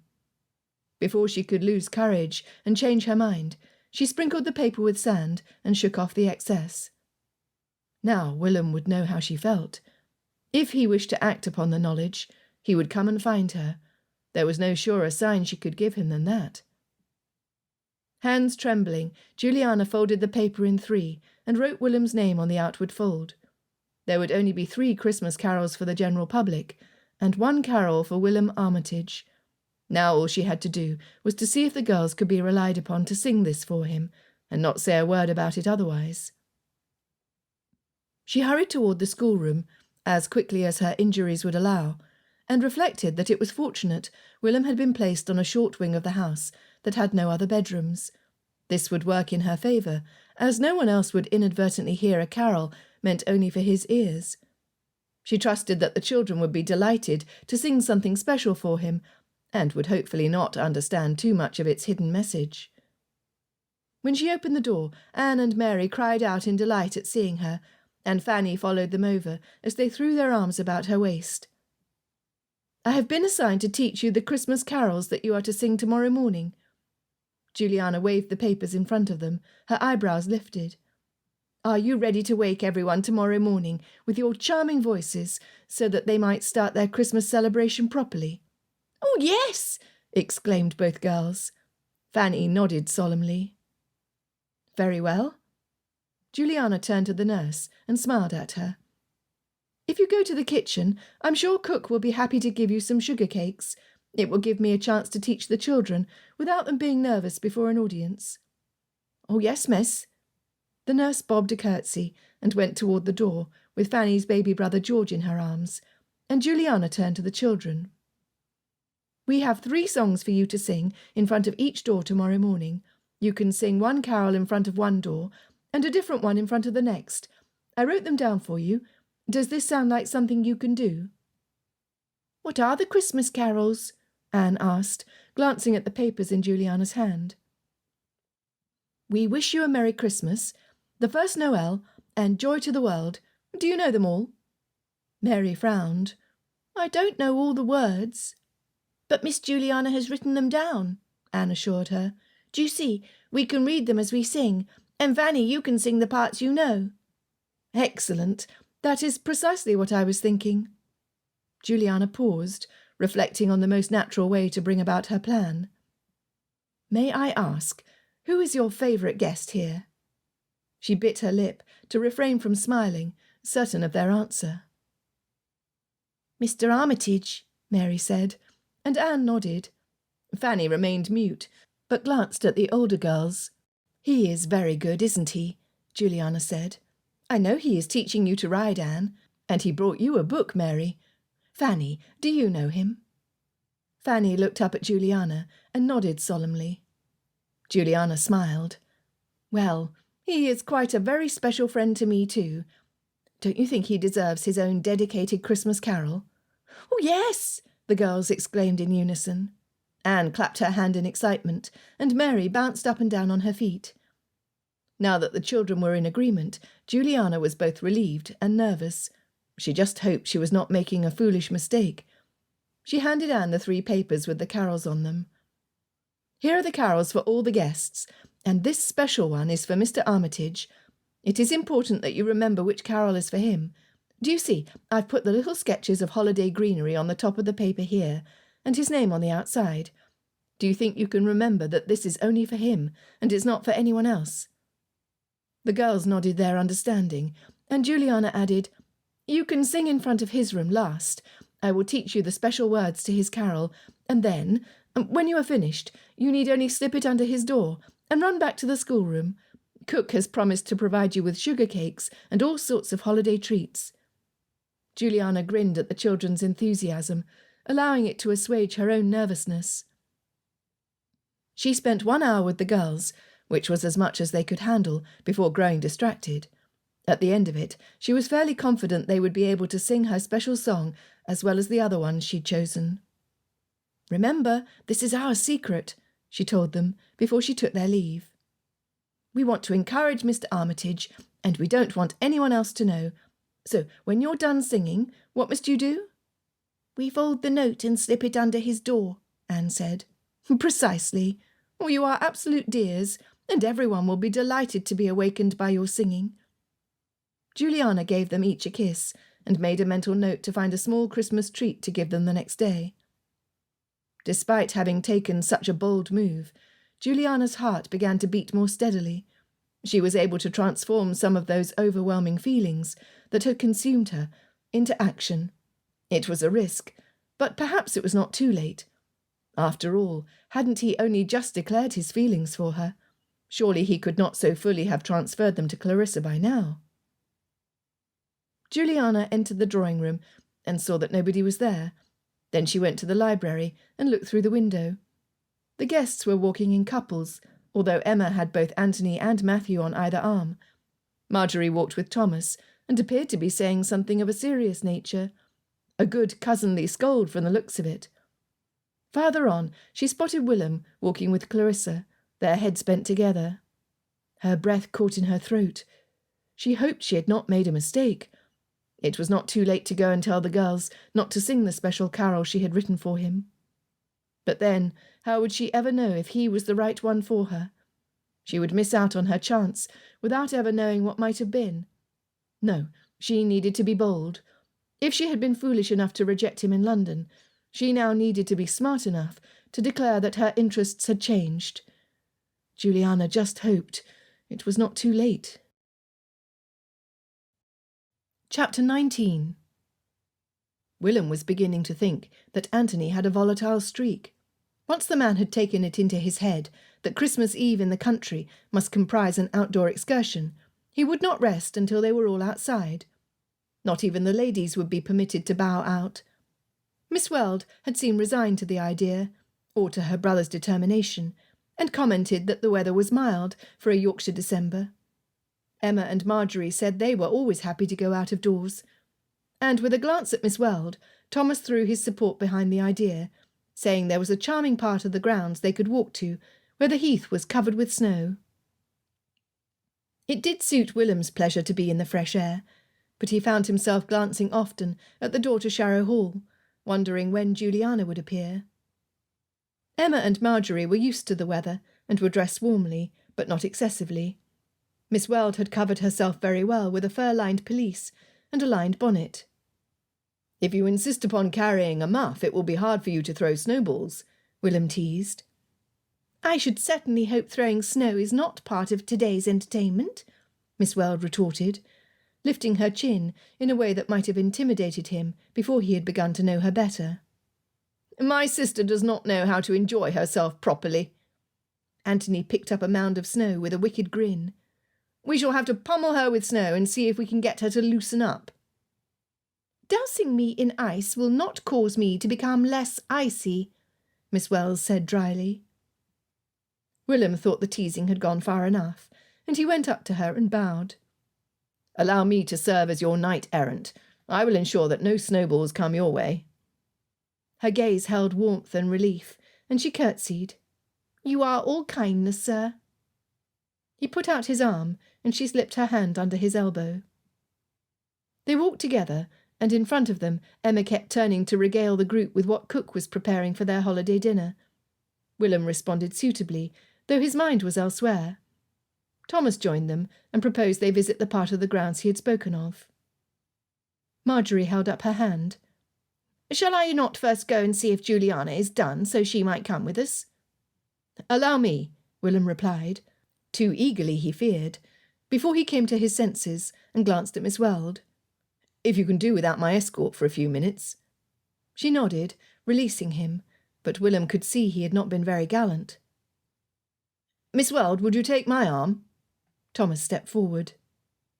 She hesitated, and as Willem walked toward the house, he heard her give an affirmative answer.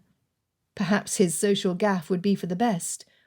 He was sure that if Thomas and Miss Weld spent enough time together, they would reach an agreement. At least he hoped so. As Willem entered the front door, he spotted Juliana coming out of the library. Jules, we're all outdoors. Will you come? Juliana had been wearing a frown, and he wondered what could have troubled her. But then her brow cleared, and he almost thought he had imagined it. Her voice revealed no trace of dissatisfaction when she answered him. I don't see how I can miss it. We've not spent enough time outdoors for my liking. Nor mine, Willem said. I will wait for you here, then. I shan't be but a minute. Juliana lifted the hem to her skirt and jogged lightly up the stairs. It was so different to Miss Weld's graceful movements. He loved that Juliana embraced everything with energy. She descended the stairwell and buttoned her cloak as she reached the bottom step. You were kind to wait. I hope the others have not suffered from your lack of escort. After all, you know the property better than any of them. Oh, but I wish to walk with you. Willem grit his teeth. That had been too obvious. I mean to say, I intend to take full advantage of your time while you're in Yorkshire. Who knows the next time you will return? I might be walking with a cane. Juliana laughed and bumped his shoulder as they walked outdoors. I admit that I am enjoying my time here. I've missed the gallops across the meadows with you. They stepped into the cold air, and she lifted her face to the stark blue skies. She had missed him, or at least she had missed the gallops at his side. But it is still your desire to return to London, is it not? Willem couldn't help but ask. I will certainly need to go back. My family is there. The snow made the sun overly bright, and Juliana squinted her eyes as she stared ahead. She hadn't exactly answered the question. Willem listened to the crunch of their boots as they walked along the path. The others were in the distance, and muffled sounds of their conversation carried back. Should he keep to his and Juliana's usual habit of saying whatever was on their mind? It was a risk, but he thought he saw a tiny opening, and he aimed for it. If we are such good friends, tell me the real reason you stayed in your room after our time together in the library. Was it truly because you had been injured? That was direct, but Willem's curiosity was too strong to temper his words, and he needed to know if he had made any inroads into her heart. Juliana walked at his side in silence, her look shuttered. If I tell you this, tell me whether Miss Weld is entertaining your suit. Willem's heart received a jolt of cautious optimism. Surely Juliana would not be asking that if she had no interest in him. The optimism was short-lived, though, when he reminded himself of the delicacy of his position, his own, and also Miss Weld's, who had entrusted her secrets to him. I have not formally proposed to Miss Weld, and therefore such a question is not one I can answer. His voice sounded formal and distant. Juliana darted a glance at him, and he felt her tremble at his side, but perhaps that was the cold. Oh, why have you not? I assume she will be returning to London as well. Do you not wish to take your chances with her? We have spoken some of her plans after her time in Yorkshire, but I'm not entirely sure if she plans to return to London or do something else." Willem had not expressed that with any sort of eloquence, but he could not bring himself to fabricate. Besides, he could hardly give away Miss Weld's confidence. They had drawn nearer to the rest of the group, and Willem looked ahead to where Miss Weld walked at Thomas's side, her arm through his. Her shoulders appeared to be rigid with emotion, and he guessed it was from unexpressed feelings. Not everyone could speak like he could with Juliana. Willem needed to lend the two of them what assistance he could. She must have a tempting alternative if she is willing to consider something other than London. Juliana released his arm and hugged her own arms to her side, quickening her pace. Willem had always been able to read her moods, and he racked his brain to think what he had just said that would make her close up. He wanted to be conciliatory, to win her back, but her words echoed in his mind. They irked him, and he couldn't help but respond to them. "There are plenty of places that are tempting alternatives to London, you know. Yorkshire is one of them." Juliana let out her breath in a huff. "Well, you don't need to lecture me about Yorkshire. I am from here, and am well aware of its charms. I don't need them enumerated." "Are you?" he asked, keeping pace as she quickened her steps. "You certainly seem to have forgotten all about its charms. There was certainly not enough of allure to bring you back in the last 3 years." Juliana's face was set in rigid lines, and she was almost at a jog now. "Well, I see Emma and Matthew ahead. Shall we hurry and join them?" Willem wanted to groan in frustration. "Yes, by all means, let us do so. Heaven forbid we should be left in private, where we might say what we really think." Juliana shot him a fulminating look and marched forward. Later, when they all traipsed indoors, Mrs. Saville surprised the crowd with cups of hot negus that she said would be the perfect thing to remove the bite of cold. Willem took a cup with his thanks, but left the drawing-room to spend some time playing billiards alone. After he finished his drink and had spent an hour giving several satisfying cracks to the weighted balls, he was ready to think about changing for dinner. He was also ready to apologise for having allowed Juliana to feel the weight of his displeasure, simply because she preferred London to Yorkshire. He was the last to enter the drawing-room before dinner. Everyone was dressed in their best clothes for the Christmas Eve festivities.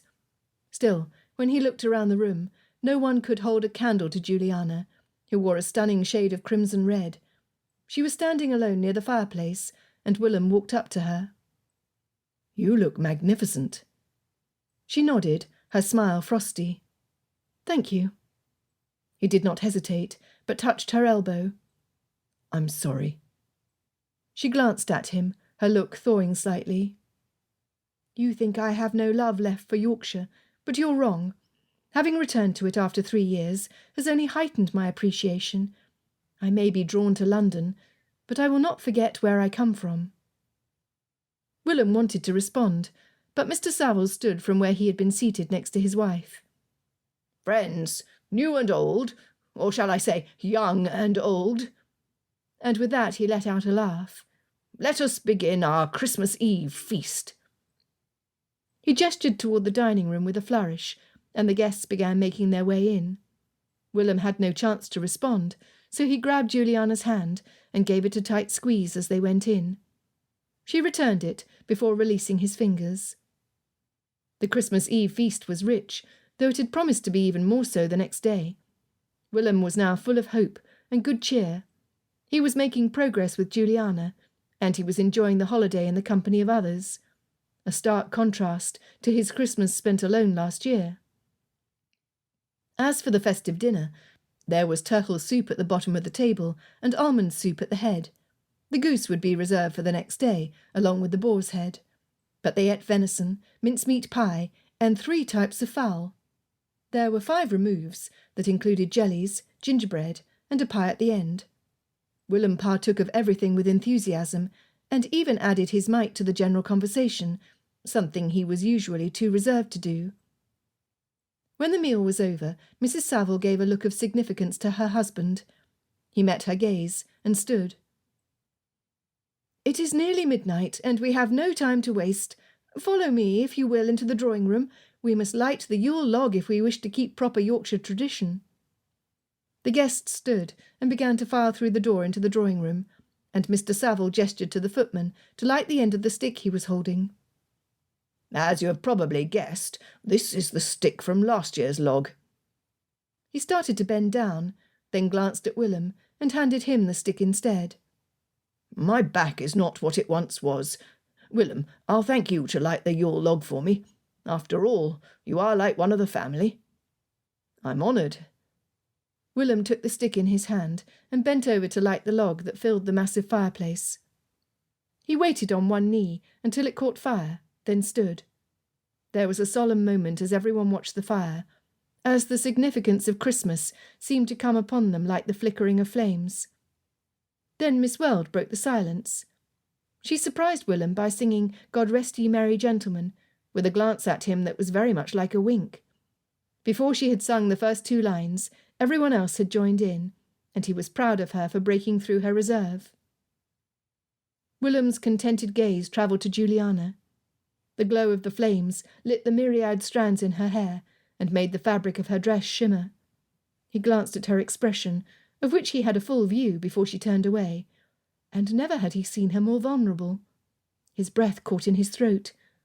Something was shifting between them, and Juliana was not the same as when she had first arrived from London. He was nearly certain she did not view him the same.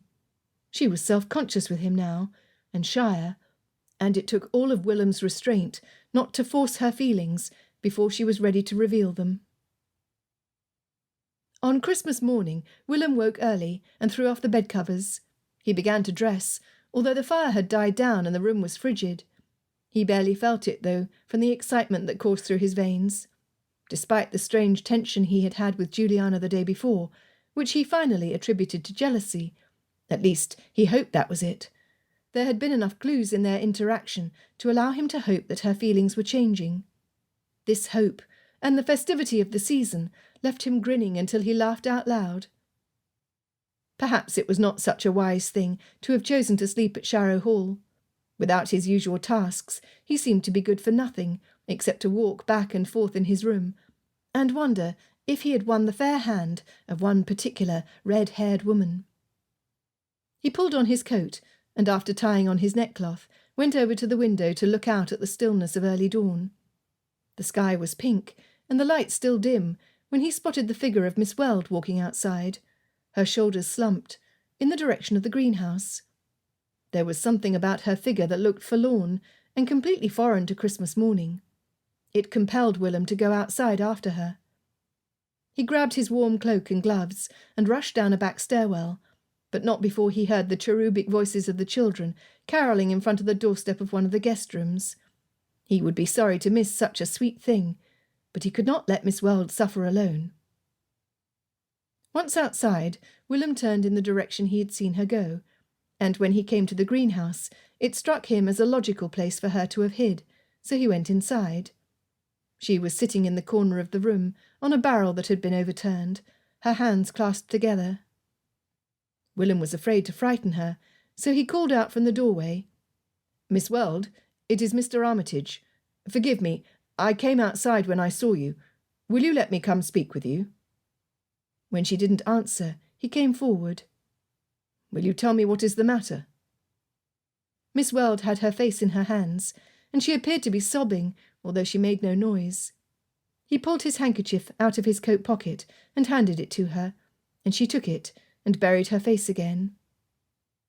"I do not wish to trespass upon your feelings," he said, his heart aching for her pain. "But perhaps I might be of assistance. You have confided in me before, and you may do so again if you wish." Miss Weld took a few minutes to compose herself, and when she did so, she lifted her head and met Willem's gaze, her eyes red and rimmed. She could not go on, and took a deep breath before trying again. "I turned down Mr. Sutcliffe's suit a second time last night. He does not know that I have no fortune, and I chose not to tell him. That is not what troubles me." A deep, shuddering breath gave lie to her assurance. "However," she continued, "after our conversation yesterday, followed by the lovely dinner the Savilles gave, it began to dawn on me that this is likely to be the last Christmas where I shall be someone's invited guest, instead of attending in the guise of a paid companion. It is a very far position to fall in society, and it is difficult to bear. I merely wished to indulge in a bout of tears, without letting my maid witness it. I have no doubt she is aware of what is happening in our family, but I find I need to keep my dignity in front of her." Willem was troubled by Miss Weld's tears, especially when he thought there was such a simple answer to her dilemma. Easier for her than for Anthony even, because she had a solution, if only she would not be so stubborn. He had to make a push. "I am quite certain that Thomas loves you. Can you not make him aware of your circumstances?" "I beg you will not say any more about that. I do not wish to be his charity case. It is quite impossible for me to do, so I must put the matter out of my mind." Miss Weld's upturned face was resolute. Willem nodded. He needed to respect her wishes, though he didn't agree with her secrecy in this instance. He was sure Thomas was more loyal than she thought him to be. He was equally sure that Miss Weld would come to love him, if only she let herself. He had promised not to betray her secret, and that frustrated him most of all, because he could do nothing to help them. He fell into a somewhat morose silence, when it suddenly occurred to him that her brother might not be quite so fastidious. Surely Thomas's attention to his sister had not gone unnoticed. If Anthony were the one to confess their lack of fortune, then Thomas might renew his suit and be accepted, and Willem would not have broken his word. He needed only to find a way to speak to Anthony, and then phrase it in a way that would make Anthony think it was his own idea. Cheered by this plan, and the near certainty that he could help her, Willem held out his arm. "May I escort you back inside? If you are well enough, we might eat breakfast together. Otherwise you may order chocolate in your room until you are feeling composed. After all, it is Christmas, and it is a time for cheer and good company."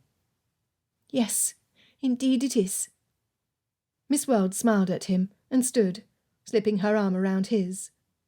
They exited the greenhouse and made their way on the path across the snowy ground. As they walked back toward the house, Willem saw the curtains twitch in the library, and he glanced at the window in surprise. Although the person pulled immediately out of view, he was struck by the suspicion that the face he saw belonged to Juliana. Chapter 20. Juliana had been tossing in her bed since the middle of the night, and she finally gave up and got up while it was still dark. Hazel lifted her head from her cushion by the bed, then dropped it back down as Juliana slipped into her clothes. She dressed without help, not wishing to see anyone, before she made her way to the library. Betty would not come and assist her for at least another 2 hours. Her fingers trembled as she tied her stays, although whether it was from the cold or anxiety over discovering her fate, she did not know. Were she and Willem to close the gap of friendship and discover love at last? She thought of his squeezing her hand last night, his glances in her direction, his stepping toward her in the library, and the kiss on her cheek. The memory made her freeze in her movements. As the pink light of dawn crept over her windowsill, she cleaned her teeth, tried to yank a comb through her unruly curls, and ended up pinning her hair back hastily. Juliana looked in the glass and pinched her cheeks. She had gone pale with nerves. She turned her face one way, then the other, examining her eyes and the tone of her skin. Did he still feel the same way? Did he long to hold her the way he had when they rode together after her fall? Juliana lifted Hazel into her arms, knowing her terrier would not be happy to stay put without having had her breakfast, and would likely rouse the household with her barks. Juliana then came out of the room quietly, and as she tiptoed toward the main stairwell, she heard the children singing in an adjacent corridor. There was the sound of a door opening, followed by Mrs. Taylor's exclamations of delight. When Juliana reached the intersecting hallway, she peeked and saw that the children had moved on to the next door. She waved at them, her heartbeat quickening. They had Juliana's corridor to do next, followed by another, and then they would be at Willem's door, where they would sing the carol written just for him. It was more like an ode, but with a Christmas sentiment. What a shock it would be when he heard the unexpected verses, words that singled him out. Would he open the door, interrogate the children? She pulled her wrap around her and hurried down the stairs. A maid was coming up the steps and gave a confused look at Juliana's early rising, but the maid did not halt her progress to ask if she needed anything. In the downstairs hall, noises floated up from the kitchen, preparations of holiday fare and overall festivity. It appeared the house was filled with people too excited with holiday preparations to remain abed, from the servants to the guests. At last she sought refuge in the library and closed the door behind her. The room was still, and she set Hazel down, where her dog began sniffing about and exploring the edges of the wall. The shelves there reached to the ceiling and were filled with leather-bound books with spines in various sizes of muted colours. A clock ticked, breaking the silence, and Juliana took a deep breath and walked over to the window. It was going to be difficult to wait. What would Willelm do when he came in? Would he rush over and take her into his arms? For the first time in her life, Juliana longed to know what it would feel like to be kissed on her lips. She sat on the window ledge and faced the room, imagining such a kiss. The only one she could picture being that intimate with was Willelm. She turned in her seat to look outdoors again. It had snowed overnight, covering the footprints from the day before and blanketing the ground in a soft white. Juliana pressed her fingertips against the cold glass, attempting to anchor herself to this earth. Her heart was fluttering and flipping about in a way that was both vastly uncomfortable and wholly delightful at the same time. How was it that no one had ever told her what it felt like to be in love? Had her parents known such a sentiment? Impossible. She pulled away and looked around the room, her gaze resting on the greenery she and Willelm had put up together days before. The colours had never looked more beautiful, and Christmas had never held such wonder. True, in attaching herself to Willelm, she would be giving up London. But how could she think about accepting a cold business arrangement with somebody having now known love? She could not. All her hopes rested on the fact that Willelm had loved her first, and would surely not spurn her now, even though he had intended to pursue someone else. Oh, it was hard to wait, to know. Servants walked by the door outside in the corridor, not bothering to lower their voices. None of the guests were expected to be downstairs. Hazel grew tired of her exploration, and she came over and nudged Juliana's leg. She picked the terrier up and held her in her arms, turning her attention back outdoors. "Hush, Hazel. Betty will bring your breakfast upstairs, as she always does. It's early, you know." Juliana noticed for the first time 2 sets of footprints in the snow outside the window. The sets were not lined up, and it did not seem as though the people had walked together. One set appeared to be the smaller footprint of a woman, and the other looked like that of a man. It was probably the servants going to fetch produce in the greenhouse for the Christmas dinner. Her breath fogged the cold glass, and she tried to calm her heartbeat as she stroked Hazel's fur. Every noise from the corridor compelled her to turn quickly in anticipation of the door opening. She could not wait to see the moment when Willelm strode into the library, the moment when he would admit he still had feelings for her. "Oh, please, Lord, let him still have feelings for me. Let it not be too late." A movement outdoors caught her eye, and Juliana strained to the right of the window to see.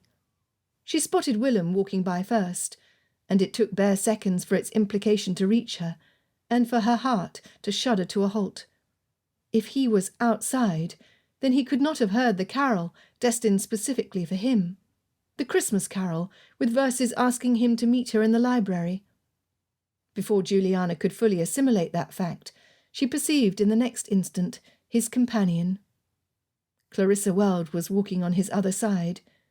They were leaning close to one another, her hand in his arm, and it seemed as though Clarissa's head rested on Willelm's shoulder. But then she straightened, and Juliana could not be sure. She gasped in realization. Willelm and Clarissa were engaged. There could be no other explanation for their private tête-à-tête outside on Christmas morning. Juliana had been too late. She had revealed her heart to him as fully as he could have wished, but he had not been there to hear it. Instead, he had been proposing to Clarissa Weld.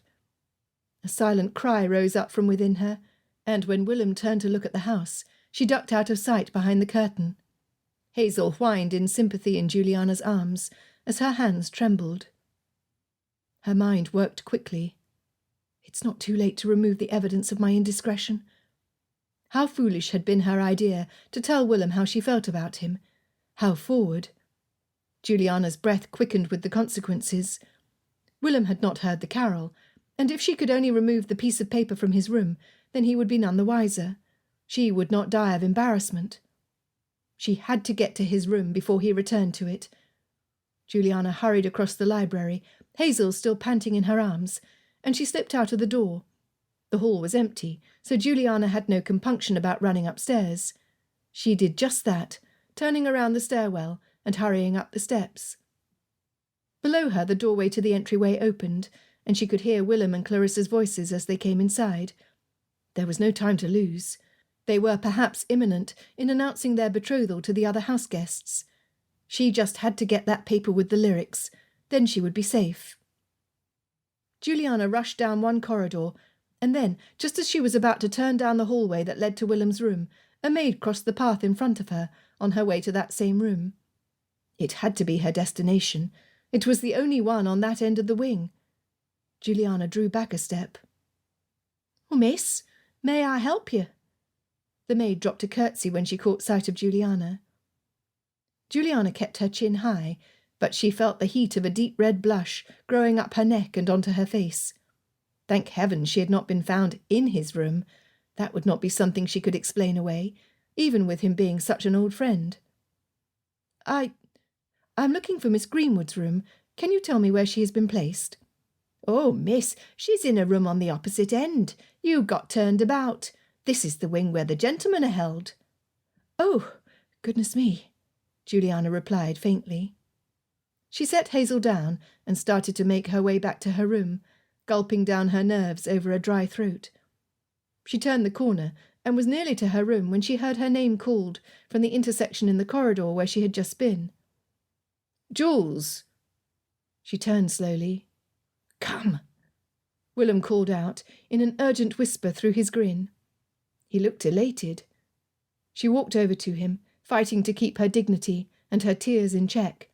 The last thing she wanted was to hear about his engagement, but she supposed she would have to face it eventually.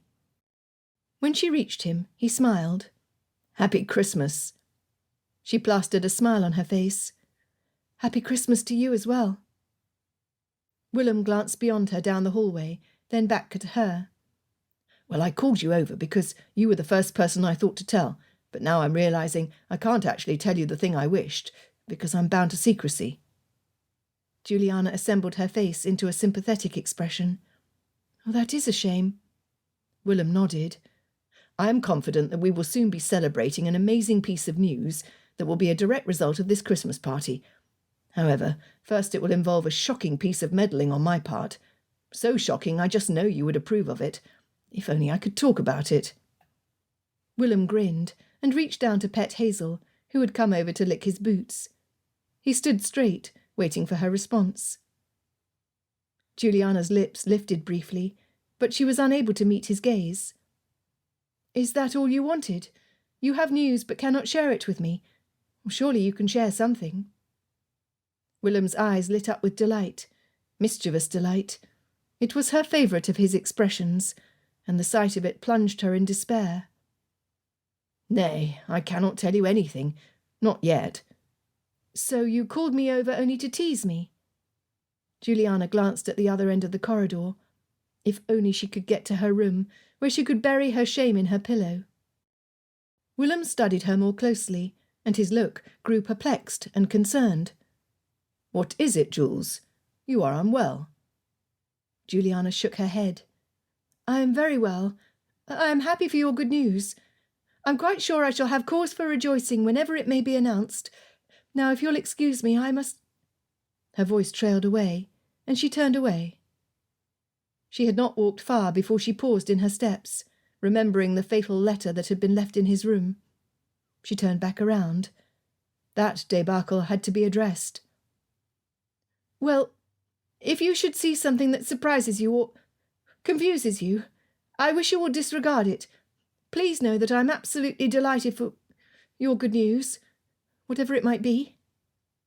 It wasn't eloquent, or even all that clear, but it would have to do. He held her gaze, a look of strange confusion on his face. "Very well," he said quietly, all traces of his impish good humour gone. "I shall endeavour to disregard it, whatever it is." Chapter 21. Willem had begun his day with what he could only describe as joyful Christmas spirit, enchanted with the holiday spent with people he cared about, glad to have been a source of comfort to Miss Weld, delighted to have seen his way around the obstacle of having sworn himself to secrecy. He was now confident that he would have no difficulty persuading Anthony to convince Miss Weld to entertain Thomas's suit. He wasn't sure why he cared so much that Miss Weld would find a husband. It did seem an odd thing when he considered that it had not been all that long since he had thought of pursuing her himself.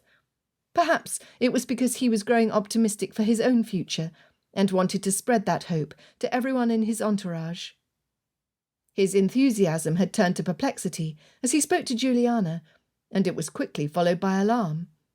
He had received a happy jolt at the sight of her, and he could not stop himself from calling out after her.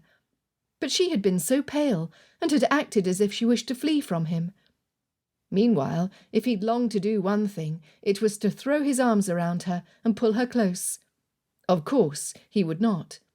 She had made it clear how little she welcomed such an idea, and he did not want to alienate her further. He would only end up losing her friendship, as well as any hopes of love he might once have entertained. Deep in thought, he turned his steps to his room, where the maid was just finishing her duties. His bed had been neatly arranged, the fire stoked, and his shaving items had been cleaned. Even his stack of letters on the desk were now in a perfect pile, with a paperweight to keep them in place. He wished she could give some lessons to the maid he employed at Lawrence House. "I've removed the water for you, sir," the maid said, holding the basin in her arms as she neared the door. "I can bring up some fresh if you need." Willem went over to open the door for her, so she wouldn't slop the water on her dress, trying to juggle both. "No, I have no need of anything else. Merry Christmas." She grinned at his unexpected salutation. He pulled off his boots and laid down on the bed, his hands behind his head. What was he doing? Instead of pursuing a woman who could potentially have consented to be his wife, he was helping her secure a match with someone other than himself. And he was allowing his own desires for Juliana to blind him to what she really wanted. London. Not him. Anyone but him. He lay there for a long time, just absorbing that sober thought. He would have to begin arranging his own future with someone else, and the thought made him sigh. He was helpless to do so while Juliana was in his sphere. He would simply need to wait until she was back in London, and he could return to his bleak existence, which was a grim thought to be entertaining on Christmas morning. Burdened by his troubled heart, and under the influence of the quiet room, Willem dozed off. When he awoke, he pulled his boots back on and went to the breakfast room, wondering if he would see Juliana again. Everyone was there but her and Marjorie, who entered the room shortly after him. Christmas greetings were exchanged, and Willem looked over at Anne and Mary Greenwood, who had been allowed to eat breakfast with the adults. Anne glanced at him with merry eyes and lifted her hand to wave. He winked at her before going to fill his plate. The conversation flew back and forth with ease, and even Miss Weld seemed to have overcome her gloom from earlier that morning. She was making an effort to laugh and make conversation. Thomas kept his eyes on his plate or stared blankly in front of him, and although he responded whenever someone spoke to him, it was easy to see something was paining him. Mrs. Saville glanced at him more than once, her gaze sharp with speculation. "I am surprised Juliana has not made an appearance for breakfast," she said aloud, to no one in particular. One of the maids turned from where she had been carrying in a plate of hot breads from the kitchen. "Ma'am, she charged me to tell you that she will be down in the afternoon, but that she has something to do, and will take her chocolate in her room. You were not here when I came looking for you." "Thank you, Milly," Mrs. Saville replied, glancing at her husband.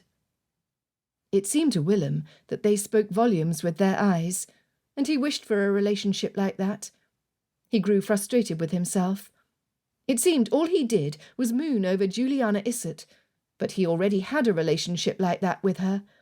They just couldn't seem to communicate unspoken volumes about a mutual attachment. After he had eaten, Willem went over to Anthony, who had been speaking with Mr. Saville, and was now finishing his breakfast. "Come play billiards with me. I believe we have time before the Christmas games this afternoon." Matthew overheard the invitation from the other side of the table. "I'll come too, so we can set up a game. Thomas, say you'll join us." Willem was chagrined at Matthew's proposal, for he had hoped for a chance to speak to Anthony alone about Miss Weld's situation. He wished to avoid drawing undue attention to himself by requesting a private audience. Thomas looked up from the table, then stood. "I beg you'll excuse me. I have a mind to go for a ride." Matthew shrugged off the billiard game easily. "Oh, capital! Perhaps I will do that instead. It's another sunny day." Thomas's brow lowered even further, and Emma, who had watched the exchange, called Matthew over to her. "Would you be willing to put off your ride to play backgammon with me? Marjorie has a project she needs to see to, and I would be glad for the company." Willem silently blessed Emma's insight. She would not have known that he wished to speak to Anthony, but she had seen that Thomas wanted to be alone that morning, and had provided a way to entertain Matthew, who was less perceptive. He furrowed his brows as an idea occurred to him. Why should they not suit each other? He would have to ask Matthew if he had ever considered Emma Greenwood as a wife. Enough matchmaking, Willem thought, lifting his eyes heavenward. He turned back to his target. "Anthony, what do you say?" Anthony had drunk the rest of his tea and stood. "Why not? You always give me a good game, and—" He stopped short to listen when the sound of approaching wassailers came from outdoors. Mrs. Saville signalled to her husband. "Would you tell Gerald to come with the punch? I made sure cook would have some ready." Her cheeks pinked with excitement, and she sent a youthful grin to Willem. "I've missed this, you see. I cannot remember the last time I've spent Christmas in Yorkshire. I wanted everything to be just so." Willem felt in his waistcoat pocket for the change he'd had the foresight to carry, and walked to the door with the rest of the guests. The carolers piled in from the outdoors, singing Adestes Fidelis. He recognised some of them from the village, including the blacksmith, who removed his hat and bowed to Willem. Their singing seemed to draw Juliana as well, because shortly afterward she came into the room and stood on the edge of the crowd to listen to them. He was glad she had not kept to her room, and he could not help but go over to her. "Now it feels like Christmas. I missed the children singing carols in front of the bedroom this morning." Juliana's lips were closed tight as she watched the carolers. She still wasn't in a talkative mood, and it troubled him. How could he have so misread the state of her heart? He would have to be content to stand at her side as they listened. When the carols were finished, the footman brought in hot punch to warm the wassailers. Willem stepped forward with the other guests and handed small coins to each of them. When he turned back, Juliana had left. He swallowed his disappointment and turned back to wish the blacksmith and some of the other carolers greetings for the holidays. Anthony was near the door, and after they had seen the group off, Willem gestured for him to follow. The two of them went to the billiard room. As Anthony set the balls in place on the table, Willem selected a cue. Fearing another interruption, he decided it would be wiser to get to the point without delay. He held the cue on its end, studying the balls on the table without positioning himself. He looked at the table instead of Anthony when he spoke. "Your sister told me about your family difficulties. I promise you, I'm not bringing the subject up to cause you embarrassment, and you may be assured of my privacy on the matter." Anthony regarded him for a moment, then came over to the table. "If you're not going to shoot first, I will." He aimed for the formation of balls in the centre of the table, and sent the balls scattering in all directions, 2 of which fell in the corner and side pockets. He stood again. "I'm sure the entire town will be apprised of our situation before the season begins, if they are not already." Willem leaned against the table as Anthony took aim a second time. One thing he had not taken into consideration in his desire to assist Miss Weld was the fact that she had not given him permission to reveal her attachment to Thomas, or that he had proposed to her twice. He would have to skirt that issue carefully. "As I said, I would not for the life of me concern myself in your affairs, were it not for a particular issue." Willem paused, unsure of how to proceed. It had seemed so easy when he had come up with the idea in his head. "I know Thomas Sutcliffe well, and I have strong reason to believe he has formed an attachment to your sister prior to your stay here." Anthony had taken aim, but he stood now without taking the shot. "I've noticed an interest on his side, but none on my sister's, and he has not spoken a word of it to me. Surely, if he were interested, he would have asked to have speech with me." Willem glanced out the window. He was feeling his way through this conversation and searching for wisdom in his reply. The pause was long enough that Anthony bent over and took his shot. At last, Willem was struck with inspiration. "Thomas might not approach you without being certain that your sister returns his regard." "He's a smart man, then. I would do no less." Anthony stood his cue on its end and met Willem's gaze. "Oh, please don't misunderstand me and think I wish to be rude, but are you going somewhere with this conversation?" Willem took a breath and plunged in. "Yes. I wanted to propose that you make Thomas aware of your family's situation. He is a man of substance, and your sister will not want for anything. And he is not the man I think he is if he rejects your sister because of your family's financial embarrassment. I have strong reason to suspect he will offer her his hand, regardless of your family's difficulties." Anthony frowned. "I told you that my sister has not given me any clue about her own feelings. To what purpose should I take Thomas into my confidence if he will not in the end become a member of my family? I will have spread our family's shame to no end, and I will have taken on a gross piece of impertinence if I offer my sister to him without his invitation to do so." Anthony is hinting that I have taken on a gross piece of impertinence in getting involved in what was none of my affair, and he is right. It was Willem's turn to take aim, and he did so now. "You said yourself that the world is likely to know of your family's situation by spring. You would not be revealing anything that will not be known, and you might do some good if she does return his regard. It might only be wanting for Thomas to tell her that he knows, and that he would like to marry her despite her lack of dowry." Anthony seemed to absorb this. He walked around the table, studying the balls, but not lifting his cue. "It's a greater issue than a lack of dowry. There will be talk. Thomas won't care for that." Anthony laid his cue across the rim of the table and looked directly at Willem. "Do you know something I don't?" "Perhaps." Willem permitted himself a smile.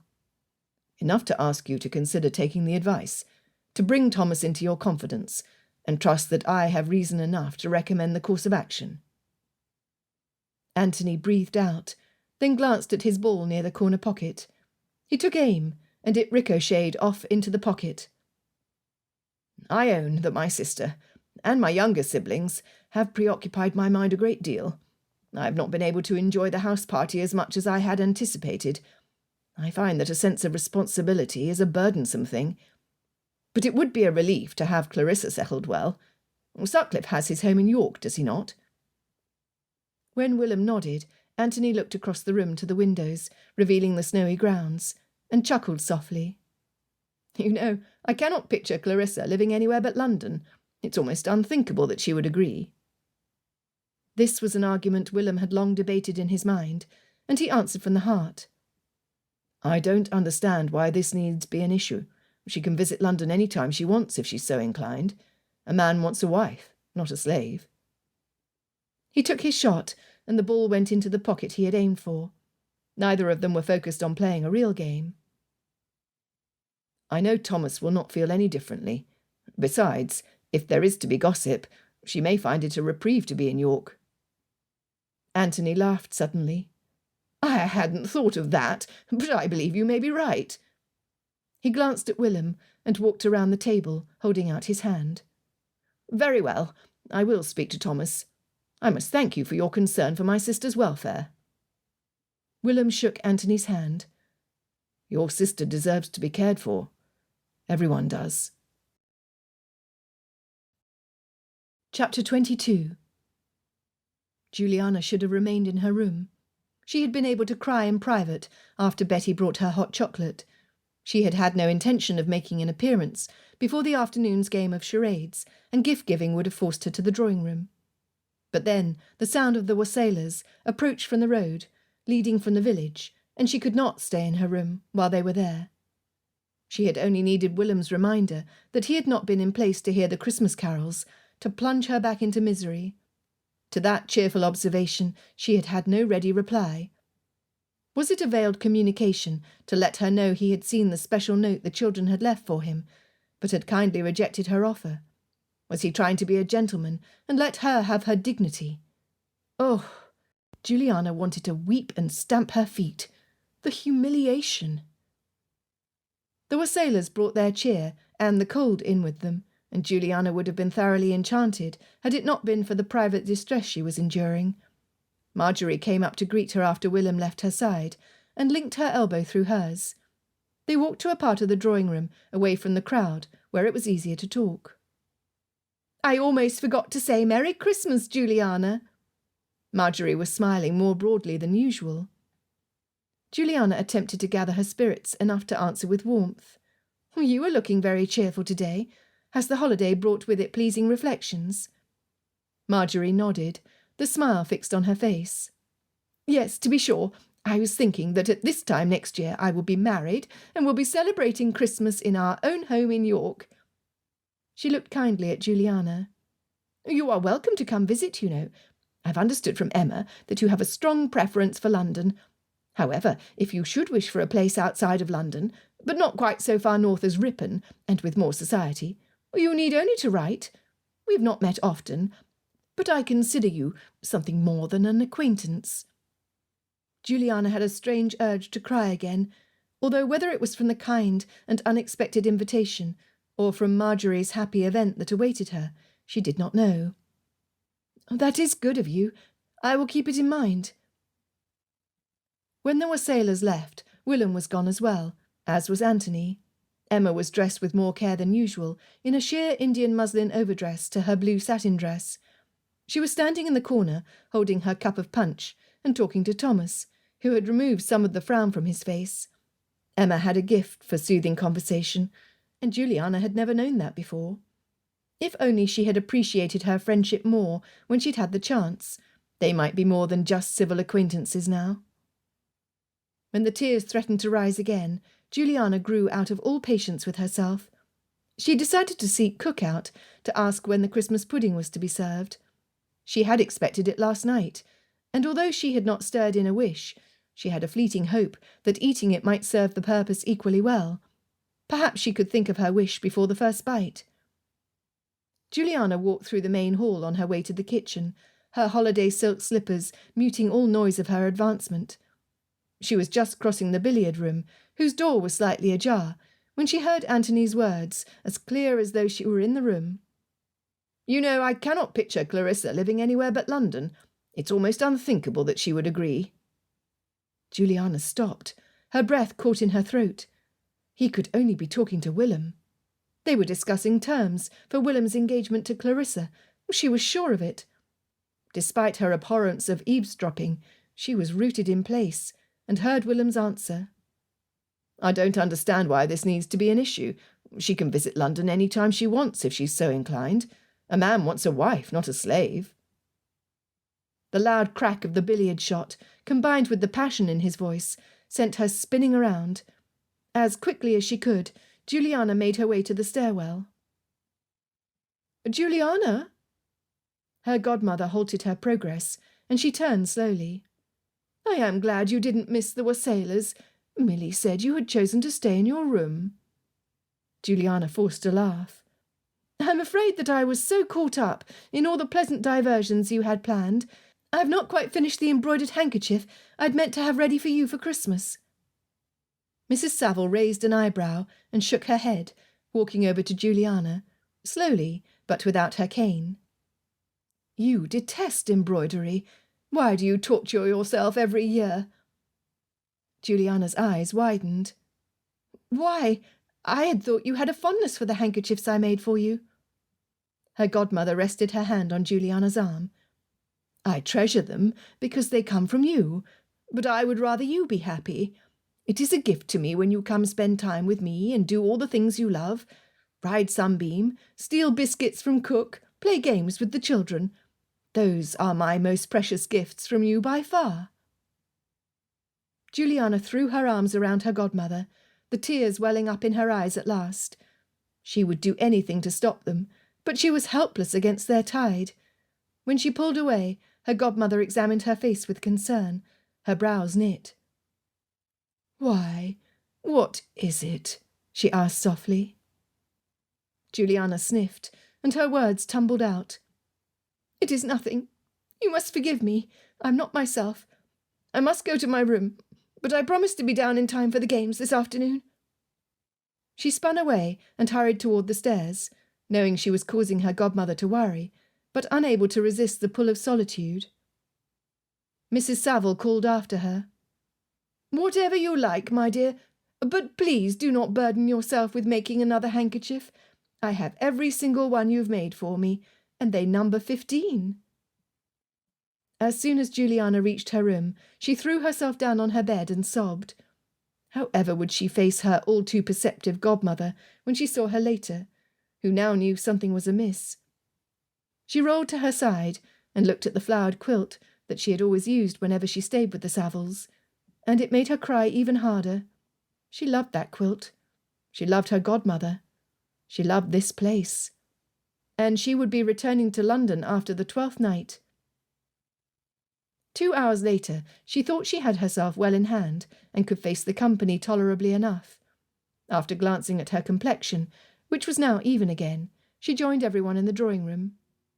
A footman had set up a table in the corner with a bowl of dried currants and brandy, and the children watched with wide eyes as he took a candle to set the brandy alight. Despite herself, Juliana smiled, full of the memories, and when the children shrieked and reached little tentative hands forward before pulling them back in fright, she pulled up her sleeve and showed them how to retrieve a currant before popping the currant into her mouth. "Oh, Jules, you're here," Willem called out as he entered the room and walked toward the circle of chairs set up. The other guests were already seated. "We were about to play charades, and I wanted for us to wait for you." Juliana looked at the guests gathered around him, an apologetic smile on her face that she hoped was convincing. "Oh, please do excuse me for my tardiness. I'm quite ready for our game." She took a seat on the sofa and waited for Willem to join them. She suffered some confusion when he sat next to her, rather than his fiancée, until she remembered that he had sworn himself to secrecy for the time being. Perhaps they did not yet wish to reveal their engagements until after the holidays. Or perhaps Anthony had sent Willem to negotiate the settlements with their father first. She reached out to take the paper and pencil Emma handed her and tried to compose a riddle. Normally, Juliana loved these games that showcased one's cleverness, but it was as though she had left her wits in London. The paper in front of her remained blank. Some of the other papers remained blank like hers, but a few guests were scribbling lines on theirs. "I have one."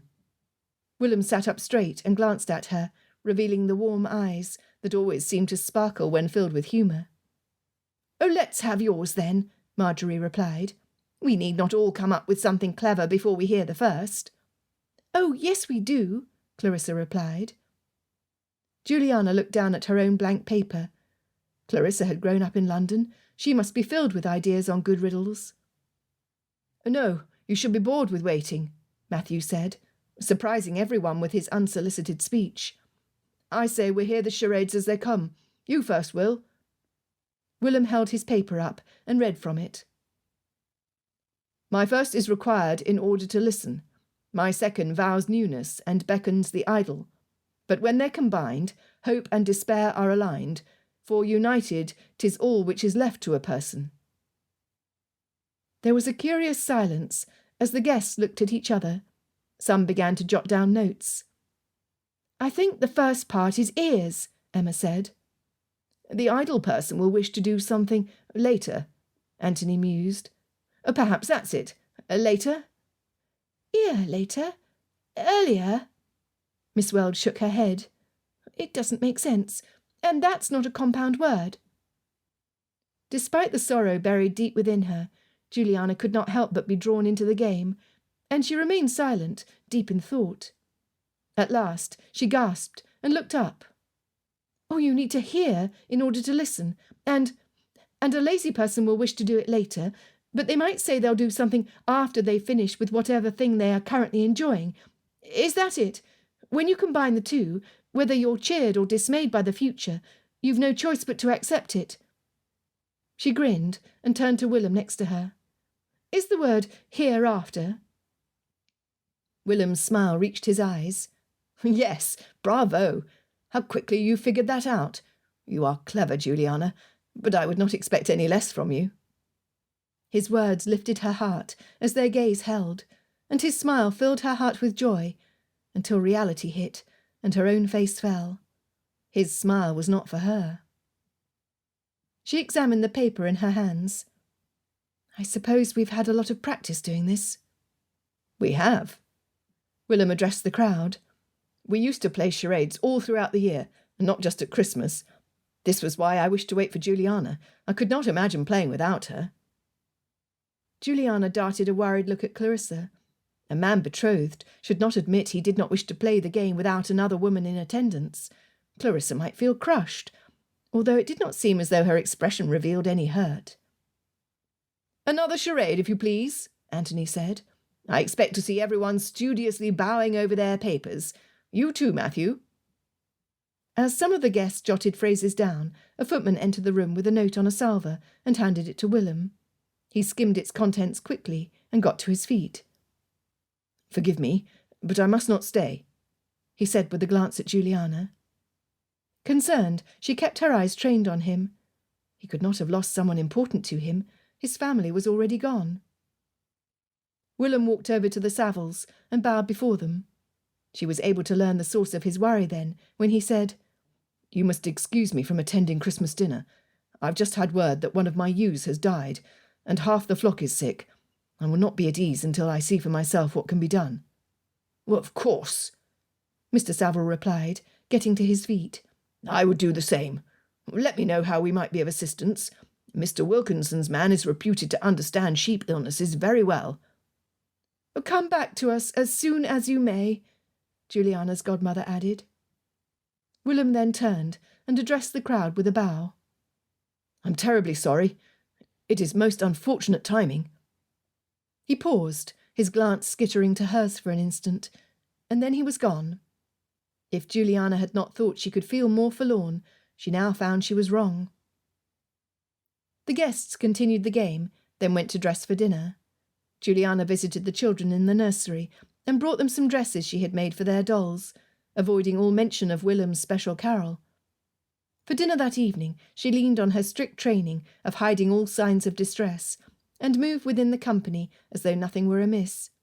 She ate dinner with Thomas at her side, and he opened up to her more than he had in the past couple of weeks, telling her about the thoroughbred stock he had set up, and his plans to begin horse breeding with Scottish stallions.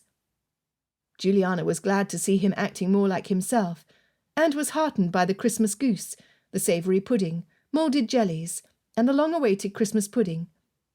But it didn't taste as good as she had anticipated, and she didn't have the heart to make a wish. After dinner the guests moved to the drawing-room, the men, by mutual agreement, having forsaken the port in favour of common entertainment. Juliana watched as Anthony walked at Clarissa's side, providing her with what looked like comfort. If Juliana was broken-hearted that Willem had left, Clarissa must have been even more so.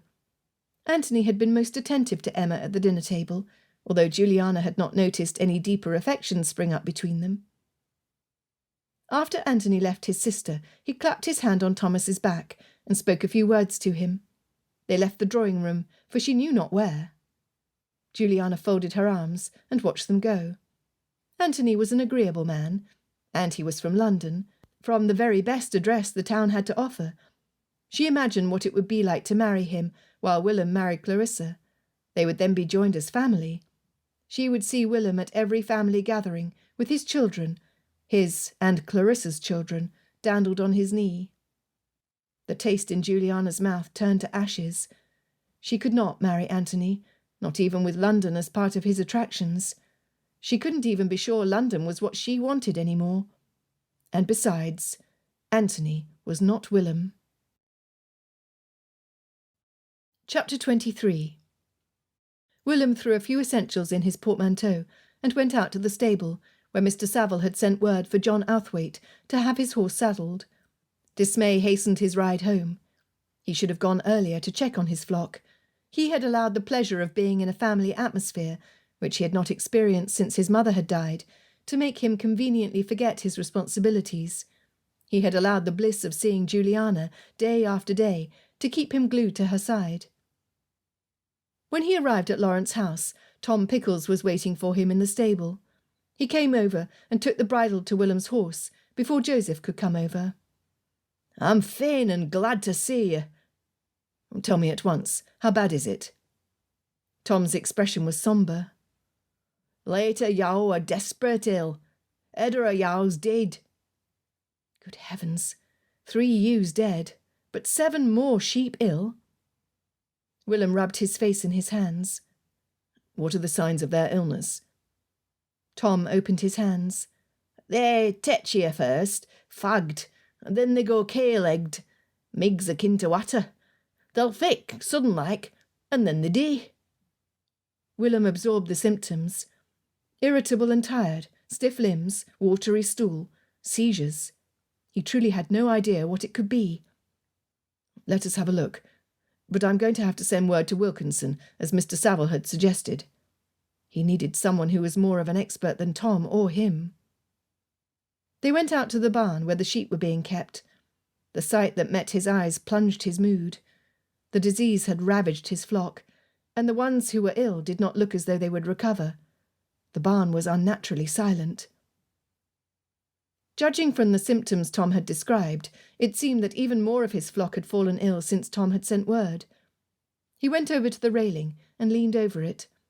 One of the sheep whose limbs were stiff lay near the edge of the pen, and Willem leaned over to see what he could make of it. There were ulcers on the side of its body. He glanced around the barn that was growing dark. "What did you do with the dead ones?" "Burnt 'em." Willem stood upright, sighing. He didn't think he was to blame for the state of his flock, as he had done everything he could to care for them well, but he still felt the condemnation of having these animals under his care and losing them to illness. "We'll have Wilkinson's man brought in as soon as he might be available." The next day, in response to Willem's note, Henrik Wood accompanied Willem's servant back from Mr. Wilkinson's farm. As he, Tom and Henrik walked among the flock, they discovered that one of the rams had died as well. Henrik shook his head. "'Tis not Broxy as I'd thought," he said. "I've seen it afore, and I'm afeard 'tis nowt to do. We have nowt a veterinary in these parts." That was the worst news. Willem knew there was no animal doctor nearby, so if it was beyond Henrik's possibilities, there was nothing anyone could do. Willem looked around at his sick and dying flock, the sense of helplessness settling over him like a mantle of lead. He was no expert in such matters. He never had been. But he had had hopes of building something of his own. He had hoped to raise a thriving flock and produce something with his own hands that would bring value to the community and perhaps a legacy for his children one day. He exchanged glances with Tom. They would just have to continue to care for the sheep the best they could and bury the ones that didn't make it. "Thank you for coming," Willem said as he walked Henrik over to his horse. After he had seen him off, he was too discouraged to return to the barn. Besides, Tom had more experience than he did and would be better equipped to care for the sheep. Instead, Willem went to the house and greeted his head servant. "These are letters and accounts awaiting your attention, sir," Crowther said. "Shall I have Mrs. Bell send you some dinner? It won't be what you were expecting." "Just tea will suit me." Willem sat down to his desk. He ignored the pile of accounts waiting for him and pulled out a sheet of paper to write to the Savilles. He needed to let them know the status of things, and that he wouldn't be returning to Sharrow Hall, at least not right away. When Crowther returned, Willem moved his papers over so the butler could set the tea and breads down on his desk. Willem handed him the letter he had written. "Have this sent to Sharrow Hall?" "Oh, yes, sir." Crowther left and pulled the door shut behind him. Willem lit a candle and only when he stared at his tea platter did it dawn on him that he had left the party on Christmas Day yesterday and had missed the festive meal. He would be spending the holiday alone again. All was silent. The house was as quiet as it always was, as quiet as it had been before he had spent those weeks at Sharrow Hall, as quiet as it was likely to be for the rest of his life. He drank his tea and went over the accounts that were the most urgent.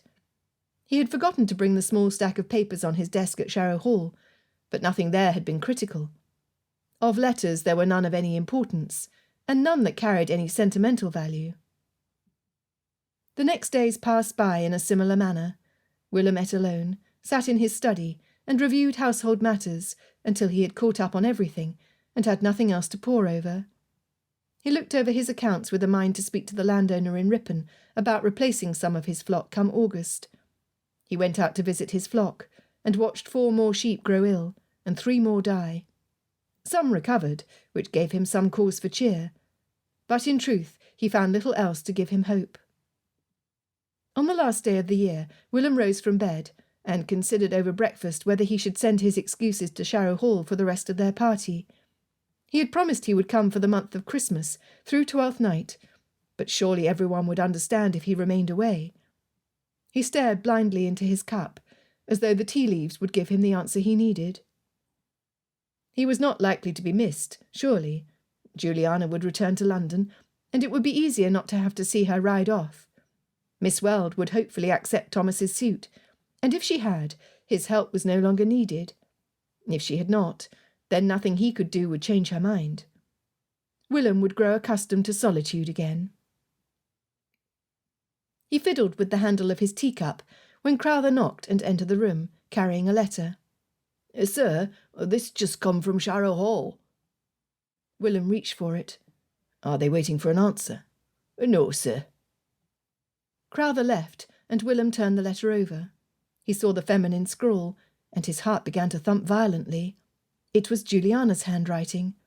He recognised it at a glance, from years of games and riddles, although they had not written to each other before in any kind of formal way. He broke the seal and spread the paper out in front of him on the table. Dear Willem, I have learned of the illness and death that has hit your flock, and I feel terribly sad for what you must endure. I know how well you care for your animals, and this loss is bound to distress you. My godmother told me after Christmas that you had written to say you will not return at present. I understand you, but as your friend, I wish to tell you how very much you will be missed. I had hoped we might ring in the new year together. I know I am not the only one who feels keenly the weight of your absence. Perhaps I have no right to send you a letter at all. I am relying on our years of friendship to excuse so bold a gesture, and hope you will forgive my forwardness. I will be here until the 7th of January, should you wish to bid me farewell before I leave. Juliana. She had not closed the letter with anything like affectionately or yours, but it would do. She had written to him. For the first time since he'd left Sharrow Hall on Christmas Day, something like a gleam of hope cut through his gloom. If Juliana had written to him, it meant she cared for him, at least as a friend. And if she cared for him as a friend, perhaps he could still get her to care for him as a woman might care for a man. Crowther, he called out. He would send a note to Mrs. Saville to alert her to his presence for dinner that night, and then he would leave his flock in Tom's capable hands. He had something to see to that was more important than anything else. Willem rode into the stable and swung down from his horse. John came forward to reach for the bridle. Now then. He jerked his head toward Sunbeam's stall. Miss Issot is yonder. He led Valour to a stall on the far end, leaving Willem alone. Juliana came out of Sunbeam's stall. There was a stricken look in her eyes that he could not decipher, but her face was lit with a smile. She would have seen his horse pass by and known he'd come. Willem drank in the sight of her smile. She dropped her face then and looked at the ground shyly. You're here, Jules. It was all he could think of to say. I could say that of you, she said, looking up. I've always been here. You're the one who came back. You were not always here, he said quietly. Juliana glanced back at Sunbeam, who had stuck her muzzle out of the stall. Hazel had been exploring the far end of the stable, and she ambled forward, sniffing, until she caught the scent of Willem and gave a bark. She trotted over, and Willem reached down to pet her. "Well, Hazel." He stood, and the smile returned to his face, the melancholy of the week having abated at the sight of Juliana. He folded his arms across his chest, not knowing quite what to do with them, and wanting to be sure he would not use them to hug her. Juliana shifted uncomfortably, although there was a brief glimpse of her dimples. "My godmother suggested I come out to spend time with Sunbeam, since I can't ride yet, and so here I am." Willem could not help but wonder if Mrs. Saville had coordinated this meeting on purpose. He would thank her later if she had, and if his mission succeeded. "It is getting close to dinner. Shall we return to the house?" He offered Juliana his arm, and she took it. As they made their way to the house, he told her about his losses. She entered so fully into his feelings, he knew she felt it as he did. Juliana had an affinity for animals, and she loved them deeply. That was one thing Yorkshire would offer her more than London. There was no shortage of animals in the north. When they entered the house, they stood awkwardly at the bottom of the staircase, before parting ways, with a self-conscious smile on each of their faces. Juliana went to dress, and Willem went to the drawing-room, where he found Mr. Saville dressed for dinner, and sitting comfortably on one of the chairs, reading. He looked up when Willem came in. "It's a sad business," Mr. Saville observed soberly. "I wish something might have been done." Willem nodded. "As do I. Well, Mrs. Saville and I are very glad you've decided to return for the New Year's Eve celebrations. After all, I fully expect you to win the vote for first footer." Willem laughed. "I hardly think so, sir, but I thank you for your vote of confidence." He turned to go. "I must dress, but I shall see you shortly." He walked into the hall and headed towards the main stairs. The front door opened, and Thomas walked in, followed by Clarissa. She was laughing, her hand over her mouth, as though she wished to stifle the evidence of her happiness. Willem didn't want to disturb them, so he lifted his hand in greeting and turned to climb the stairs. "Willem?" Clarissa murmured something to Thomas, who grinned at him and climbed the stairs, leaving Clarissa alone with Willem. He studied her for a moment. "You look happy." She nodded, the corners of her lips upturned. "I am. It is not to be announced until Thomas can write to my father, but I think it will be hard to keep it a secret from everyone here. Still, we will not make any sort of official announcement, even among our friends here." "I understand. I wish you very happy." Willem held out his hand, and Clarissa put hers in it. He clasped her hand, then released it. "Shall we go upstairs? I believe we've not much time to dress before dinner." "Oh, goodness!" Miss Weld's hand flew to her mouth. "I have completely lost track of time." She lifted her hems and jogged up the stairs, and Willem was left to follow, happy for her, wondering if there might be happiness in store for him. When he entered his room, he set his portmanteau down on the inside of his door and began stripping off his neckcloth. There was warm water waiting for him, and he cleaned his face and hands. He removed his riding pantaloons and pulled the silk stockings and knee breeches from his trunk. His movements were done in a hazy cloud of pleasantness, of hope. Juliana had written to him. If he could just get up his courage, he would ask her if that had meant something. He walked by the desk, and the forgotten papers stacked on it caught his eye. For the first time, he noticed a folded sheet of paper underneath the rosewood and brass paperweight, a letter he had not seen on Christmas Day in his haste to leave for home. He went to it and lifted the paperweight. No, his eyes had not deceived him. That was Juliana's handwriting on the outside of the paper. Had she left him a second letter in his room? It did not make any sense. He opened it and began reading. A carol. What sense was there in leaving him a letter with a common Christmas carol? Did she think he did not know the words? God rest ye merry gentlemen, let nothing you dismay. Remember Christ our Saviour was born on Christmas Day, to save us all from Satan's power when we were gone astray. O tidings of comfort and joy, comfort and joy. O tidings of comfort and joy. He was about to put the paper down when his eye caught on his name that was printed in her neat hand. What was this? He read on. God bless ye, loyal Willelm, your heart ye doth display.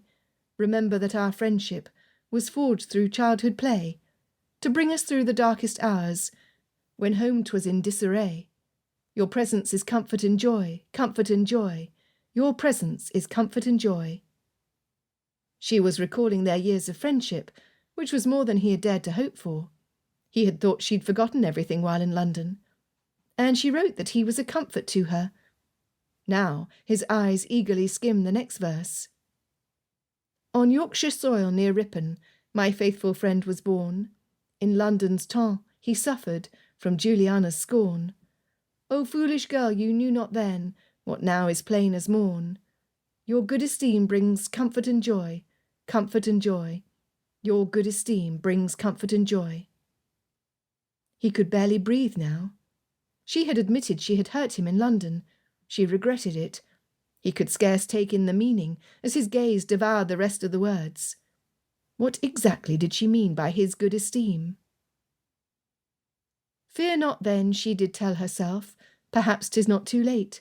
Perhaps she's in the library, to learn news of her fate, to free her life from misery by choosing the wrong mate.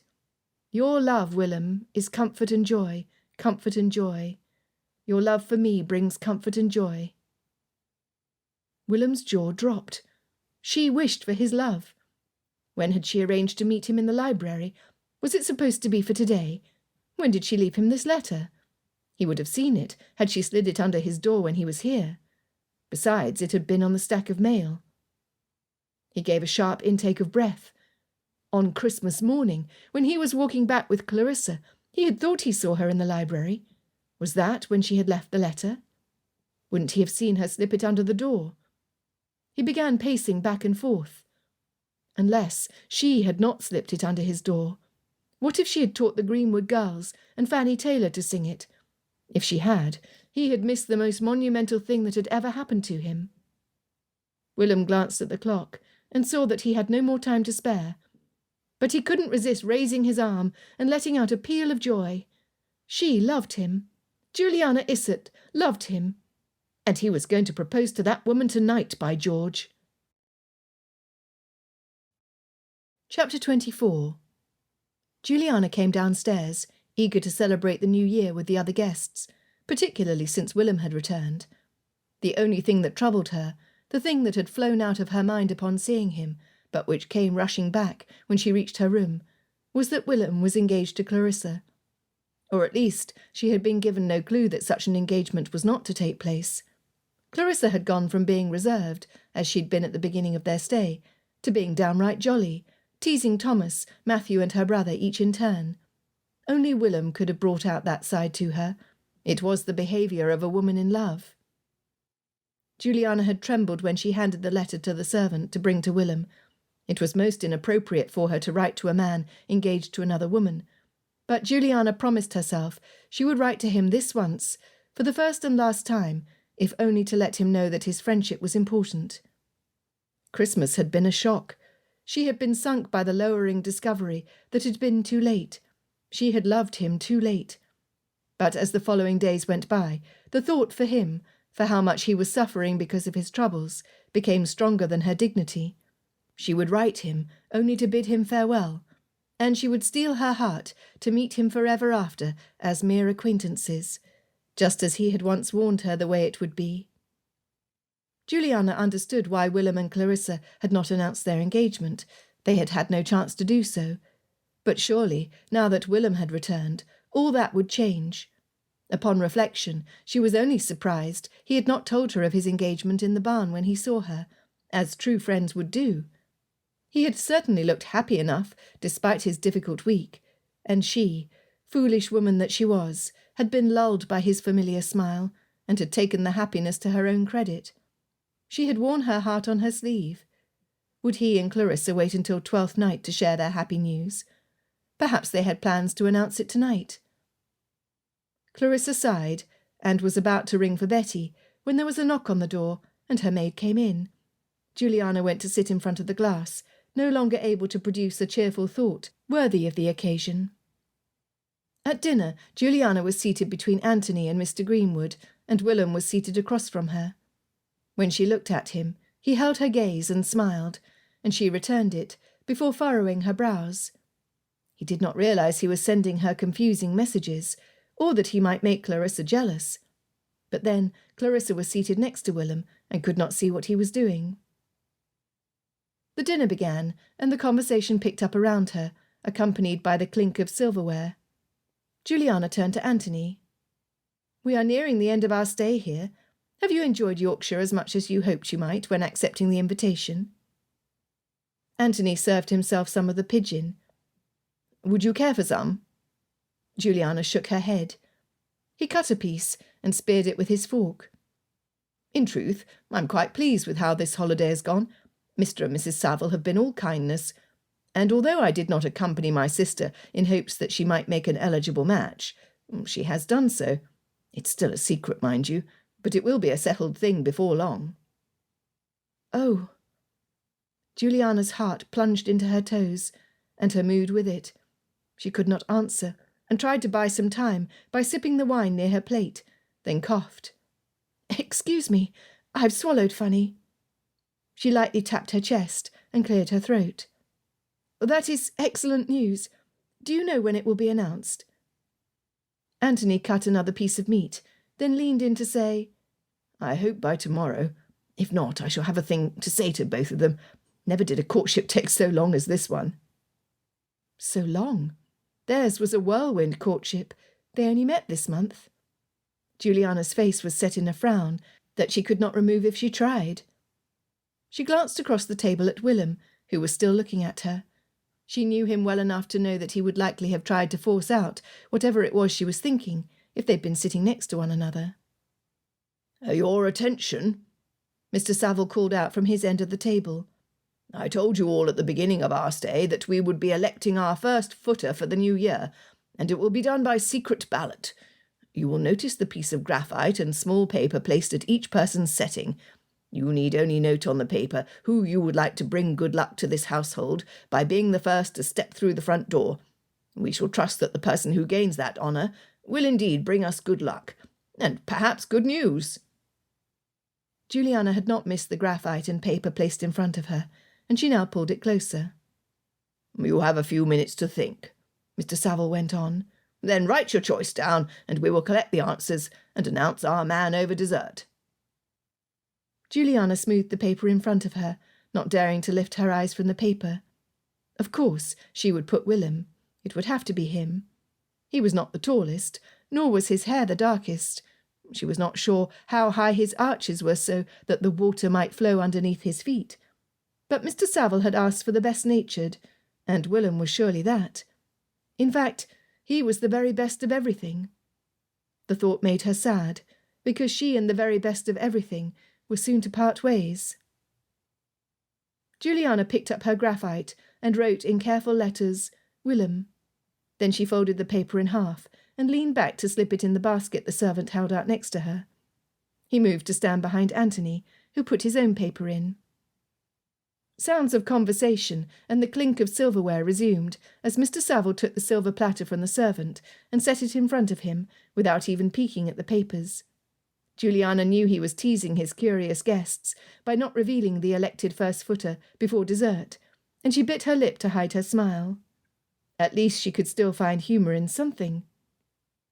She looked across the table, and Willem's eyes had not left her face. She held his gaze for a split second, her heart thumping, before she realised what she was doing. She was flirting with Willem, a man about to announce his engagement to another woman. She dropped her gaze, and Mr. Saville cleared his throat. "You may bring in the sweets," he called out to the servants, who were standing just outside of the dining room. He looked around at his guests, as the servants set the jellies and puddings and cakes in front of their guests. "I suppose we will all wish to know who our first footer is for this year. After all, we must go into the drawing-room and await his entry." "Yes, do tell us who is to bring us good luck," Mrs. Taylor said. Mr. Saville opened the papers one by one and laid them in distinct piles, but he did not say who each one was. More teasing. One pile grew bigger than the others, and Juliana questioned whether it would be Thomas. He was generally considered the most congenial, even if he had been more broody than usual this visit. Surely it wouldn't be Willem. She was biased to think he would win. Our first footer for 1816 is... Mr. Savile glanced at his wife, his lips hovering in a smile. Mr. Armitage. Willem jerked his hand, causing his spoon to clatter on his plate. Me? You are voted the most likely to bring us good luck, Mr. Savile confirmed, wearing a broad grin. Juliana watched a variety of emotions flit across Willem's face. He grew red and looked down, frowned, then looked up with the face of a man resigned. Well then, if I was voted the first footer, I shall fulfil my role in all seriousness. No, Juliana said out loud, before she could stop herself. You must do something out of character, something animated. Here, here, Mrs. Savile murmured as she lifted her glass, Juliana thought, to hide a smile. Willem sat upright and studied Juliana with narrowed eyes. Animated? Very well, he said at last, in a determined way that left her breathless. Was he going to declare his love publicly for Clarissa? Oh, she did not think she could bear it if he did. After dinner the men stayed behind to enjoy one glass of port, while the women went to the drawing-room. They were distracted with excitement for the holiday, the rich foods and elegant dresses. All of them ignored the tea that was brought in as the conversation turned to the new year. Everyone said what a relief it was that 1816 would be a fresh year without war to blight their comfort. Juliana determined to rejoice with Clarissa rather than give in to jealousy. She walked over to her. I believe we shall have an exciting New Year's Eve. Do you wonder what sort of unusual thing Willem will do? Clarissa pursed her lips. To own the truth, I have difficulty imagining him doing anything out of the ordinary. How little you know him, Juliana replied, her surprise provoking the speech before she could think the better of it. She was going to have to watch her tongue. That was not something to say to a man's fiancé, even if one did know the man better. And should Clarissa really be marrying Willem if she thought he was incapable of doing something dashing? Juliana rectified her words. What I mean to say is, he does at times possess the element of surprise. You will see. She was thinking of the time he climbed the side of the church, just because she had said he couldn't do it. Of course, he had done the deed at night, so no one would scold, but he'd left a maid's bonnet on top for her to see, as proof of his daring deed. He had wrapped it around the steeple. Clarissa lifted her head as the men entered the drawing-room, and her eyes held a soft light. Juliana thought she would be ill. Mr. Savile pulled his wife close to him, and their dog began teasing Hazel, then scampering around to each of the guests, as if sensing the excitement. Calm yourself, Pom, Mr. Savile scolded. It is soon to be midnight, Willem. I believe you know what to do. There's a bucket with some dry coal outside the door. Willem nodded and went out of the drawing-room. Juliana heard his footsteps cross the hall, and she heard the front door open, then shut behind him. She bit her lips. He had not put on a cloak. She hoped he would not be too cold. There was a silence before the tall clock in the drawing-room began to chime. Once, twice, thrice. Juliana listened, feeling the significance of the moment. 4, 5, 6, 7, 8, 9. No one moved or spoke. 10, 11, 12. At the deep chime of 12, the front door opened, and through the silence, footsteps could be heard crossing the front hall. The door to the drawing-room opened. Despite there being no reason to hope for anything good, Juliana's heart beat a steady rhythm. Willem walked in and set the coal on the side table and brushed his hands together. He stared solemnly at the assembly gathered in the drawing-room. The clock continued to tick the minutes of the new year, and no one moved. At last he spoke. Happy New Year to this household and to all who are visiting it. Happy New Year, the voices rang out. When Willem stood there immobile, Juliana began to hold her breath. What was he waiting for? Mr. Savile was clearly puzzled by the pause, and was as close to impatient as a man of his temperament could be. Well, come, Willem, you must exit the back door now. You must bring the old out with you so that change and revival might come. And do not forget, you must do something animated while you're at it, Mrs. Saville added, her expression filled with more humour and expectation than her husband's. It was as though she knew something no one else did. Willem turned his gaze on Juliana, and its intensity caused her blood to drain from her face. Was he experiencing regret for having proposed to another woman? He strode over to Juliana, and in one movement leaned down and swept her off her feet and into his arms. Juliana's mouth dropped. The unexpected gesture was followed by a roar of laughter and animated speech. "The door, please," he called out as he walked toward it. Matthew leapt forward to open the drawing-room door that led to the dining room, and then hurried forward to open the second door that led to the end of the corridor. There was only one back door on this side of the house, and it was through the kitchen. Willem strode onward in that direction, his gaze fixed above Juliana's head. "Lead the way, Matthew," he said, and Matthew obeyed, jogging down the wooden steps. Willem followed with Juliana in his iron grip. She could feel the jolt from each step. "Willem, what are you doing?" she asked breathlessly. He did not answer. Matthew led them through the vast kitchen, with the servants standing in 2 rows to usher Willem through. They had been expecting the first footer, but perhaps not the first footer with a woman in his arms. Matthew opened the kitchen door and stepped aside. "I'll take it from here," Willem said, and walked out into the snow. The kitchen door closed behind them. Juliana felt the icy breeze immediately, and her breath clouded. She looked up at Willem, who had his gaze fixed on her. Sudden shyness caused her to drop her gaze. "Willem, may I ask why you carried me out of the house?" He smiled at her, out of breath from the exertion.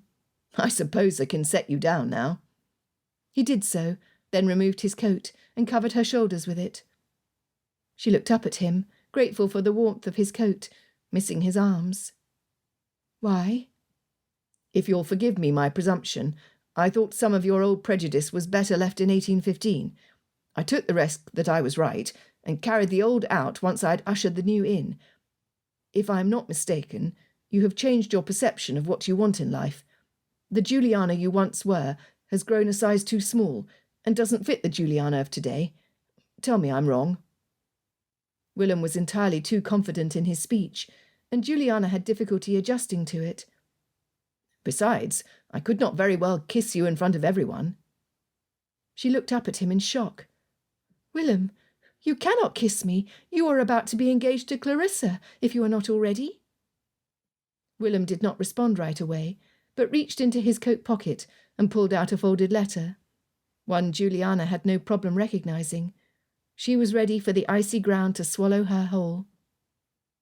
"Did you put this in my room?" Juliana avoided his gaze. "No." She felt his confusion as he looked at the letter, then at her. "Did you write these verses?" "Drat." "Yes." She risked a peek at him, and he was grinning. Insufferable. She looked away. "Do you still feel the same way?" Juliana put her hands on her hips, and the gesture brought a waft of icy air onto her exposed chest. She barely felt it. "What does it matter how I feel? You are to wed Clarissa. Do you hope to retaliate for my having been uninterested in London, to crow over getting one the better of me?" Juliana then hugged her arms to her chest and turned her face away. "It is better this way anyway. I would never want to be stuck here in Yorkshire. I belong in London." "Clarissa is to wed Thomas Sutcliffe," Willem said dismissively, and he put both hands on her arms. "I would never crow over someone's feelings. I will make allowances for your—" He paused, and Juliana silently filled in the blank. Hurt, disappointment, mortification. "For your chagrin in having been caught out in expressing your feelings. I do know how that is. When did you leave this note? Was it for the Christmas morning carolling? Did the Greenwood girls leave it?" Juliana nodded. He sighed. "Jules, you must rid yourself of the idea that marriage to me means giving up London. It is true that I have no wish to remove there permanently, but I have no objection to going. And even if I'm not able to stay an entire season for the duties that keep me on the estate, I would not hinder you from staying there if you so desired. I will just want to find suitable lodgings so that when we go, or when you go on your own, it is home." The words rang in the air, causing Juliana to feel shame. Of all the emotions she might feel, it was shame. But she thought she knew why. She had not trusted him enough to know that this was how marriage to him would be. It was an awful feeling to have been wrong and to have been so unfair. She looked up at him. "I'm cold." Willem seemed to understand what she meant, as he always did. He pulled her to his chest, enveloping her in a warm hug. "Heavens, your feet, I forgot." He bent over and swept her up in his arms. "You have only satin slippers on." She looked up at him, filled with contentment and excitement. Willem held her the way she had wished when he had carried her on his horse.